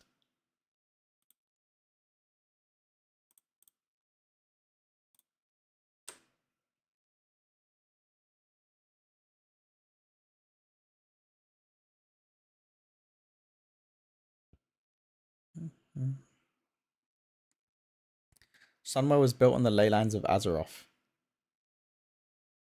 Is that like what are ley lines? Is that like the bloodlines of Azeroth or something? Just a font of power. Used to be arcane, then was light. Fair enough. Planet's fucking veins, essentially. Yeah.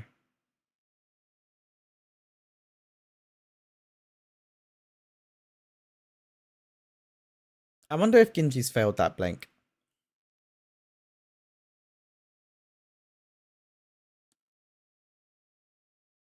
I haven't seen him fail it yet, but I wonder if he did during early prog.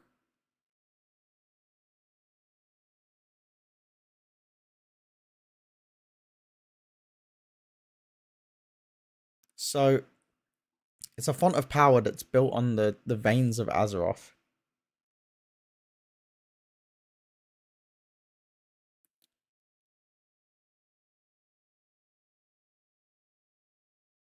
Why is Azeroth so important? Like, why is Azeroth's world soul so important compared to just other world souls?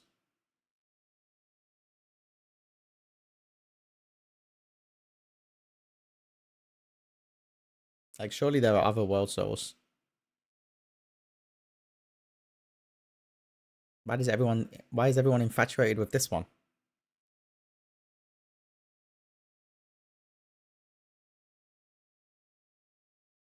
Azeroth may well be the source of creation. Interesting. It's got all the cosmic powers. Plus, it's our main planet. Yeah.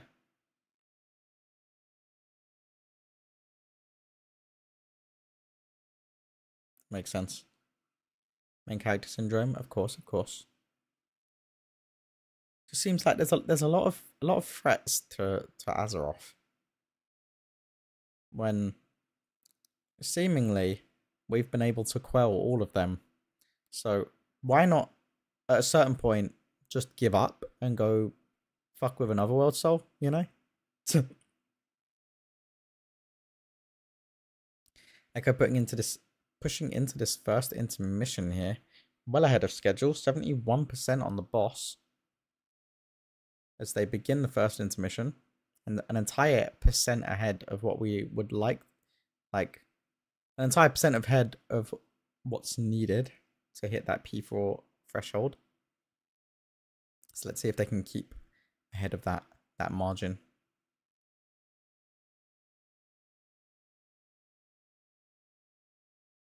Sunwell's been through the ringer. First Arthas dunked KT's phylactery in it, then KT tried to squeeze through it, now this. Doesn't Azeroth have like an OP Titan inside of it or something? Yeah, that's the premise. Yeah. 66% on the boss as they end the first intermission. So they actually fell behind a little bit there compared to what they started the intermission on. But they might be able to make up the damage differential here. As we go into phase 2 and start dealing with these mechanics, seeds are going to be needed to drop in the middle as they spread out for these lightning orbs. Everyone stable as they go back to pick up those seeds, making sure not an ounce of extra raid damage is ticking, because if those seeds spend a prolonged amount of time on the floor, the raid damage gets pretty harsh. As we go into the second set of mechanics here, soaking these lines, dropping those seeds, and straight back out to pick them back up before we spread out to our pre-assigned positions, making space for those seeds in the middle, ensuring they're not hit by a single mechanic, because otherwise the raid goes kaboom. As the second set of orbs get dragged into the boss, 58% boss HP. They look like they are, in fact, making up that damage differential we talked about earlier. As we go into the third and final line soaks that are being made sure to hit those orbs that are swirling around the room. Getting ready to spread here. A couple of people dropping really low, but they do manage to stabilize the entire raid. No cheat deaths have been procced yet. And I believe we do have 2 battle reses available going into this third and final phase. Spreading out for this knock here as every defensive in the spell book is pressed.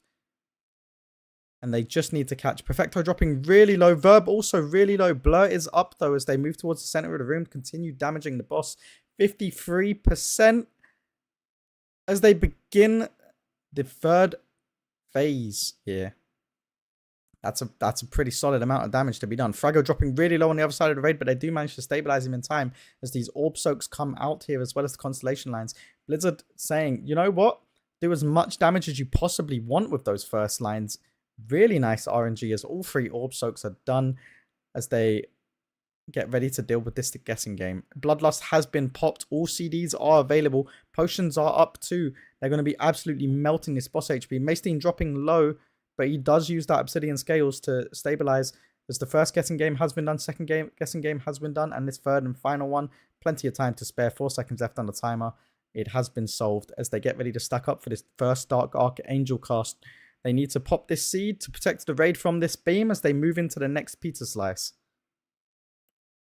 Done absolutely beautifully. No unnecessary raid damage taken as they move into position to begin dealing with these mechanics. This side's going to be dealing with the guessing game, whereas the other side of the raid is going to be dealing with those orb soaks first, alternating. First guessing game does come out. Constellation lines has been dodged. So the first group walk into each other. Second group walk into each other. Oh, we do have a lot of deaths, though. It does look like a couple of unfortunate constellation lines taking people out there. Oof. Very unlucky.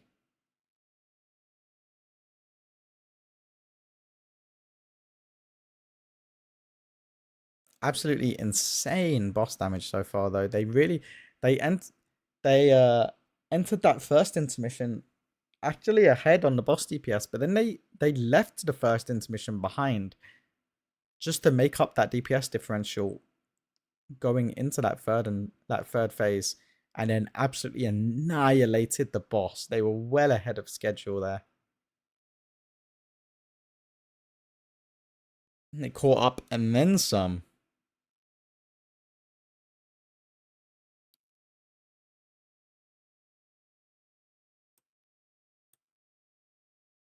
If you're Echo right now, you really want to be starting to see a little bit more consistency getting into the later stages of that P3, because you really do want to just see P4 as many times as possible now, because literally any pull into P4 with everyone alive can be a kill.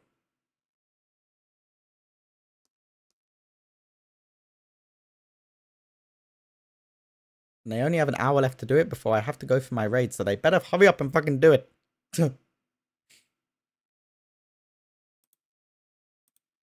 Swap over to Method in P1. Looking like they're dealing with the third set of mechanics here. No, this will be the second set as they solve this memory game. And then get ready to run from the beams. Instead, they're running from the boss as the entire raid dies.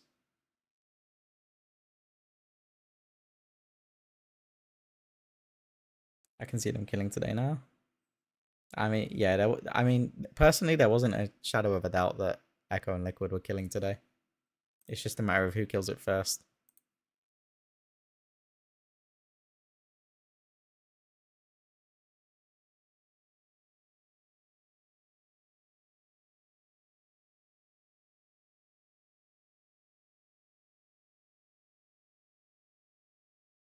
All in 18 seconds. That's oddly specific. Chances are they're waiting for a cooldown.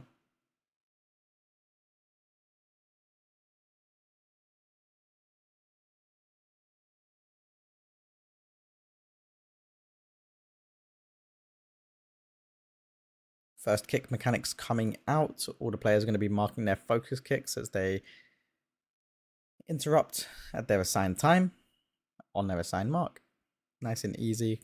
Cosmic Crystals coming out, getting gripped immediately into melee range and absolutely annihilated. All CDs are up, so they just disappear like a flash. Hunter's doing God's work right now as they burst over 700k DPS, dodging these first glaives nice and easy, giving them a very good wide berth as the first guessing game begins. First marks are being displayed on that minimap, as you can see in the top left corner. And now the players just need to organize themselves into the correct positions, ready for this laser beam. First one does go around clockwise, as the seeds do get dropped, ready for that beam, and then picked straight back up. First beams come in as the raid abuses that little bit of grace period to run through, just so they can reduce raid movement as much as possible before planting to continue into that next kick mechanic.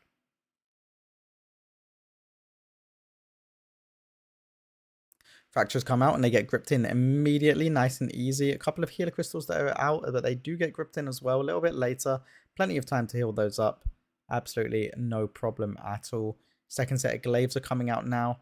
Really important that no one stands anywhere near those walls, because you don't want to risk them bouncing off and just accidentally clipping you, especially if you're one of those seed carriers. Guessing game is beginning. Marks have been communicated, and now the players just need to prepare to organize themselves into their correct spots. Chikinji going to be in that first position here.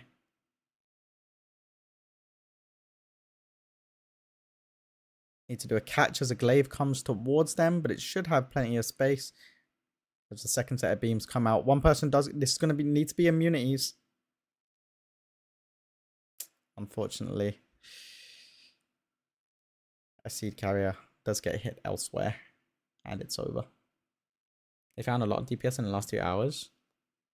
I don't think it's only been in the last 2 hours though. I think they literally had the DPS, but they just weren't getting through P3 cleanly. And they always were having like a DPS death randomly.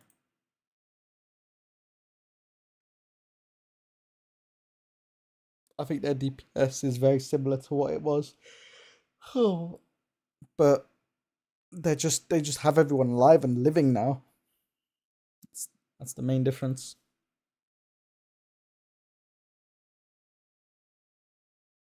Sko still leading method. I mean, he's the face of the org, but he doesn't do anything play-wise, guild-wise.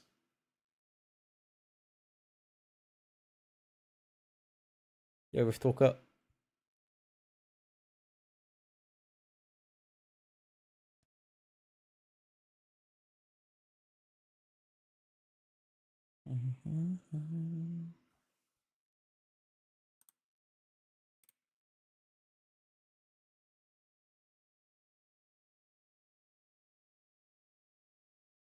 How many pulls are we at now? Have we broken that 450 mark? Oh, that was a quick wipe. Oof, almost.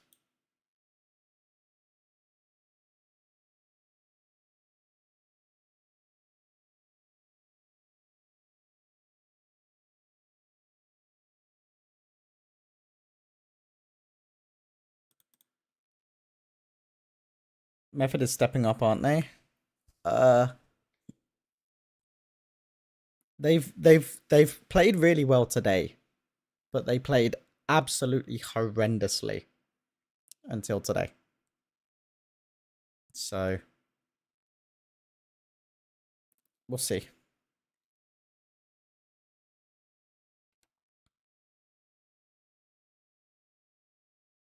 If Method continue with the consistency for the rest of the day, then they might actually see a P4 pull before they go to sleep tonight. But it's a bit unlikely.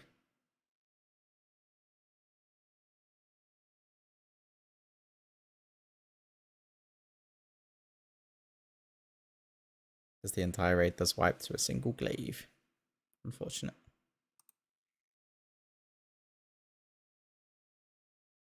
Echo doing a 5-minute break. As they take a breather.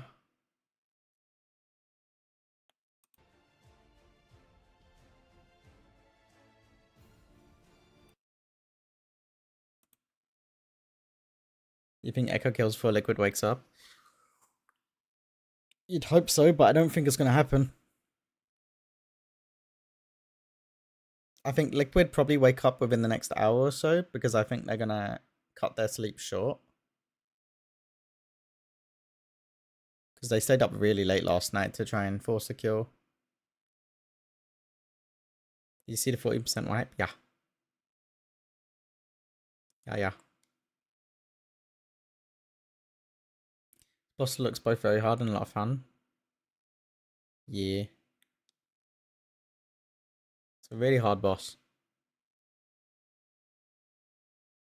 Was it clean? It was very clean. But they started losing people about halfway into the last phase. They would have made the DPS check easily if they had everyone alive to the enrage. Easily.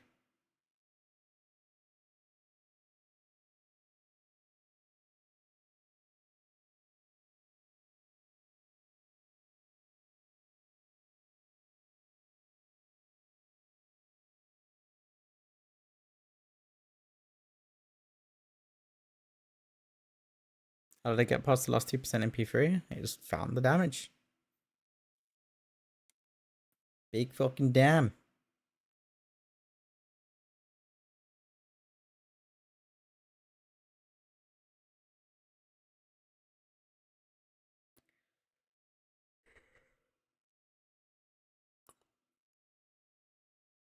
So they were all alive going into P4? Yeah. They didn't even see the end of the final Dark Archangel cast.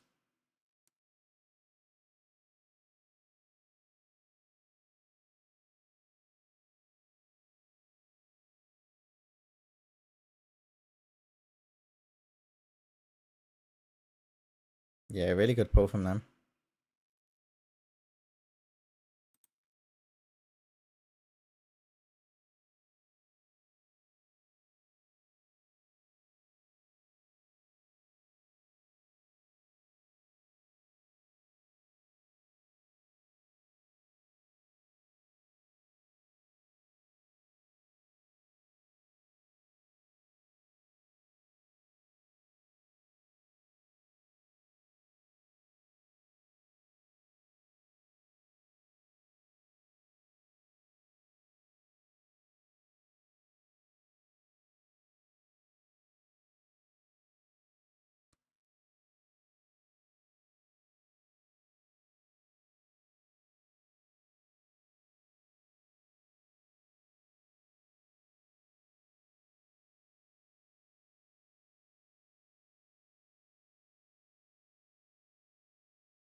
Method are playing really well today, though.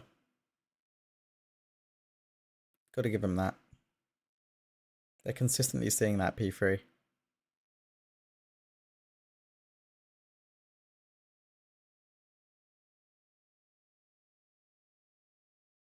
I say as Vanna goes down to a glaive. Unlucky.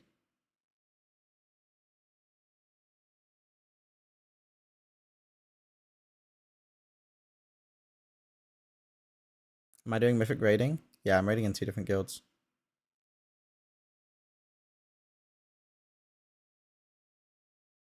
I'm raiding in a guild called This Is Fine, which is a 2-day weekend guild. We killed paladins in like 20 pulls. And then we killed Illyria. Or no, we almost killed Illyria in like sub 10 pulls.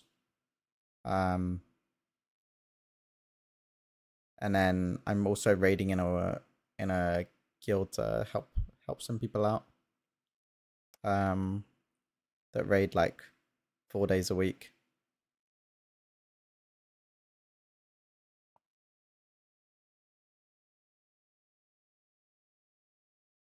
Yeah, I mean Void Spy is very easy. And the players in that guild are the weekend guild are very, very good. Am I tanking? Yeah.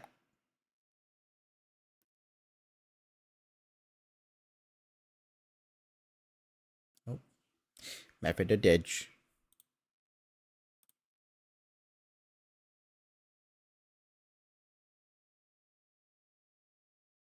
Yeah, I'm playing Blood DK in my weekend guild, and I'm playing Prop Warrior in the weekday guild. Have I always tanked? Yeah, I've always tanked. I'm a career tank player. I have dabbled with a little bit of healing in Mythic Plus, like healing high keys.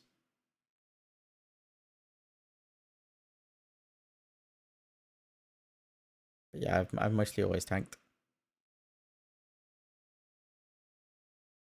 I like that. I really enjoy healing.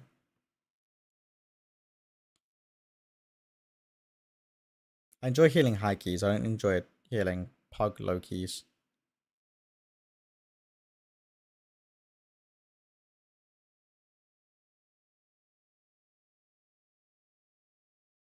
Just because the correct things are actually challenging, you know, to heal. Not constant failure damage. That should I just it's not like I can't heal it, it's just boring to heal failure damage because you always need to be prepared for it.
Got a friend that's a healer and he says the same thing about healing. Yeah. I don't do any keys with Nate Kick. I'm always standing and shit and frontals. I don't mind if I'm tanking.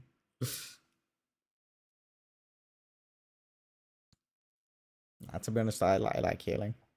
I also like playing DPS, but I don't like playing DP. It's kind of similar. I don't like DPSing if my tank is not good.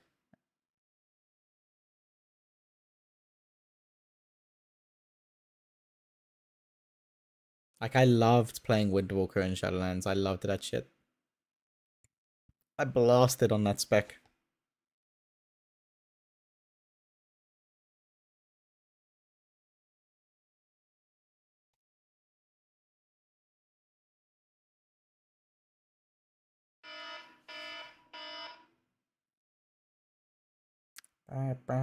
Just my first 8 keys.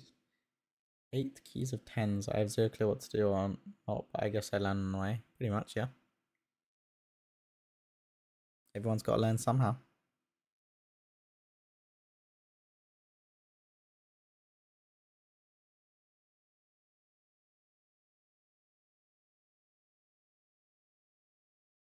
I feel like you can learn mechanics in 10s as long as you have good intuition.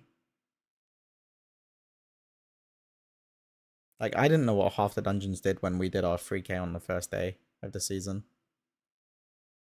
Like, when I hit rank 1, I had no idea what some of the mechanics in some of the dungeons were. But we kind of just vibed it.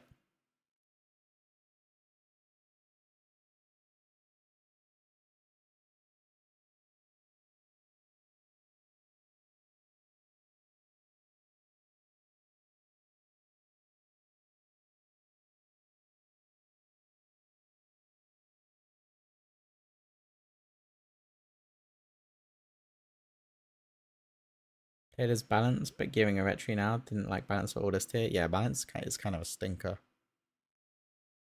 That paladin's blasting in keys. I still think the best DPS comp for keys right now is probably Double Devour Demon Hunter and an Org Evoker.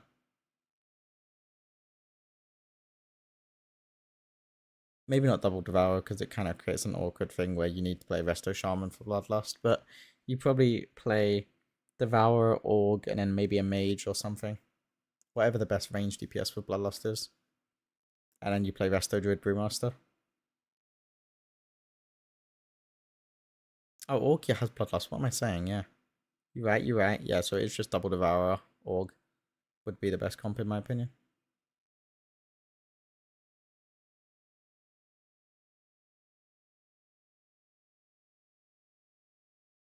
Org has an insane damage profile for keys, and they're also just doing insane damage.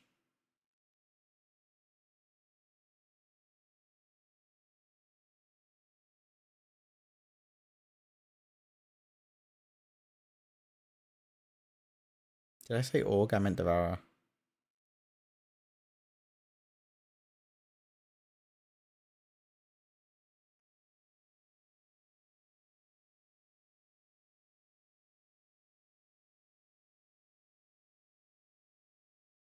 You know, I don't think Echo are going to kill before Liquid wake up. I don't think it's happening, you know? I was a believer, but I'm not a believer anymore.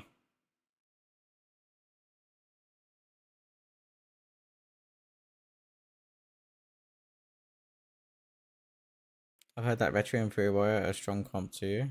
I think Fury Warrior is cheeks, personally.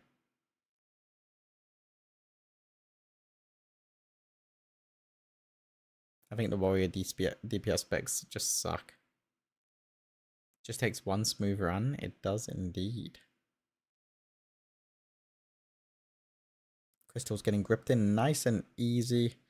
Immediately getting cleaved down. Not an ounce of damage needs to be diverted from the boss to those crystals.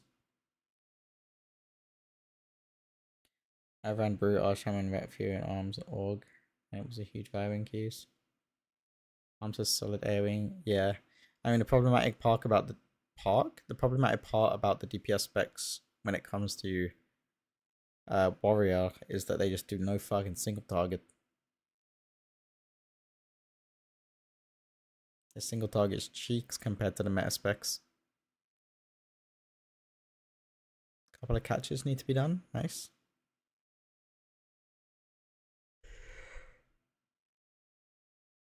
Cool. Meanwhile, my enhancement shaman sitting comfy near the bottom of the DPS meter. Yup.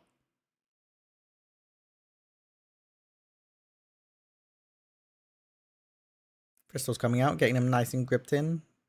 It was a little bit delayed, but it happened fast enough to where they shouldn't need to divert any damage to them. Yep. Almost 3 seconds remaining left on those crystals when they died.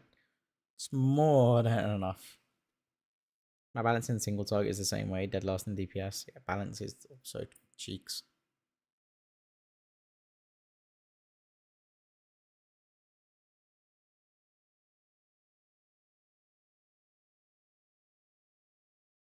I'm getting like an eye ache.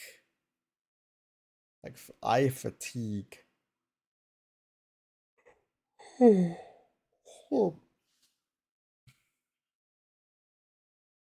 Didn't sleep very well last night, I'll be honest.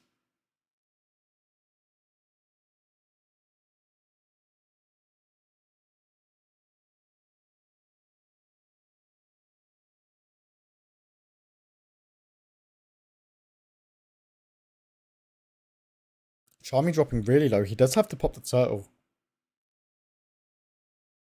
But he does get healed up in time. That is going to be a large DPS loss, though. He did have to sit in that turtle for the full duration. Dropping low again. He does get... Perfecto also dropping low. Charmy does get pain suppression and sack. Maceline also procced cheat death there.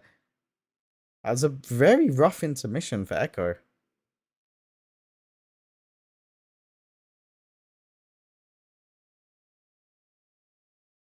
Got plenty of time to top these health bars up as they go into P2. Boss is at 66%, so it's a little bit higher than we'd like it, ideally. But it should be perfectly fine. They're only a little bit behind. They're usually around 66% as they go into this phase 2. And they typically have made pretty light work of it, catching up on DPS. As they deal with that first set of mechanics. Second set of mechanics is going to be a rinse and repeat.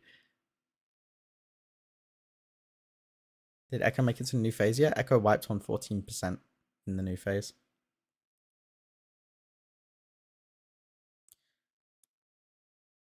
Something that's really important in this phase here that you'll see a lot is these seed carriers cannot get hit by a single mechanic, and the seeds themselves cannot get hit by a single mechanic. So what you're going to be seeing here is all of those seed players, when they're going to be pre-positioned next to these line soaks, but they're going to be dropping their seed a second before moving into the line to soak and then straight back out to pick up that seed, because the seeds cannot be on the ground for longer than just a few seconds. Otherwise, they start dealing really heavy raid damage. They're going to be spreading here, leaving plenty of space in the middle of the room for those crystals. Everyone dropping really low, but they do manage to stabilize, and they have plenty of time before these orbs get sucked into the boss for that raid bang. And now they're going into phase 3. So they're going to be spreading out to their positions and using every personal in the game to survive this knock as they transition into the phase 3 here. They have to make sure they catch these crystals and then stack up towards the middle of the room to get as much boss damage as they physically can muster. 53% on the boss as they do transition fully into the phase now.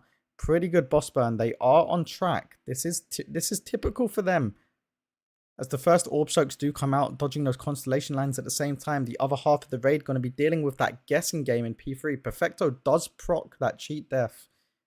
As the first 2 orb soaks are done, we do have a death, but I believe we have a battle res available. We do get him up. Dodging these constellation lines as the guessing game begins. Marks are being assigned now. Maceline dropping a little bit low, but he does get stabilized. As they dodge these constellation lines, solve the guessing game. First group has been done, second group has been done, and third group has been done. Guessing game has been solved with plenty of time left to spare. Now they need to stack up for this first Dark Archangel cast. As they proc that seed to protect them from this beam before moving to the next pizza slice.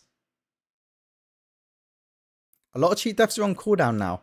And we have burned one of the battle reses. We do still have one battle res available. But as you can see here, this side is going to be dealing with this guessing game now. And the other side of the raid is going to be dealing with those orb soaks. Dodging these constellation lines, now they need to solve this guessing game. First 2 groups have been done, and now the third and final group can be done. 5 seconds left to spare. Nice and easy. Absolutely annihilating the boss. 23% here before going into this last set of mechanics here. Orbs are being soaked. First 2 orbs should be done any second now. Now they need to make their way over to the third and final orb, dodging these constellation lines. But they should have plenty of time to spare. 5 seconds left and the orb is done. Now they stack up. Get that gateway down for this second Dark Archangel cast. 18% on the boss. 17%. They are well ahead of schedule here. Absolutely annihilating. 16% as the cast ends in their gateway. They are so good on damage here as they move into this third and final section of the phase. The raid looking a little bit unstable. They do need to do work overtime to stabilize these health bars. Orb soaks have gone out as you see the raid split into these 2 groups. They do have less play space here compared to the previous pizza slices because the entire raid is in this one section now and they cannot go anywhere near each other. All 3 orb soaks have been done. Charmy does go down, but we do have a battle res available, so we do get him up. We're still ahead of the DPS check. Guessing game is going out here while the other side has to deal with those orb soaks. Constellation lines are happening now. Blizzard says, you know what, Echo, you can have it, but we do lose Ryson on the other side. Guessing game is being solved. We are going to be a healer down, but it might be okay. One healing that other side. Dark Archangel cast is happening here. 3% on the boss. They should be able to burn it before they push into that before they start losing people going into P4. 4 mil, 2 mil. Oh, we do lose a couple of people, but they are going into the last phase. They might not make the DPS check, but they can at least practice. They can at least practice. They are going to be a healer down, so they might have some healing requirements missing. But mechanically, they should have more than enough to play out the phase as they step into this safe light, dodging these goals that are coming towards them, moving out with the blades lines. First on the left, second on the right, and the third on the left as well. But Genji does snipe a bunch of the players as they begin to run from this Heaven and Hell cast. You do see people popping immunities and soaking this. Genji actually falls behind. But the rest of the raid is moving forward, continuing to burn the boss. 76% health as they're moving out with these blades lines. First on the left, second on the right, and third on the left again. They do lose a couple more people as they begin to run from this next Heaven and Hell cast. And now we are completely blind because Genji's on the floor. But they're getting blaze lines. They're moving out with them. 1, 2, and third has been done. Perfecto does go down as the third Heaven and Hell cast begins and they start to run from it, dodging these ghouls on the way as they stack up to continue burning the boss. 46% as the Enrage creeps in here. They have 5 seconds left as they move out with these blaze lines. Someone moves a little bit too slow and snipes the whole raid there. Not ideal. Enrage has begun and Heaven and Hell is being cast. Teeth in that Battle-Scarred veteran, making sure he can live for a really extended amount of time. And they do see the final Enrage of the boss yet again.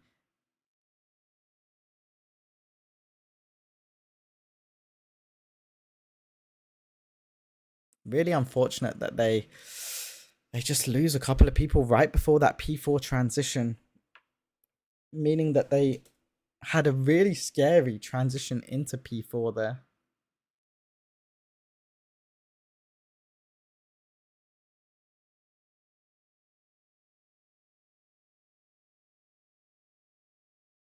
Yeah, Liquid Stream is a rebroadcast at the moment. It's really important with those blaze lines in that last phase that you move out as soon as possible, and you need to figure out the orientation as well, because it's not always the same, I'm pretty sure.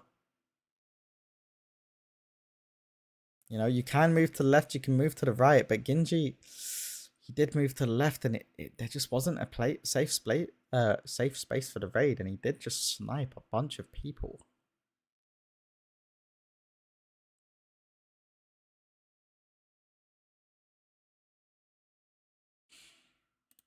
Very unlucky.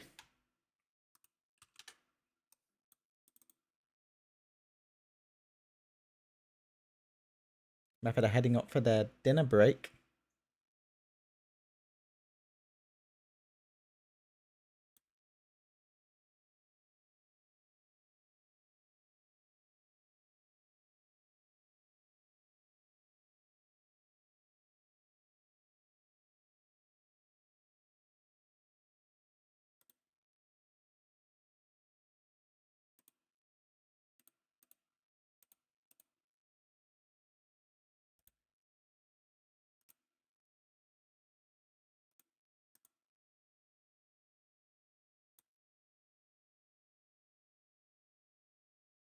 I needed to get the graphs up. So Method is still behind the curve in regards to their progression, but they have made a lot of leeway, and they are consistently getting into that P3 now. So it is quite good of them. Gotta give them that. But they are still quite behind the curve. This last, like, I'd say couple of hours, Method have really kind of stepped it up and then improving there consistently quite a lot.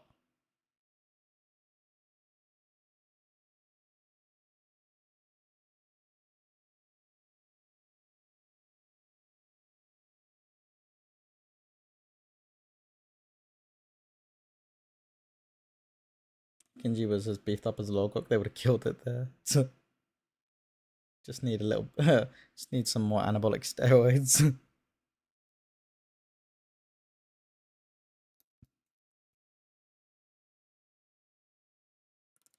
You think they did something to the lines in P3? They look easier? I don't believe so.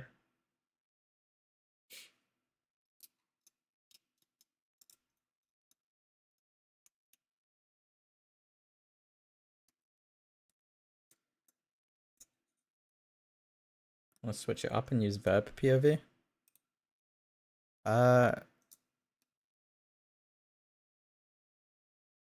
Nah. I kind of like the ranged POV. I mean, I guess verb's playing the hour, which is ranged, but yeah.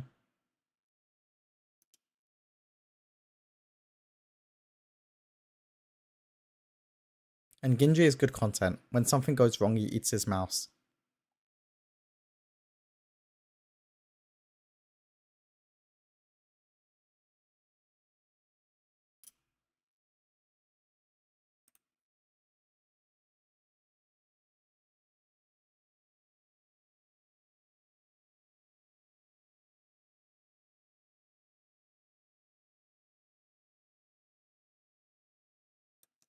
What do you think the average age of the players in Echo and Liquid are?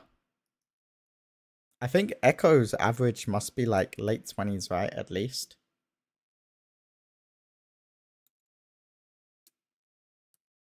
I think Liquid's average age is lower.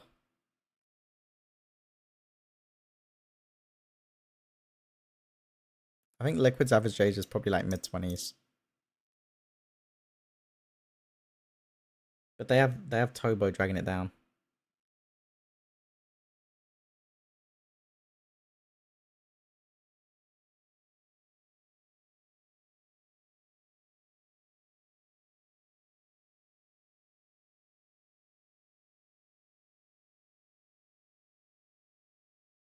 I do wonder, you know, let's say WoW is still a thing in 5 years' time, right? And Race to World First is still going. I do wonder what the landscape will look like. Will there be another guild coming into the threshold? I just don't think there's any really like young talent in WoW, and I guess that's the problem, right? You want the youngins to blast.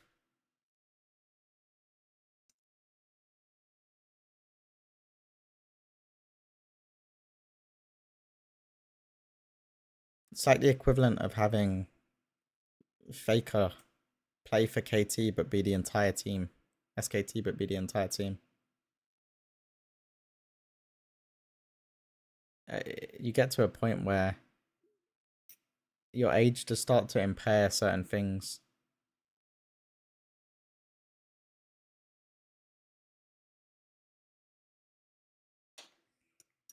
Yeah, if one of the major guilds get cancelled again.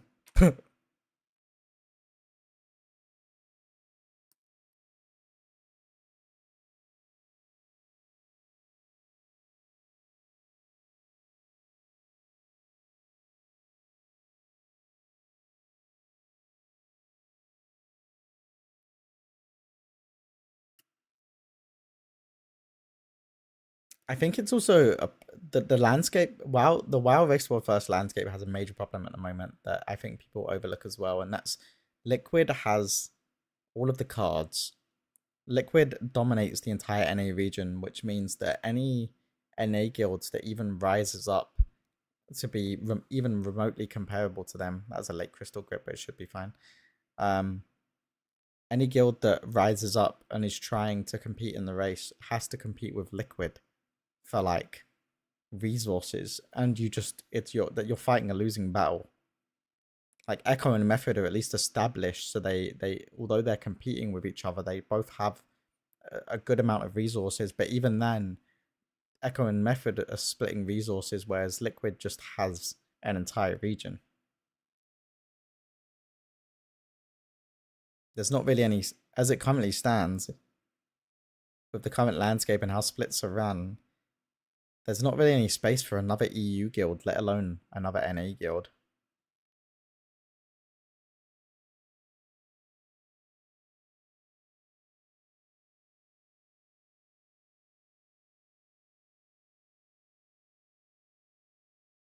I could see maybe Instant Dollars getting like some sponsorships and then doing something with that, but I don't think Instant Dollars would ever want to do that.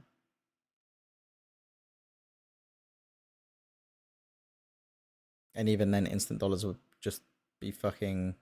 Instant Dollars would be in a worse position than Echo or Method in terms of resources at their disposal. By resources, I mean support. Just because I feel like Liquid is such a powerhouse on the NA WoW scene. Much more than Echo or Method are for EU.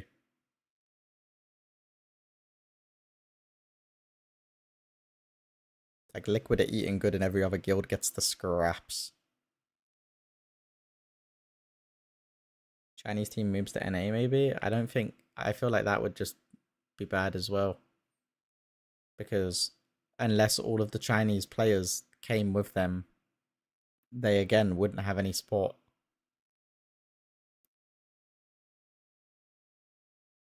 If there was a global release, I think China would go crazy, you know, to be honest. The amount of support China has and the Race to World First teams like have in their respective region is insane. More than NA or EU.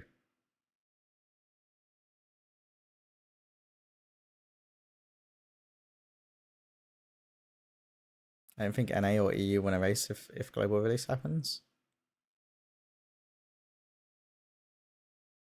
I don't think so either, but I don't think it's for the same reasons. I think... Oh my god, Genji move. I think China has less restrictions in regards to what they can and can't do. And therefore, they'd be able to do some really fucking degenerate, crazy stuff that we've seen them do previously. But the only reason it hasn't mattered previously is because they're 2 days late to the party, you know? Like, account sharing, for example. We've seen it previously where some of the race guilds in China literally have 2 raid teams under the one roof, where one raid team will raid for like, you know, all day, one day, and then the moment they go to bed, the other raid team picks it up for them, sharing the exact same account. Like that's a thing. You know?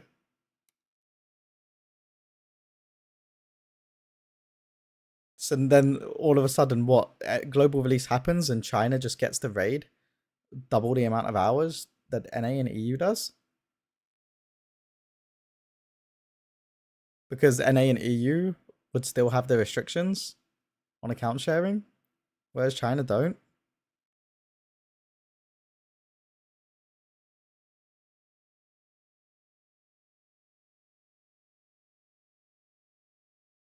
China is extremely efficient, but they...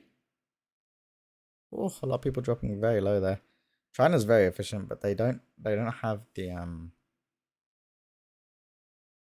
yeah, they just don't have the global release.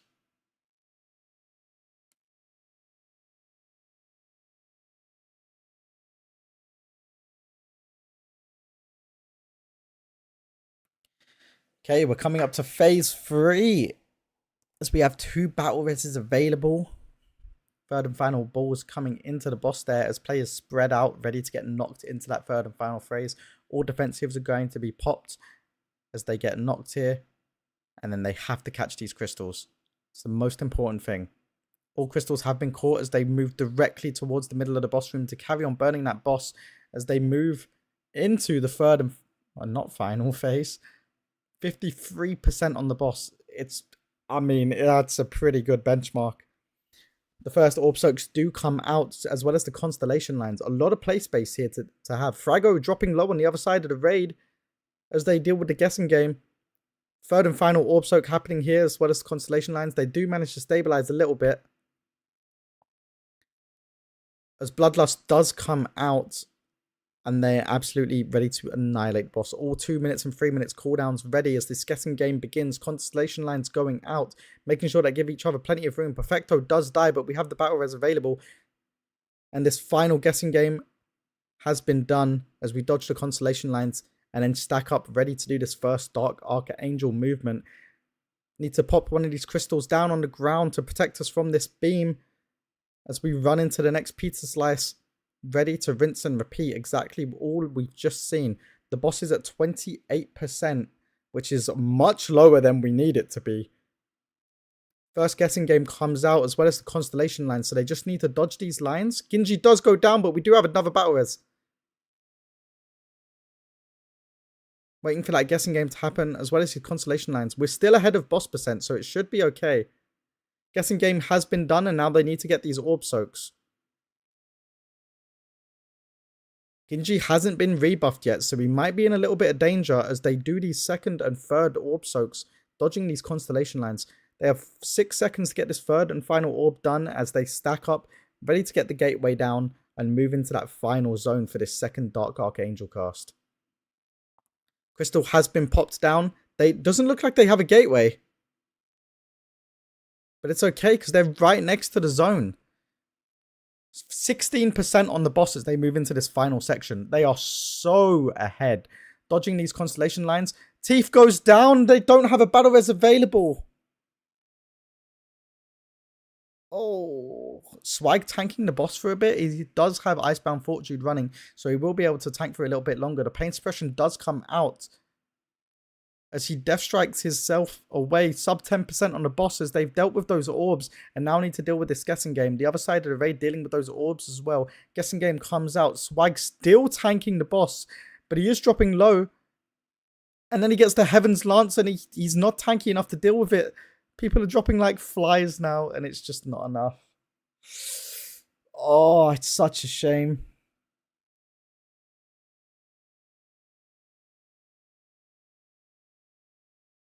Nah, the person who's dying the most, and I don't really think it's a fault of their own, is Perfecto.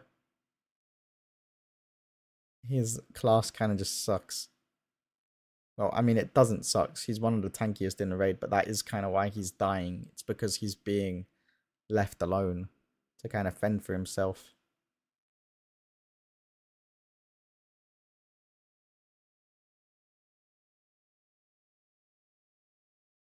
Genji very disappointed in himself there, knowing that if he didn't die, we would have had that battle res available for Teeth and we could have recovered and seen that phase 4. One of those moments where you just have to shake it off and go again. Teeth probably frustrated with himself too, getting hit by that constellation line, knowing that a battle res wasn't available.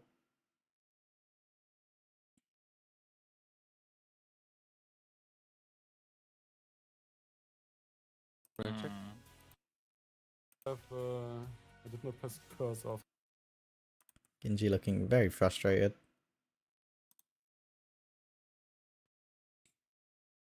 And I have half an hour before my raid and they still haven't killed the boss, man. It's doomed.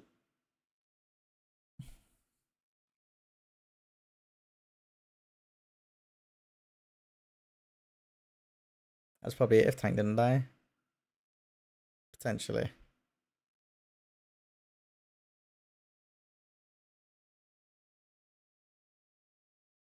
People running cheat death instead of the other one, SMH. Wait, what other one?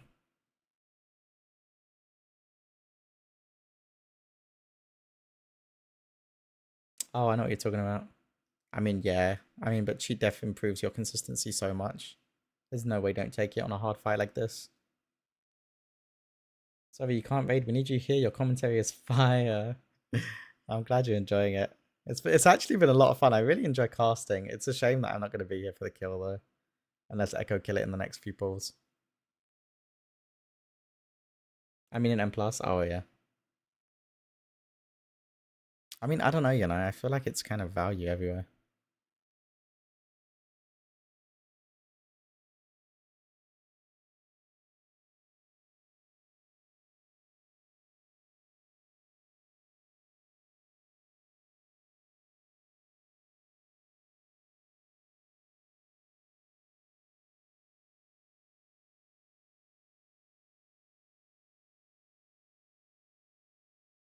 I mean, it's the difference between having more value from like defensively or just having the ability to cheat death. And a lot of the time, having the cheat death just improves your consistency so much because you can make a mistake and it's not key ending, you know, at least at the top level.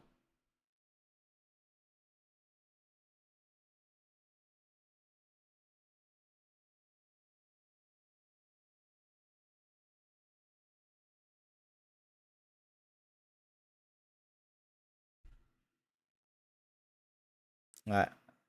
I think for this last little bit, I'm going to need to swap music just because we're getting close to a kill here. So I'm going to go back to the Kingdom Hearts boss music just for the last like 20 minutes of stream here.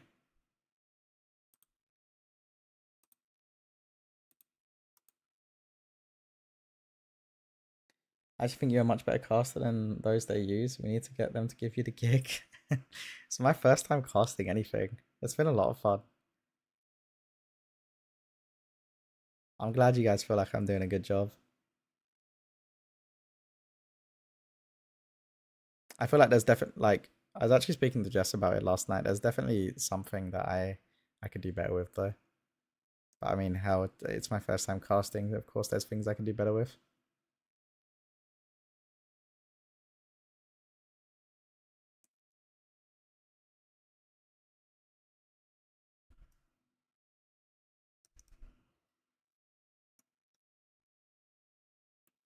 It's really weird for me because obviously I come from a high level background, so a lot of this stuff, and I know exactly what's going on in the fight, so a lot of this stuff and like awareness comes naturally to me, and therefore I'm able to play by play quite well.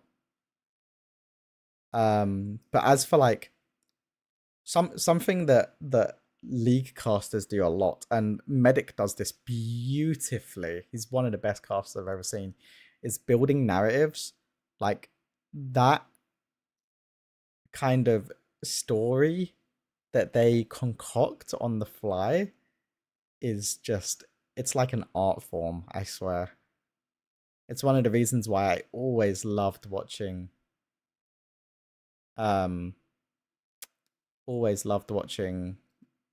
league casters.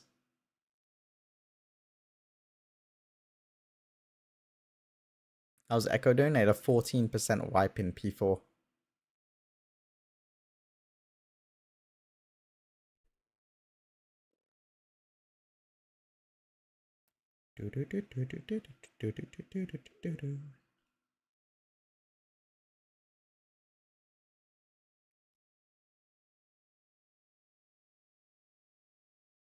Yeah, maybe I might slide into some DMs after this race. Put my interest out there because it would be fun. But this way, I've got you on while I make dinner, and I'm not missing out on much while I cook. Fair enough. I also don't know how I would be casting with another person because like this is me alone, right? Genji dropping very low. He does health pot though to top himself. Sarah also dropping low, but that desperate prayer coming out to just make sure he's a little bit tankier. As the raid does stabilize now. Next kick mechanic coming in. All of the raiders setting their focus and just making light work of it as the crystals do come out and they need to get gripped in. One does come in a little bit late, but it should be absolutely perfectly fine. 5 seconds left to kill them all off. Absolutely no damage diversions need to be made as the healer crystals are also dealt with. Second set of glaives coming out now, making sure that no one is at risk of being hit by those bounces as this next guessing game begins. Marks are being assigned, as you can see by the minimap in the top left, and the raiders are going to get their marks here and need to sort themselves into the correct positions. I believe this beam does go counterclockwise, as it alternates. A couple of glaives going directly through the boss. Someone does get clipped, and they do need to soak. Genji popping that greater invis to kind of tank that glaive and make sure that soak happens. Very good reactive play from the man, but Healthstone does go on cooldown. So now he doesn't have Healthstone or Health Pot for the later stages of the fight. He will have that Health Pot come available towards the end of P3. So all hope is not lost as the grips do come in a little bit slow here. They do have 6 seconds to burn them down. And again, 1 left. 0.2 seconds left on that cast as they finish off the final crystal. Third and final glaive dodge is happening now as the third and final guessing game or memory game of the fight of phase 1 begins.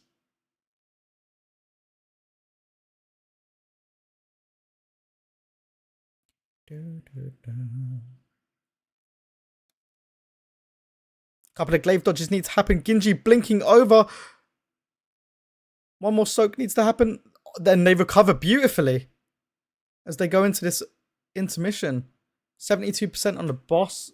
I believe that's a good amount of HP for the start of the cast. Yet it is 71% as they start the intermission. There's more than enough. Sarah does go down, but we have the battle res available. Oh, Velo also going down. We don't have a battle res available for him yet. This might just be a jump into the middle angle. Losing a healer is going to be real pain in this intermission. Genji dropping really low. He doesn't have anything available. He will need to stay out. He's not going to blink out in time, and he does go down. Oof. And they do just jump into the middle to end that pull there. What a nerf you would expect this boss gets and how soon. I don't think this boss gets nerfed until all 3 of the top guilds have killed it.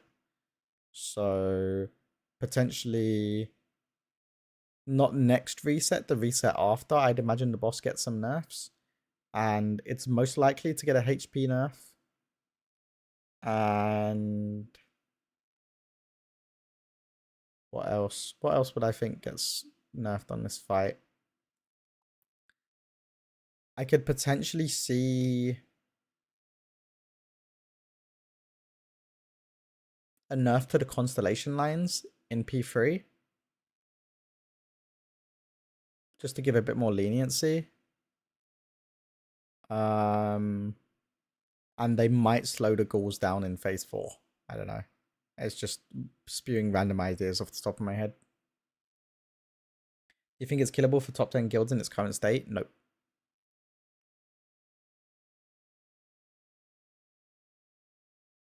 I don't know.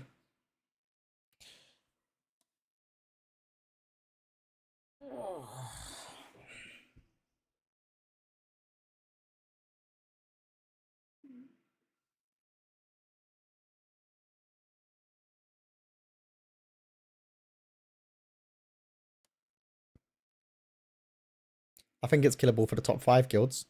Maybe 6. But top 10, no.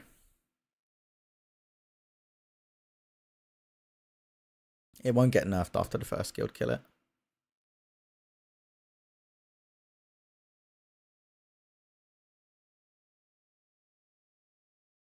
I think you might see Fuego Hero kill it. And then maybe Fat Shark and Instant Dollars. And that will be like the most guilds kill it pre-nerf.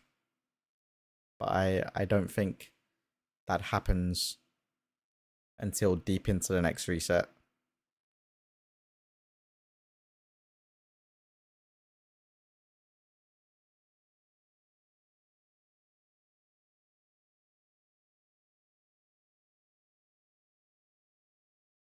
I could maybe see a nerf to the crystals, to the seeds.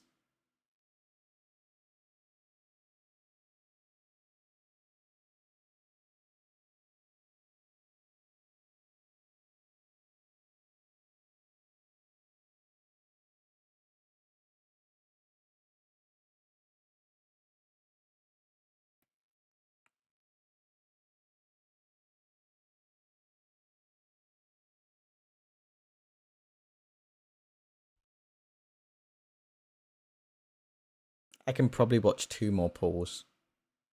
So hopefully, Echo, if you're listening, it's time to kill the boss.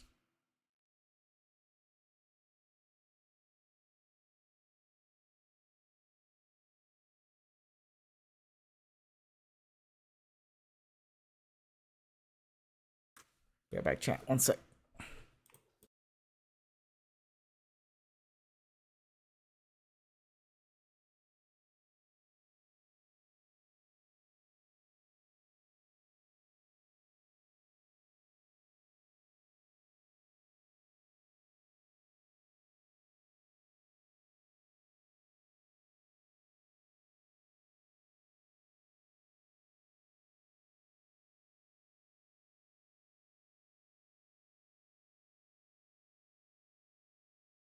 And I was only gone for a second. I would have been really surprised if they managed to do phase 1, phase 2, and phase 3 in the 30 seconds I was gone.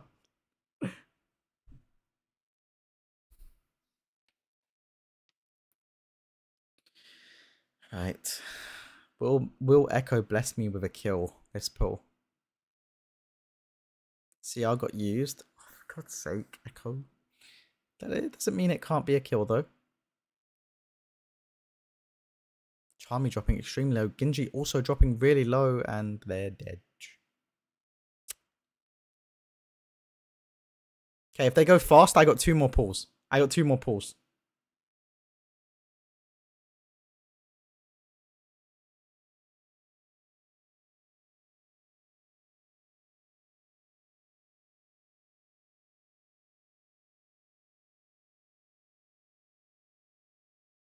What was that position of the broccoli? Don't know. There's some cursed glaives there.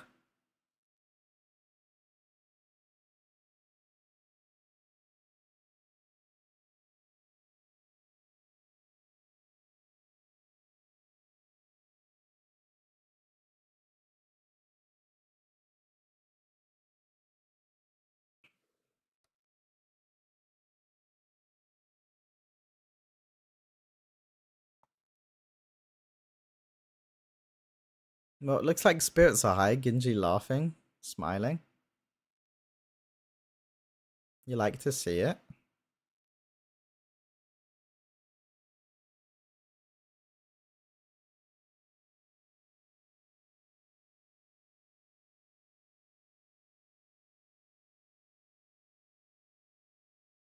If we kill now, then you can have long break. Okay, keep that in mind. That would be nice, bro. I'm down. If we kill now, then you can have long break, guys. I'll have the race. I'll have Liquid and Echo up on my other monitor while I raid. Yeah, I just won't be able to stream and cast my reaction.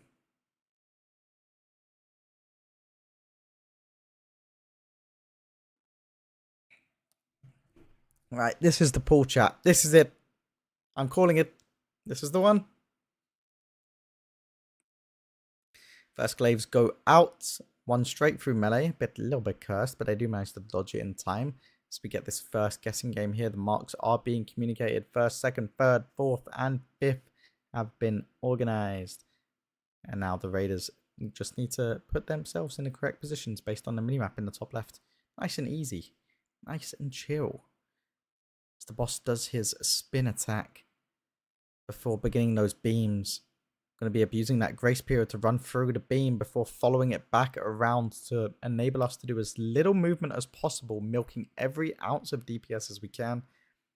As the next kick mechanic comes up, Raiders setting their focus marks as they handle the kicks in no time flat. Crystals coming out and grips need to happen as soon as possible. We do get every single one of those under the boss. Nice and easy, making sure they get cleaved down, and absolutely 0 DPS needs to be diverted away from the boss. Getting those second glaive dodges. Everyone moving into position. A couple of cursed ones coming through melee now, but it's nothing our raiders can't handle as the next guessing game begins. As you can see, that the add-on communicating exactly where everyone needs to go. Raiders now need to organize themselves into the positions. A couple of bad glaives coming towards their direction. but it should be a-okay. Hopefully no soaks need to happen. Okay, we do have one soak, but we have plenty of space to work with. And they manage beautifully. Next beam's coming out here, and they're just going to be following it along. Absolutely annihilating the boss. A glaive directly through melee there. Quite risky. Genji looking like he was going to get his bum shaved a little bit by that beam. As the third and final kick mechanic of phase 1 happens, crystals come out. They get gripped in nice and beautifully with the mass grip as well. And the third and final glaives of the phase happening now. Not a lot of space to work with here. A little bit sketchy. Not ideal. Oops, sorry chat. As the third and final guessing game begins. Looks like we aren't going to have any glaives bouncing through the raid except this one here. We do have one coming in on the left as this guessing game begins. Beam begins rotating. Genji dodging that glaive. We do have one soak that needs to happen. Perfecto dropping low, but the boss is 72% as we enter this first intermission. Can we drop it to that 71%? Get a little bit ahead of the curve? Yep, 71% as intermission starts. Beautiful. Now everyone moving to their pre-assigned areas. Nice and easy as we deal with these blaze lines. Narco dropping a little bit low, but he should be safe. Genji also dropping low. Swag dropping extremely low. Does he commit the health pot? It doesn't look like it. He's just stuck at that low HP for a while there. Charmy getting the pain suppression. Maystein proccing that cheat death. That's not ideal. Ryzen actually does go down. Soul might need to turtle here. He's pretty low. Genji's going to blink out. Okay, we do manage to get everyone back up. We are going to be missing that battle res though. And Maystein used that obsidian scales to survive that final blaze lines while his cheat death's on cooldown. Frago cheat death is also on cooldown.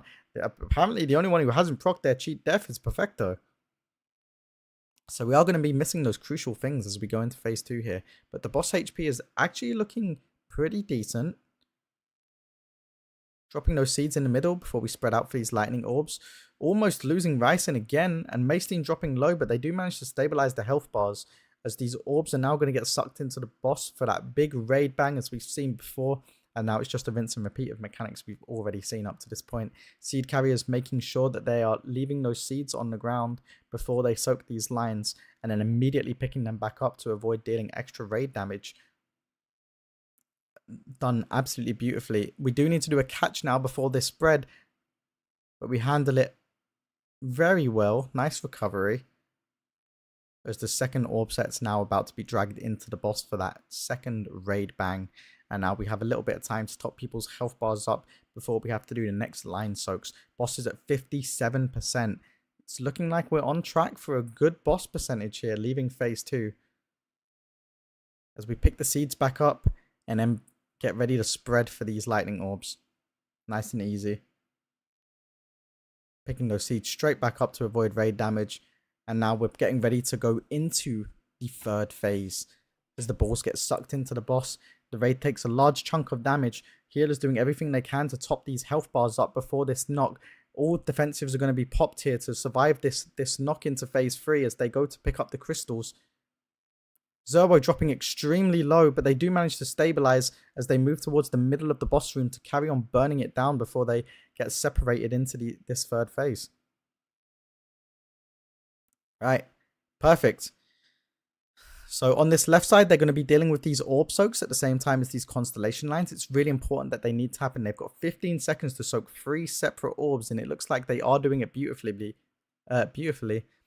First and second orbs are done. Third is also done. The other side has finished their guessing game, and now they're going to come towards the boss a little bit. We do see one person go down on the other side, and we do have that battle res go out. That does mean the battle res is not going to be available for the rest of the fight. Constellation lines are going out now, as well as this guessing game. Nice Memes does go down with a seed, and he does blow up the raid. Oh. Very unfortunate. Very, very unfortunate. I've got one more pull in me. One more pull. One more pull. One more pull.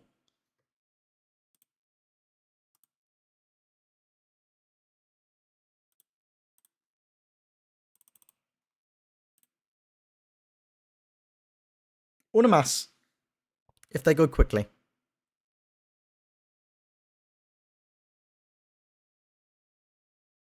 Unamas. Come on, guys. Just hit the pull timer. Young skip hit that dip. Or young dip hit that skip. Whatever Liquid like to say.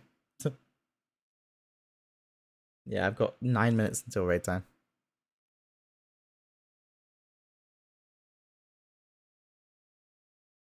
Alright guys, we really don't want to be AFK here. Just hit a pull timer. Get going again. What a mass. Come on.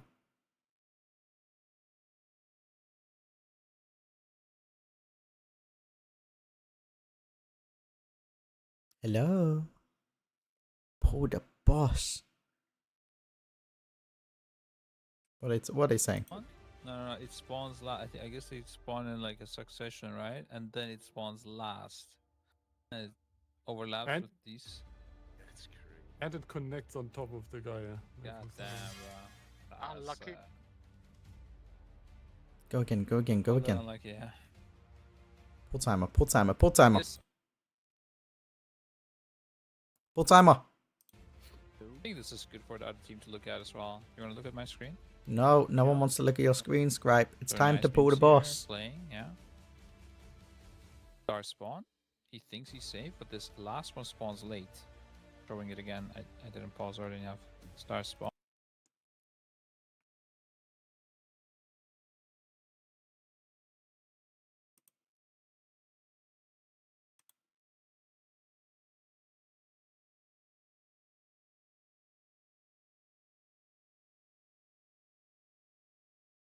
Scribe sounds like he's had a lot of sleep, yeah.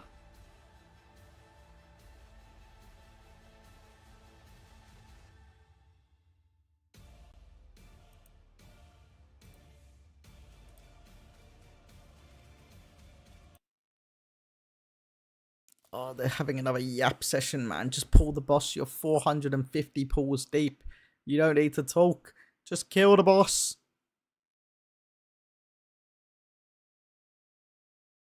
Last pull before raid, yup.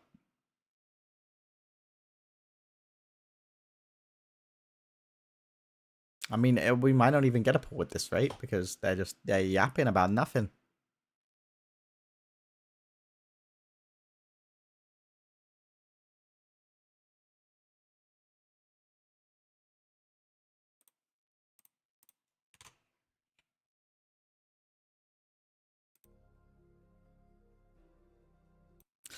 You know what? I think it's doomed, chat. I think that Unamas isn't going to happen. They've been AFK for a few minutes now. Unfortunately, I am going to have to love you and leave you. Unfortunately. But it was an absolute pleasure. I had a lot of fun. Go show some love to Miss Rage Darling. And I will see you guys tomorrow. As always, if you're not in my Discord, make sure you join that. You get notifications when I go live and post YouTube videos and all that good stuff. And, I mean, I'm going to be watching. I'm going to post in my Discord about what's going on. So, make sure you're in there.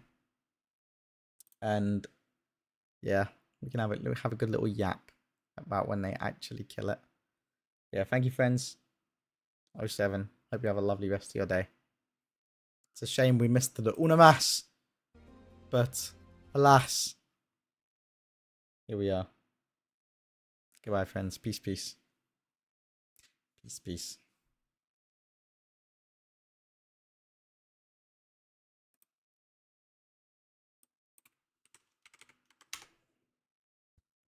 If box not checked, don't